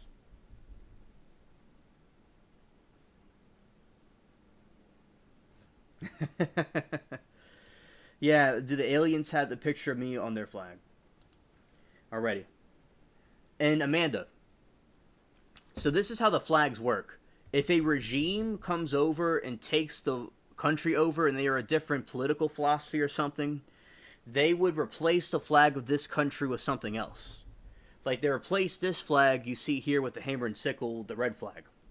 And also, let's say if there's a different king that came to power, they would still keep that flag. Or a chairman of the Communist Party of Vietnam, if they came with a new leader, they would still keep the flag. They could take away the flag, but they're on the same team. They just keep the flag the way it is.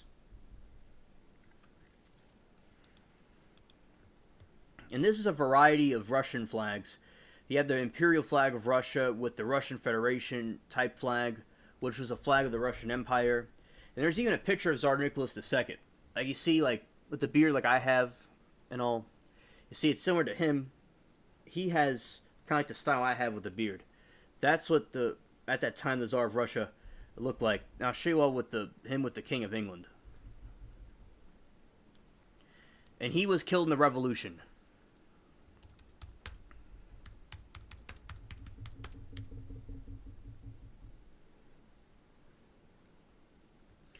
Alright, so this was, you see, on the right is King George V with Tsar Nicholas II.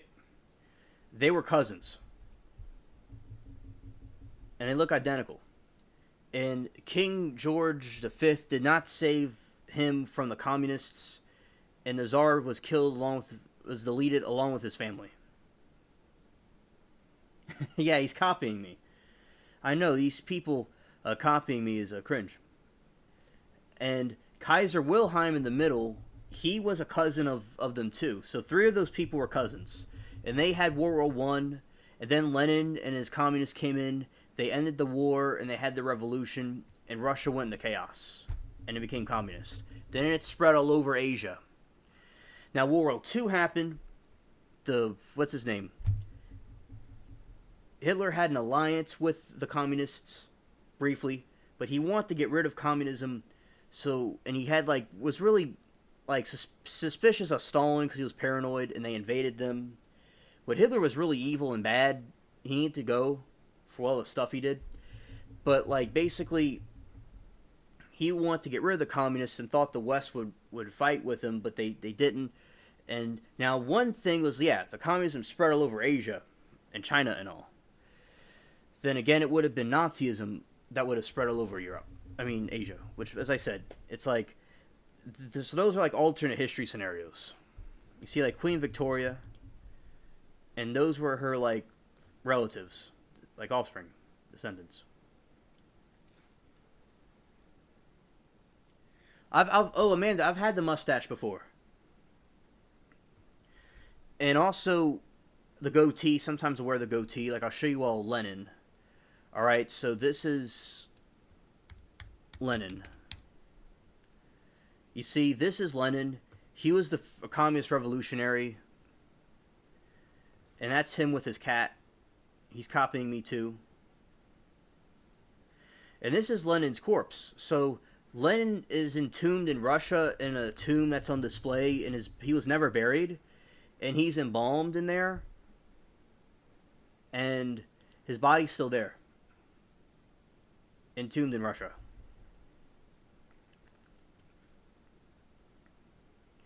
You see, he has the goatee like Ho Chi Minh and the other communists have. They're all copying him. But they copied me first.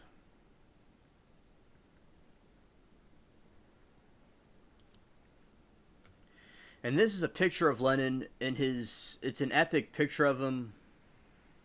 Well, he's a bunch of paintings, but let's see. The flags. Let's see. There's this epic picture of him. No. So, well, here's a picture. So basically, these are some of the communist flags with their people on it, and you have Marx, Engels, Lenin, Stalin, and Mao. Those are the communist dictators in Europe. And here you have the fist of Lenin.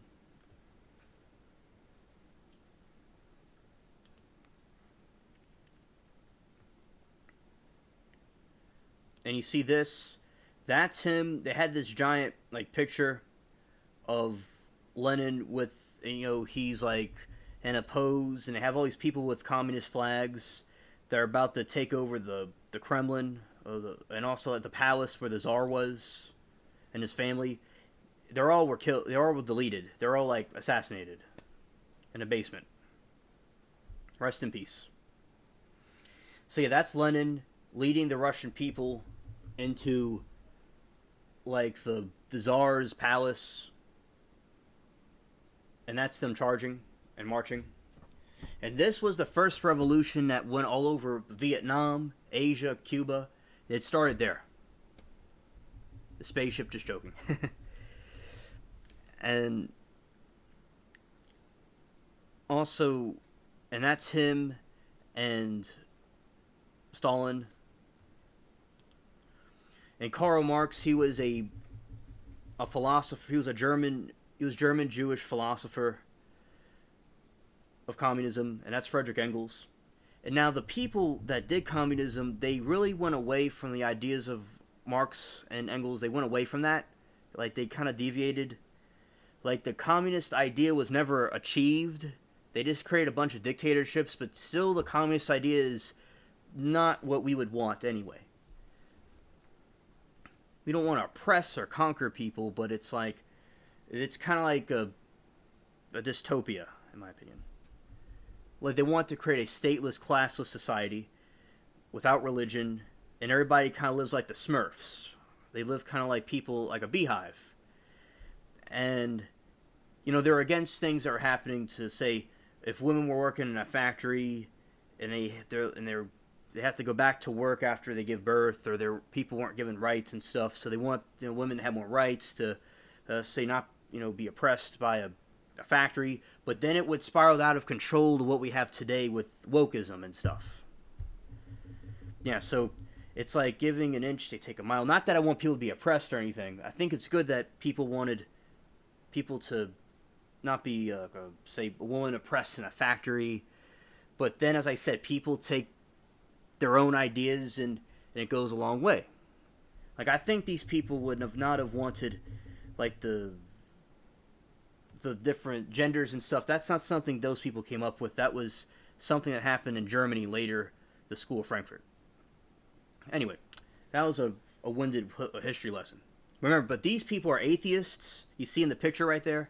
They're all atheists. And they were like, thought people would go away from Christianity and stuff. So it's an atheistic state. It's not like what we are.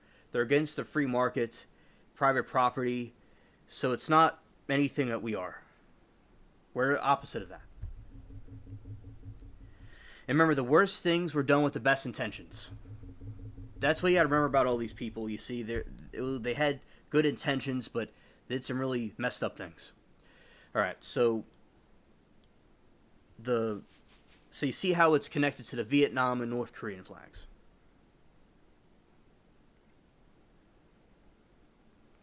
Also, Trotsky here. So this guy's another one who copied me too, because with the goatee thing, yeah. And he also copied my dark hair. But basically, so this was the general that brought the communist state in Russia there. He helped Lenin and Stalin create it, and he was exiled out of Russia to Mexico. And you see he looks similar to Ho Chi Minh, the way he's like dressed, because Ho Chi Minh copied them. That's why he was inspired by these people. And yeah, so that's like the goatee. Lenin was using a goatee to disguise himself when he was in exile in different places. They're like the communists. Like, this is Trotsky's mugshot when this is another one when he was captured by the Russian Imperial Army, and he was in a gulag. Then he got out of it, And so it had to do with the disguise, and also was revolutionary, they thought. And he was like Ukrainian, German, Jewish, atheistic. He was atheistic. He went away from his Jewish faith and became atheistic.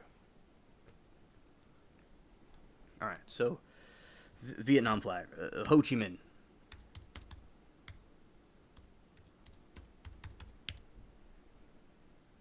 Yes, alien twins. Yeah.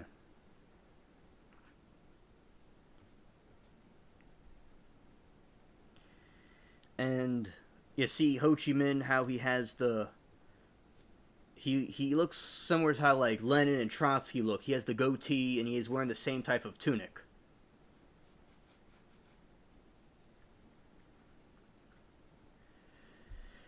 And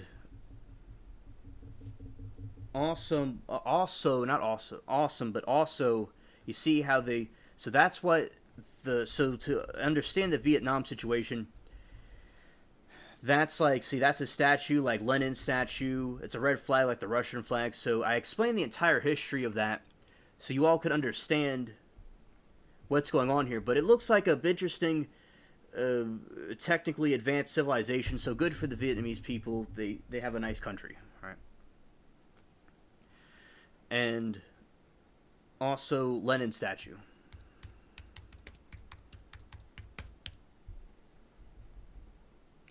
All right, so this is Lenin statue.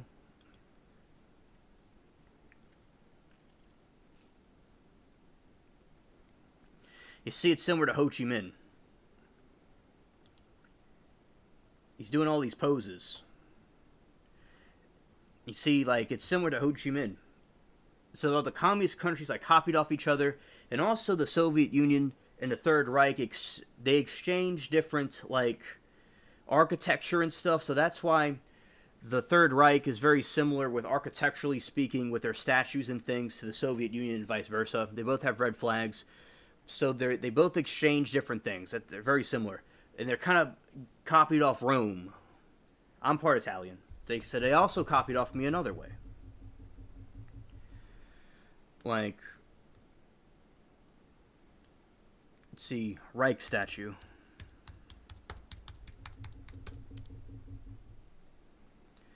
You see, like, this was the Reich statues they had in Germany.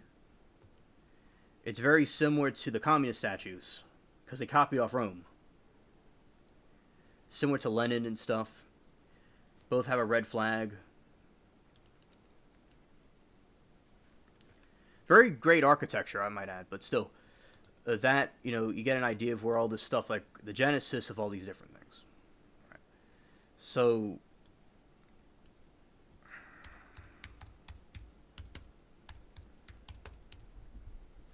all right, so that's the Vietnam flag. So you all understand now about the different Vietnam flags, how like a communist country, it was like an Asian country that's just hanging out, and then this communist thing happens, and you see the difference between the two different flags. All right, so y'all understand all that now. And I'm about to get to Agent Orange, Amanda. And Sarah says, shared ideologies, all roads leading to Rome. Yep. And like the Soviet Union thought itself as a third Rome. Like you see this, or let's see the Soviet flag, the Roman flag.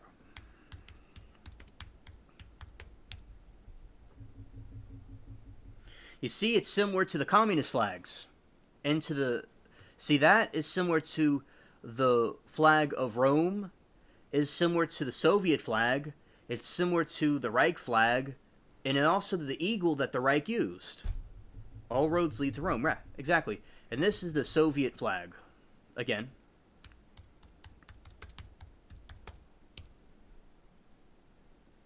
You see, just like it's just like the Roman flag.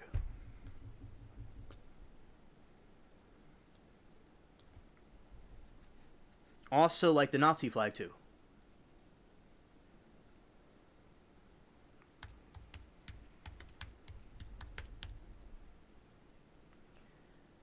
And also the Russians thought themselves as the third Rome.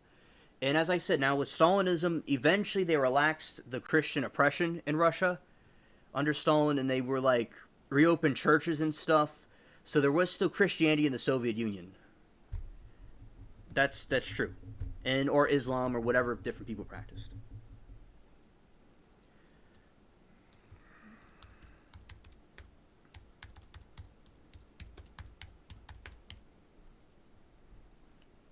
Orthodox Church.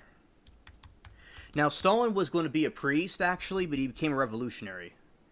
You see, like, these are some examples of the Russian people making icons or whatever of Stalin, you know, at that time during World War II, because he, like, helped their church. But he was supposed to be a priest, but then he became a revolutionary. So he helped relax the tensions in the Orthodox Church. And he worked with the Orthodox Church, interestingly. And let's just say this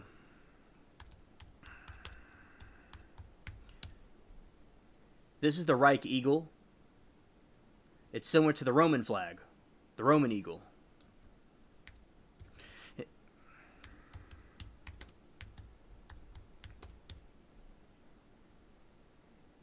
You see, it's similar to both of them. And this was the same type of symbol that would have a on the top it would say Adolf Hitler with the swastika and the eagle, and would have the swastika in the middle. It's a fascist thing, and fascism originates from Italy, from Mussolini. And Mussolini was a socialist at one time. Then became a fascist. Because fascism's kind of like socialism and capitalism mixed together, mashed together. So all roads lead to Rome. There you go. Alright, we're going to get to Agent Orange now.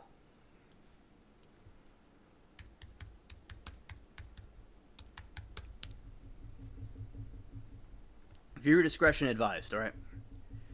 So this was some of the effects of Agent Orange on people that had birth defects from it.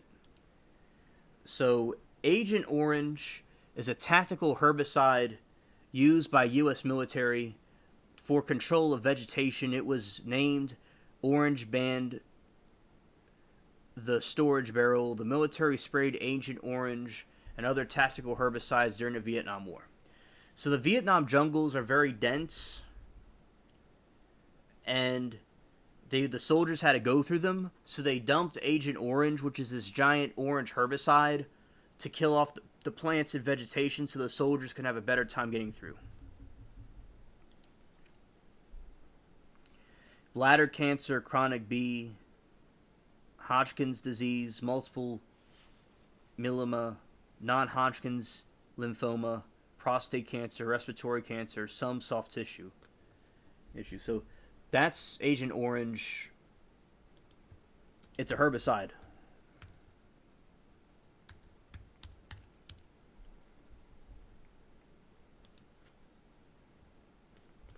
All right, so this is Agent Orange, Amanda.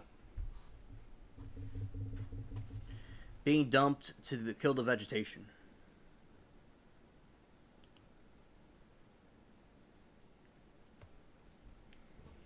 Now, all that being dumped. Wow.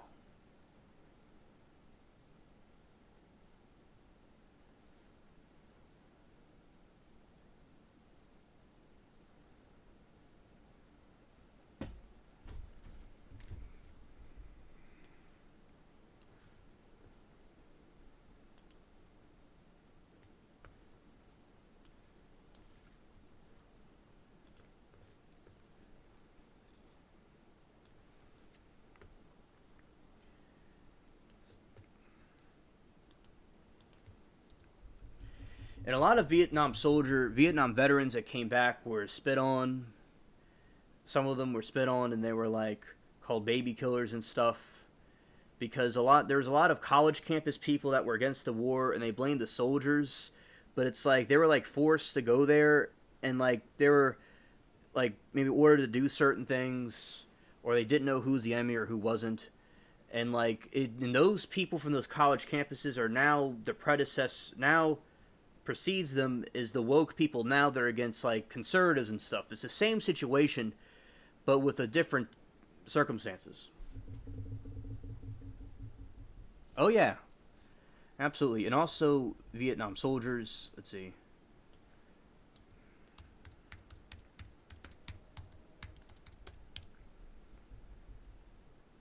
This is the American troops in Vietnam, and they use M16s.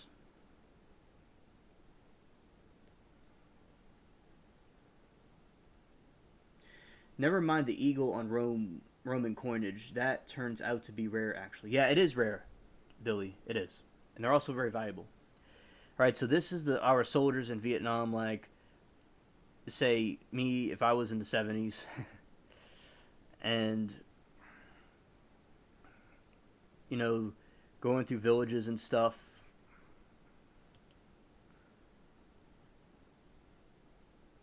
Oh, I have a Vietnamese hat.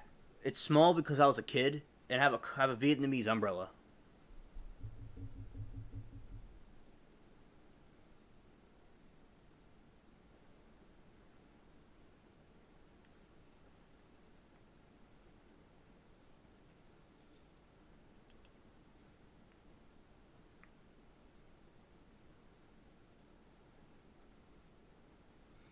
That's like some kind of movie. All right.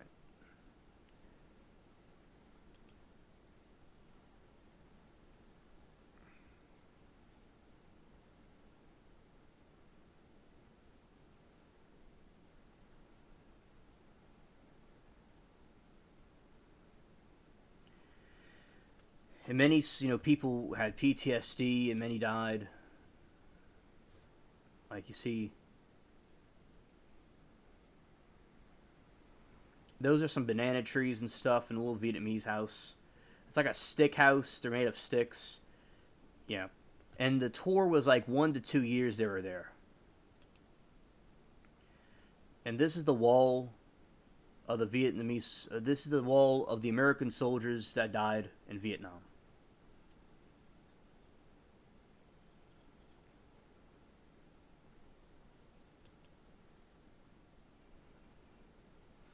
That's a big wall.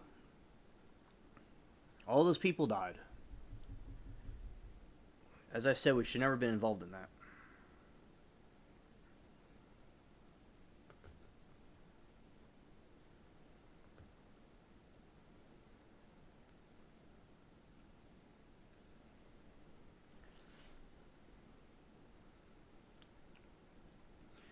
Now, a viewer discretion is advised. Trigger warning, everybody.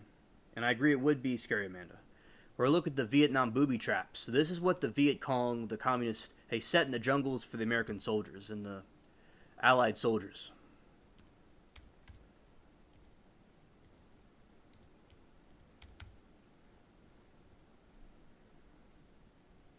All right, so this is the Vietnam booby traps. So you have, so say you have some branches. Yeah, so you have a hole with metal spikes in it, and there'll be like a trap door, and like say walk over it, and then all those shards, those big, uh, scary iron rods would go into your feet and impale you in your legs, and you're just sitting there screaming.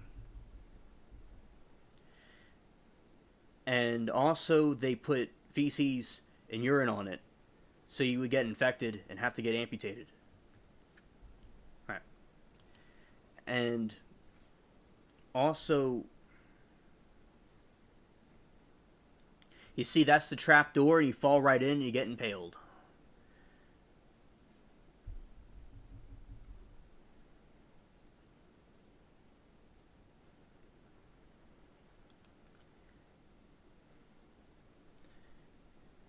We wouldn't want alien getting into that.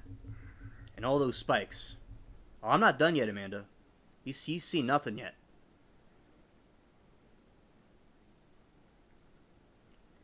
And you got this one.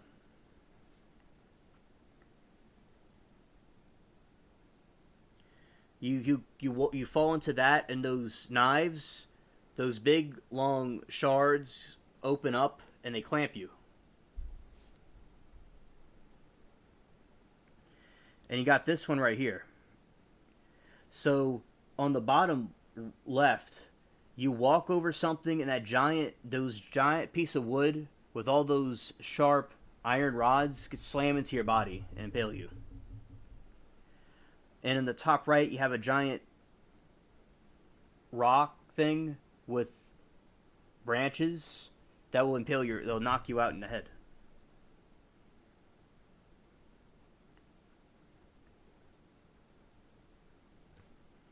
You see, look, there you go, I got a diagram. You see, you have, like, a soldier steps on that, and it just goes right into him, and impales him.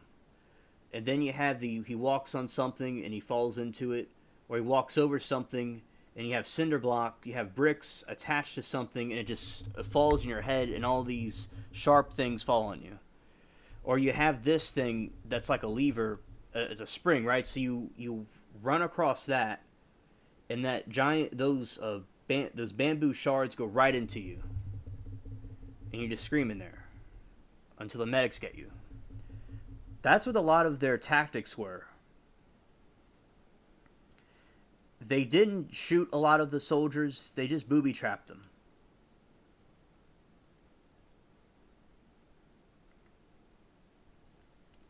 They got this one too. You see a soldier walks into something that's like a ditch, and all those knife shards go into your feet and your ankles and your leg.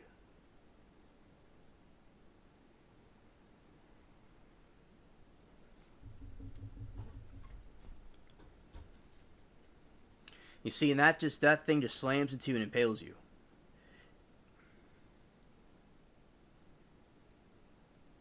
This is what the communist Vietnamese did, and the Viet Cong did. They made these things.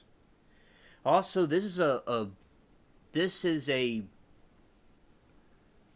what's it called? A grenade, a landmine, and you go across a tripwire, and that thing blows you up into a million pieces.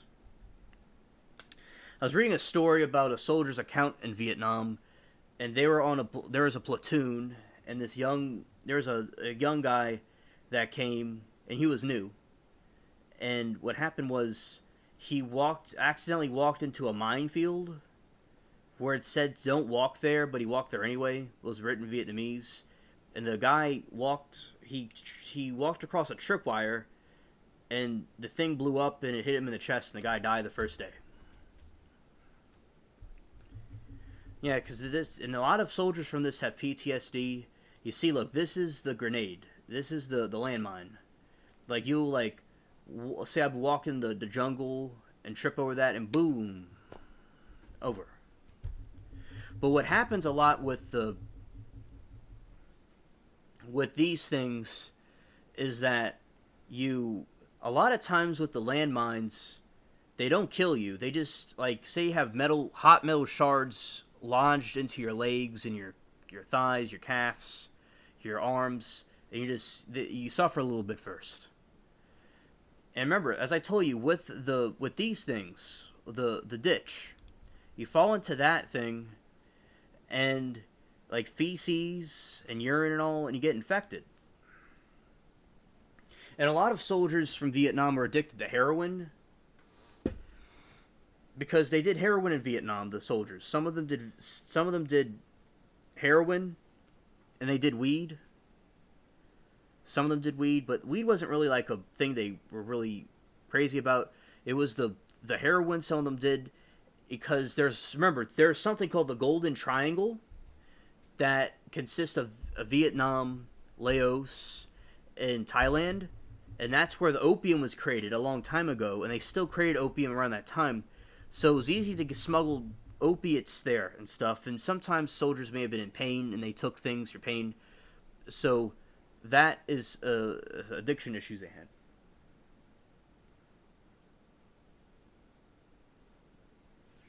I'm not ignoring your messages, Billy. I'm going to read them right now. I see you're writing some stuff. Yeah, Billy says, politicians create all these wars, and the regular folks take the brunt. It really is disgusting. Exactly. And Billy also says, I believe they started the war over a lie. Correct.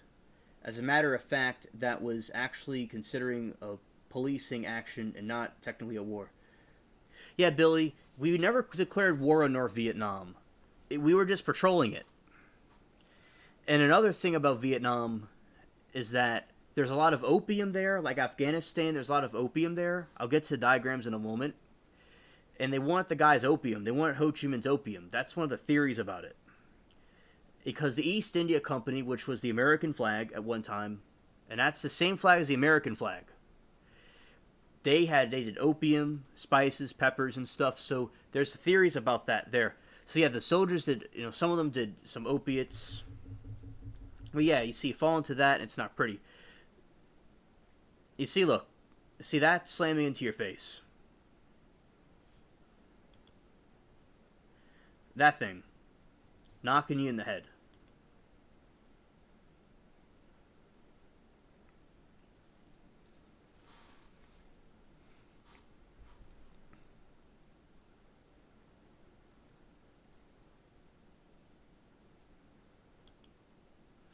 And okay, this is the tunnel system the Viet Cong used. So they lived in these tunnels, and they slept in there and everything, and they had running water and stuff, and they would appear out of nowhere, just coming out of nowhere, in these jungles, out of these little pits, and it was hard to catch them.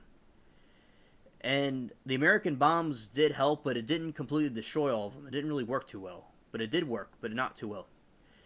And they would have tunnel rats. These were American soldiers that were very short, and they would go into these tunnels with their guns, and they would go fight the Viet Cong in there. And the Viet Cong and the Vietnamese people said that the Americans that did that were very brave. And a dark tunnel, and the Viet Cong ate rats in there. Giant rats the size of bubbles. This is another trap. You fall in that pit.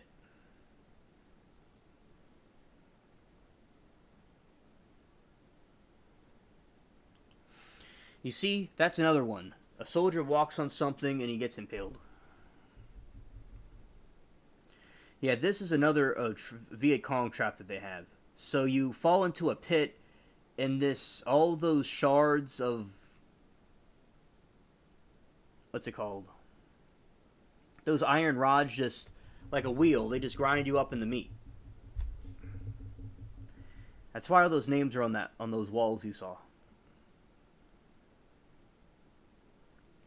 And a lot of the locals didn't want didn't want the Americans there anyway. That's why I just said, it's like, you gotta, if they want their whatever, just let them have it. they want that. I say that because a lot of Vietnamese people didn't want us there.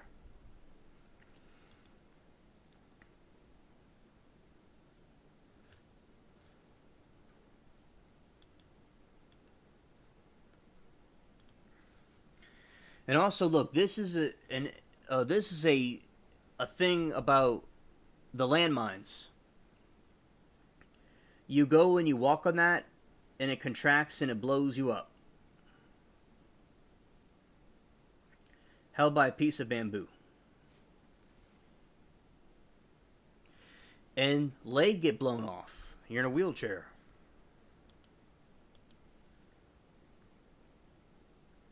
That's the Viet Cong. And that's the thing. And you walk into that and you're gone.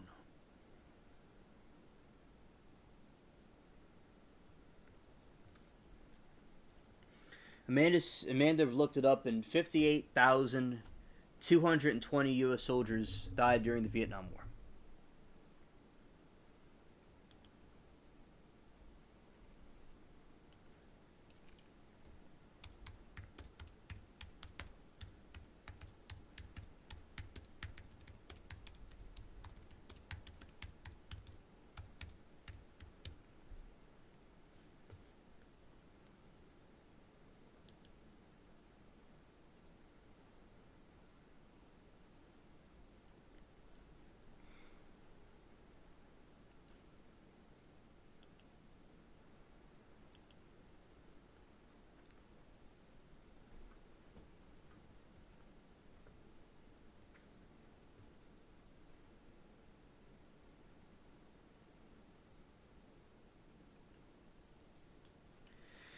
Yeah, so, and then when they got back here, they were like, a lot in San Francisco, they didn't like them a lot. It was really horrible. The Golden Triangle.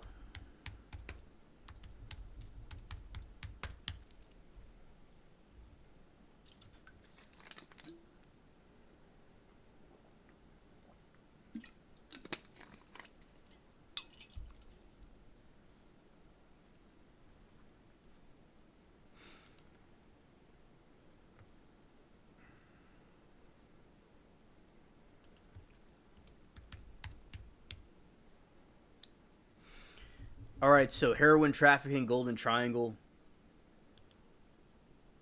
The Golden Triangle is situated in southeastern Asia, compromises of Myanmar, Thailand, Lao People's Democratic Republic, and Vietnam.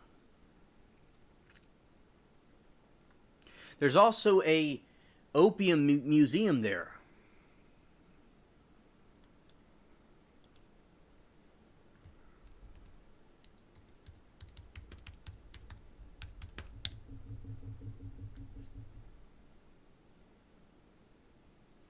It's called the House of Opium.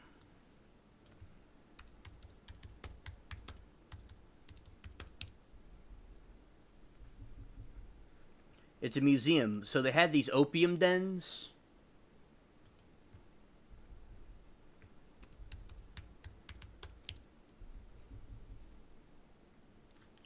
And in the museum, they show the opium dens. So you had the Chinese people and the people over there in Asia. They would get these opium pipes and they would just get zoned out and smoke their opium in these opium beds.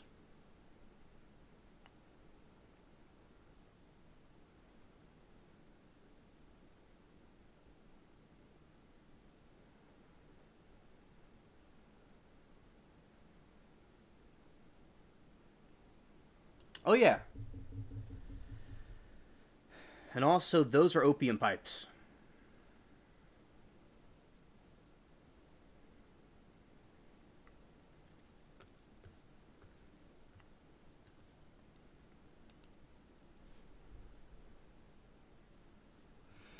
The East India Company, they did peppers, they did opium, and all kinds of different stuff like that, and like linens, cotton, precious metals.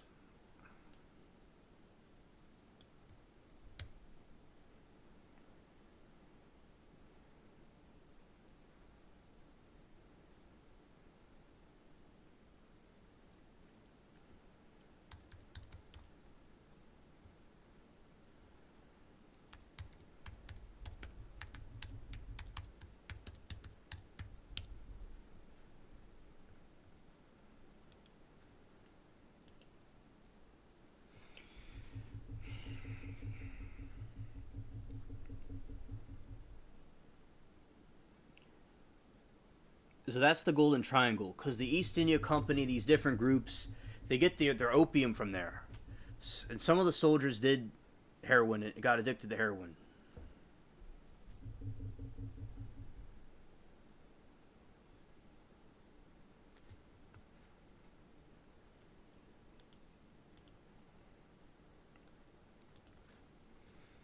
I want to show you all the Vietnam jungle.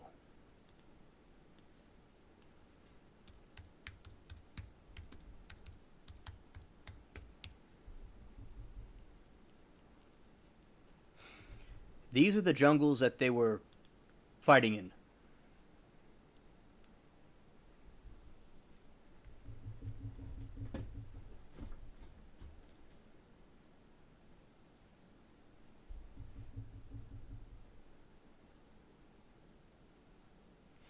Alien, if you could visit any place in the world, where would I travel? Good question, Amanda. I don't really. That's a really good question.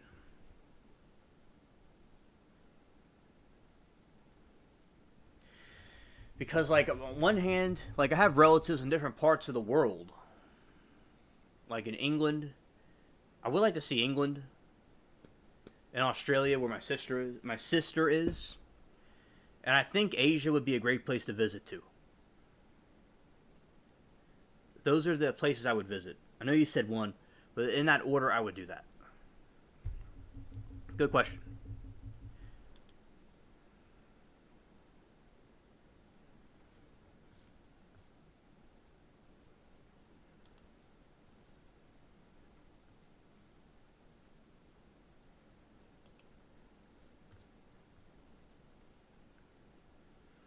Yeah, that's where they were fighting.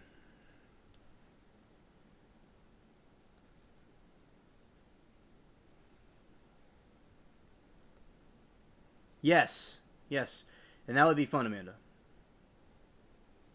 Yes, and as I like to see the opium house. Yeah, that you see, but you see there, you have the explosions and stuff going off, and the Viet Cong saying "Hoi." That's what you would have to do with over there. Yeah, so that's the landscape.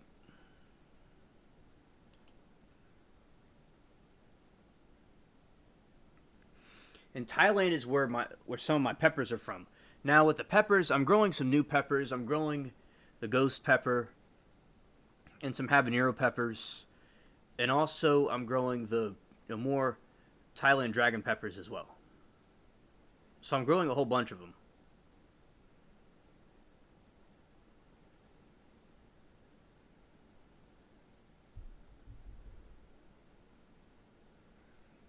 Yeah, yeah. The jungles are nuts.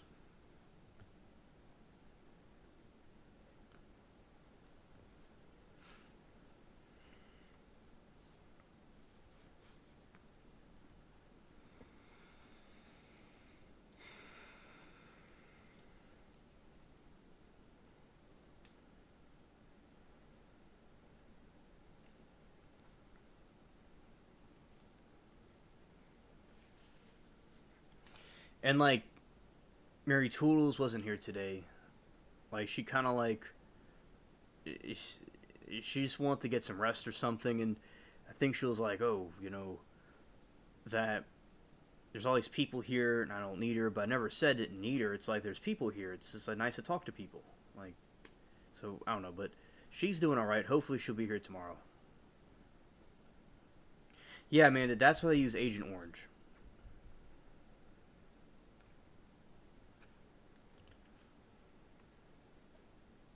Oh, I did a video about exploring the Vietnam. I did a video in my backyard, and it was like exploring the Vietnam jungle.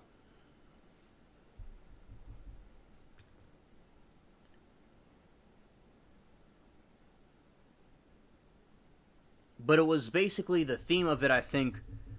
Yeah, I did the one of Vietnam. Yeah. So I like creating like little movies and things.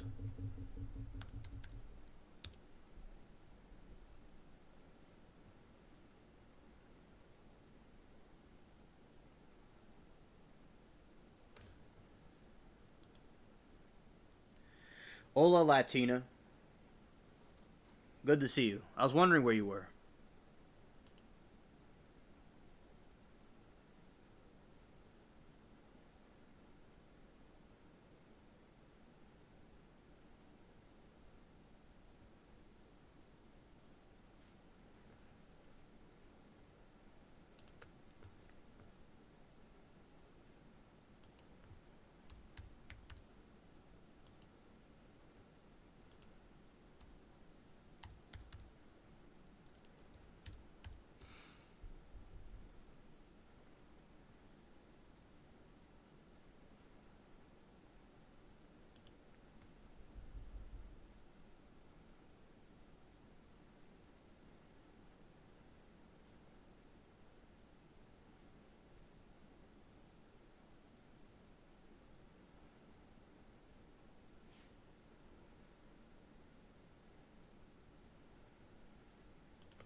All right, this is a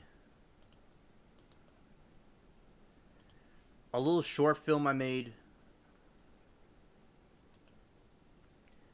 a little while back about a Vietnam reenactment I did in my yard because my yard's like a jungle. And I'll put the link in the description if y'all want to watch it on y'all's own accord. So okay, so I'll put this here.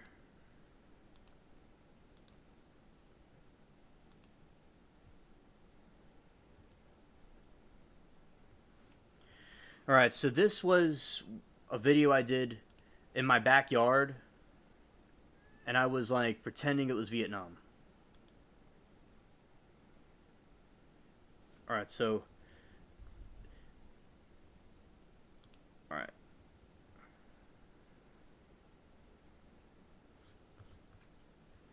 Here we go.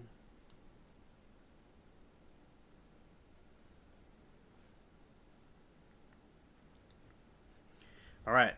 So this is like a soldier going through Vietnam. Let's see. See something here?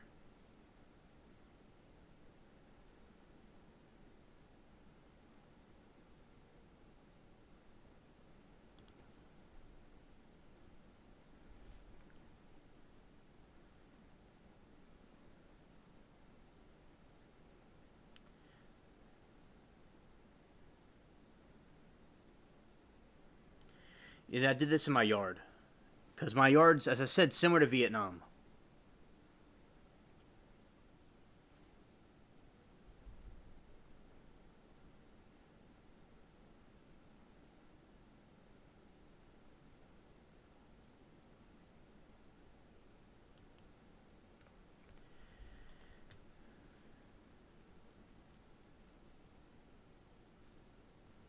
Yeah, and that's like the moon.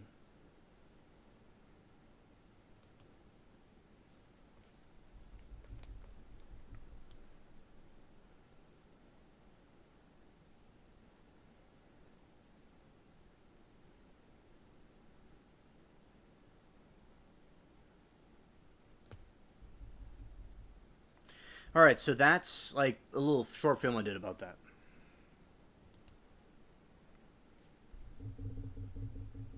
Yeah, Sarah, it's my own jungle.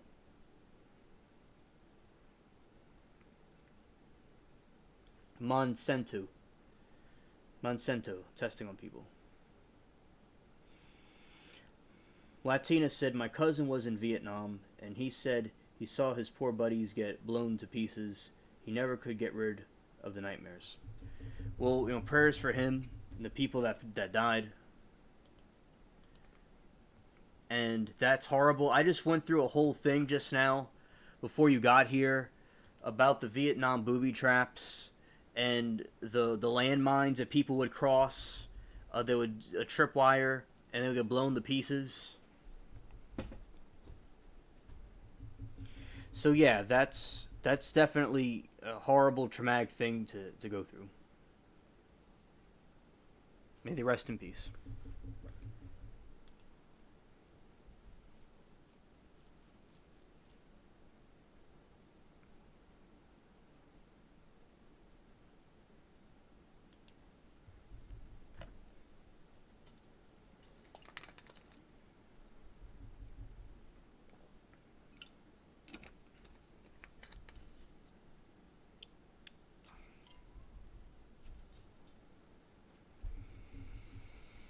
Yeah, so you see it's a crazy jungle.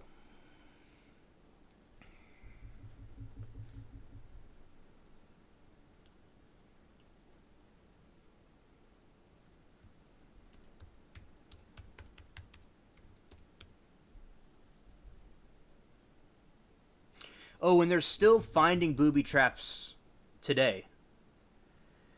Still in Vietnam, there's still booby traps. Those booby traps are still out there in the jungles. There's still landmines.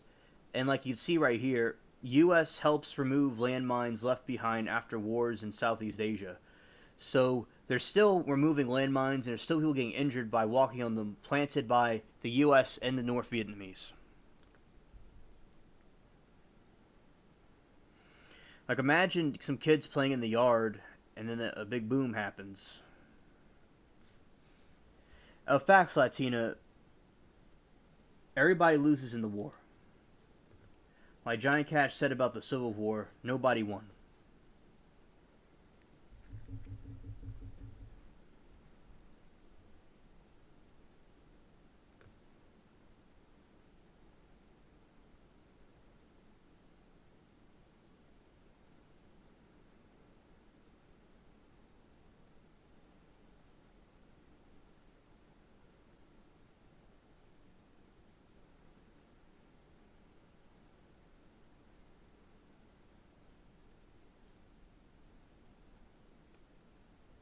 Yeah, so war is hell.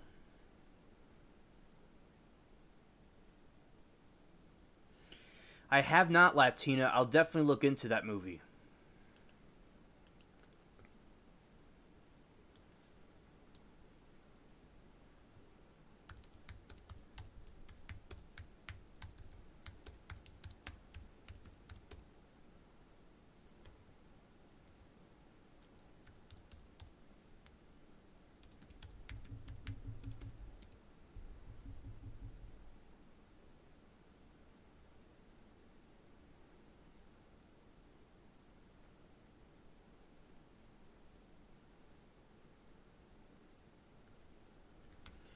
Yeah, I'll look into it.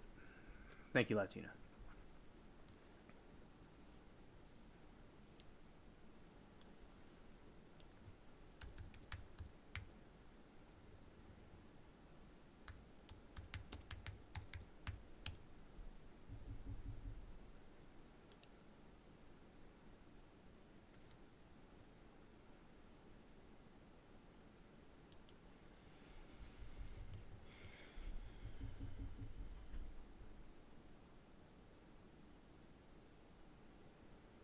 Oh, John Voight plays the main character. I like John Voight. He's a good actor. He was in Transformers, and he's conservative. I like him. Thanks. Those are the rice fields.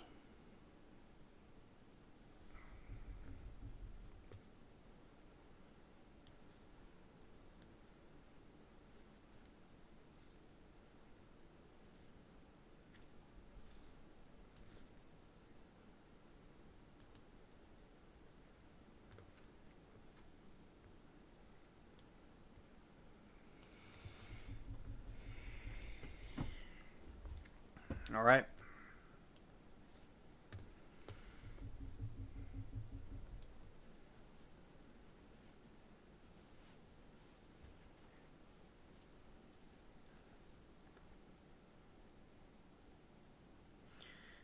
Yeah. So that's basically about the Vietnam War and the history about it. And these are some rice fields, the rice paddies, things like that are in Vietnam. Thanks, Latina, for the information. Provide it. All right. All right. Okay. Actually, we have covered everything, and we have reached the end of the show.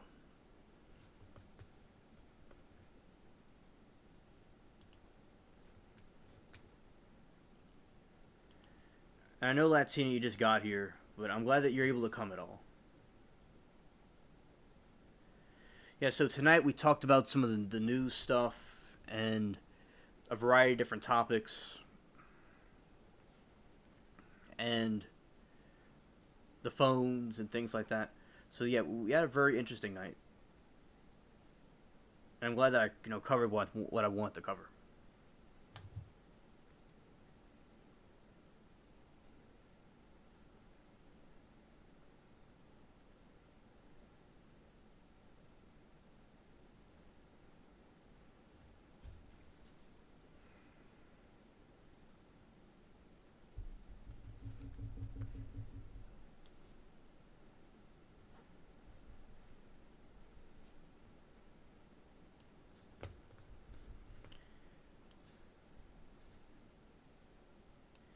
And I'm glad that you all came. Okay, Latina, good to replay that. The birthday is on the 25th. It will be Sunday. And Sarah, I hopefully will do a stream on Sunday. If everything goes right, I will.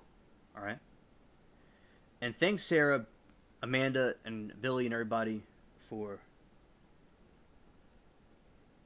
Oh, Latina, I'm going to be 26 on Sunday.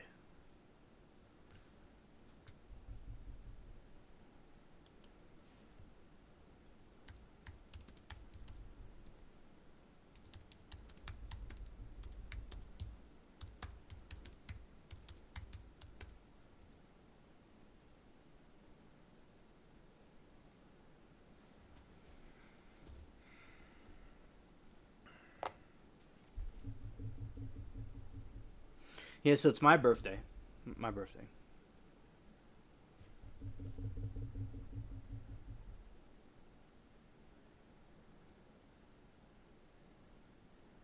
Well, you're welcome, Amanda, and glad that you enjoyed it and you liked the stream.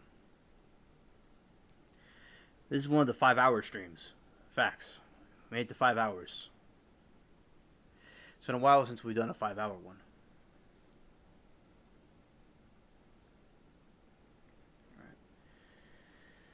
So I'm thankful for everybody that's came and participated and did this.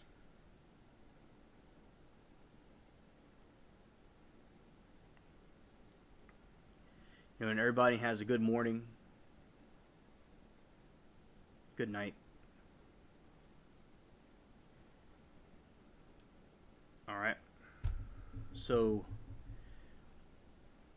peace.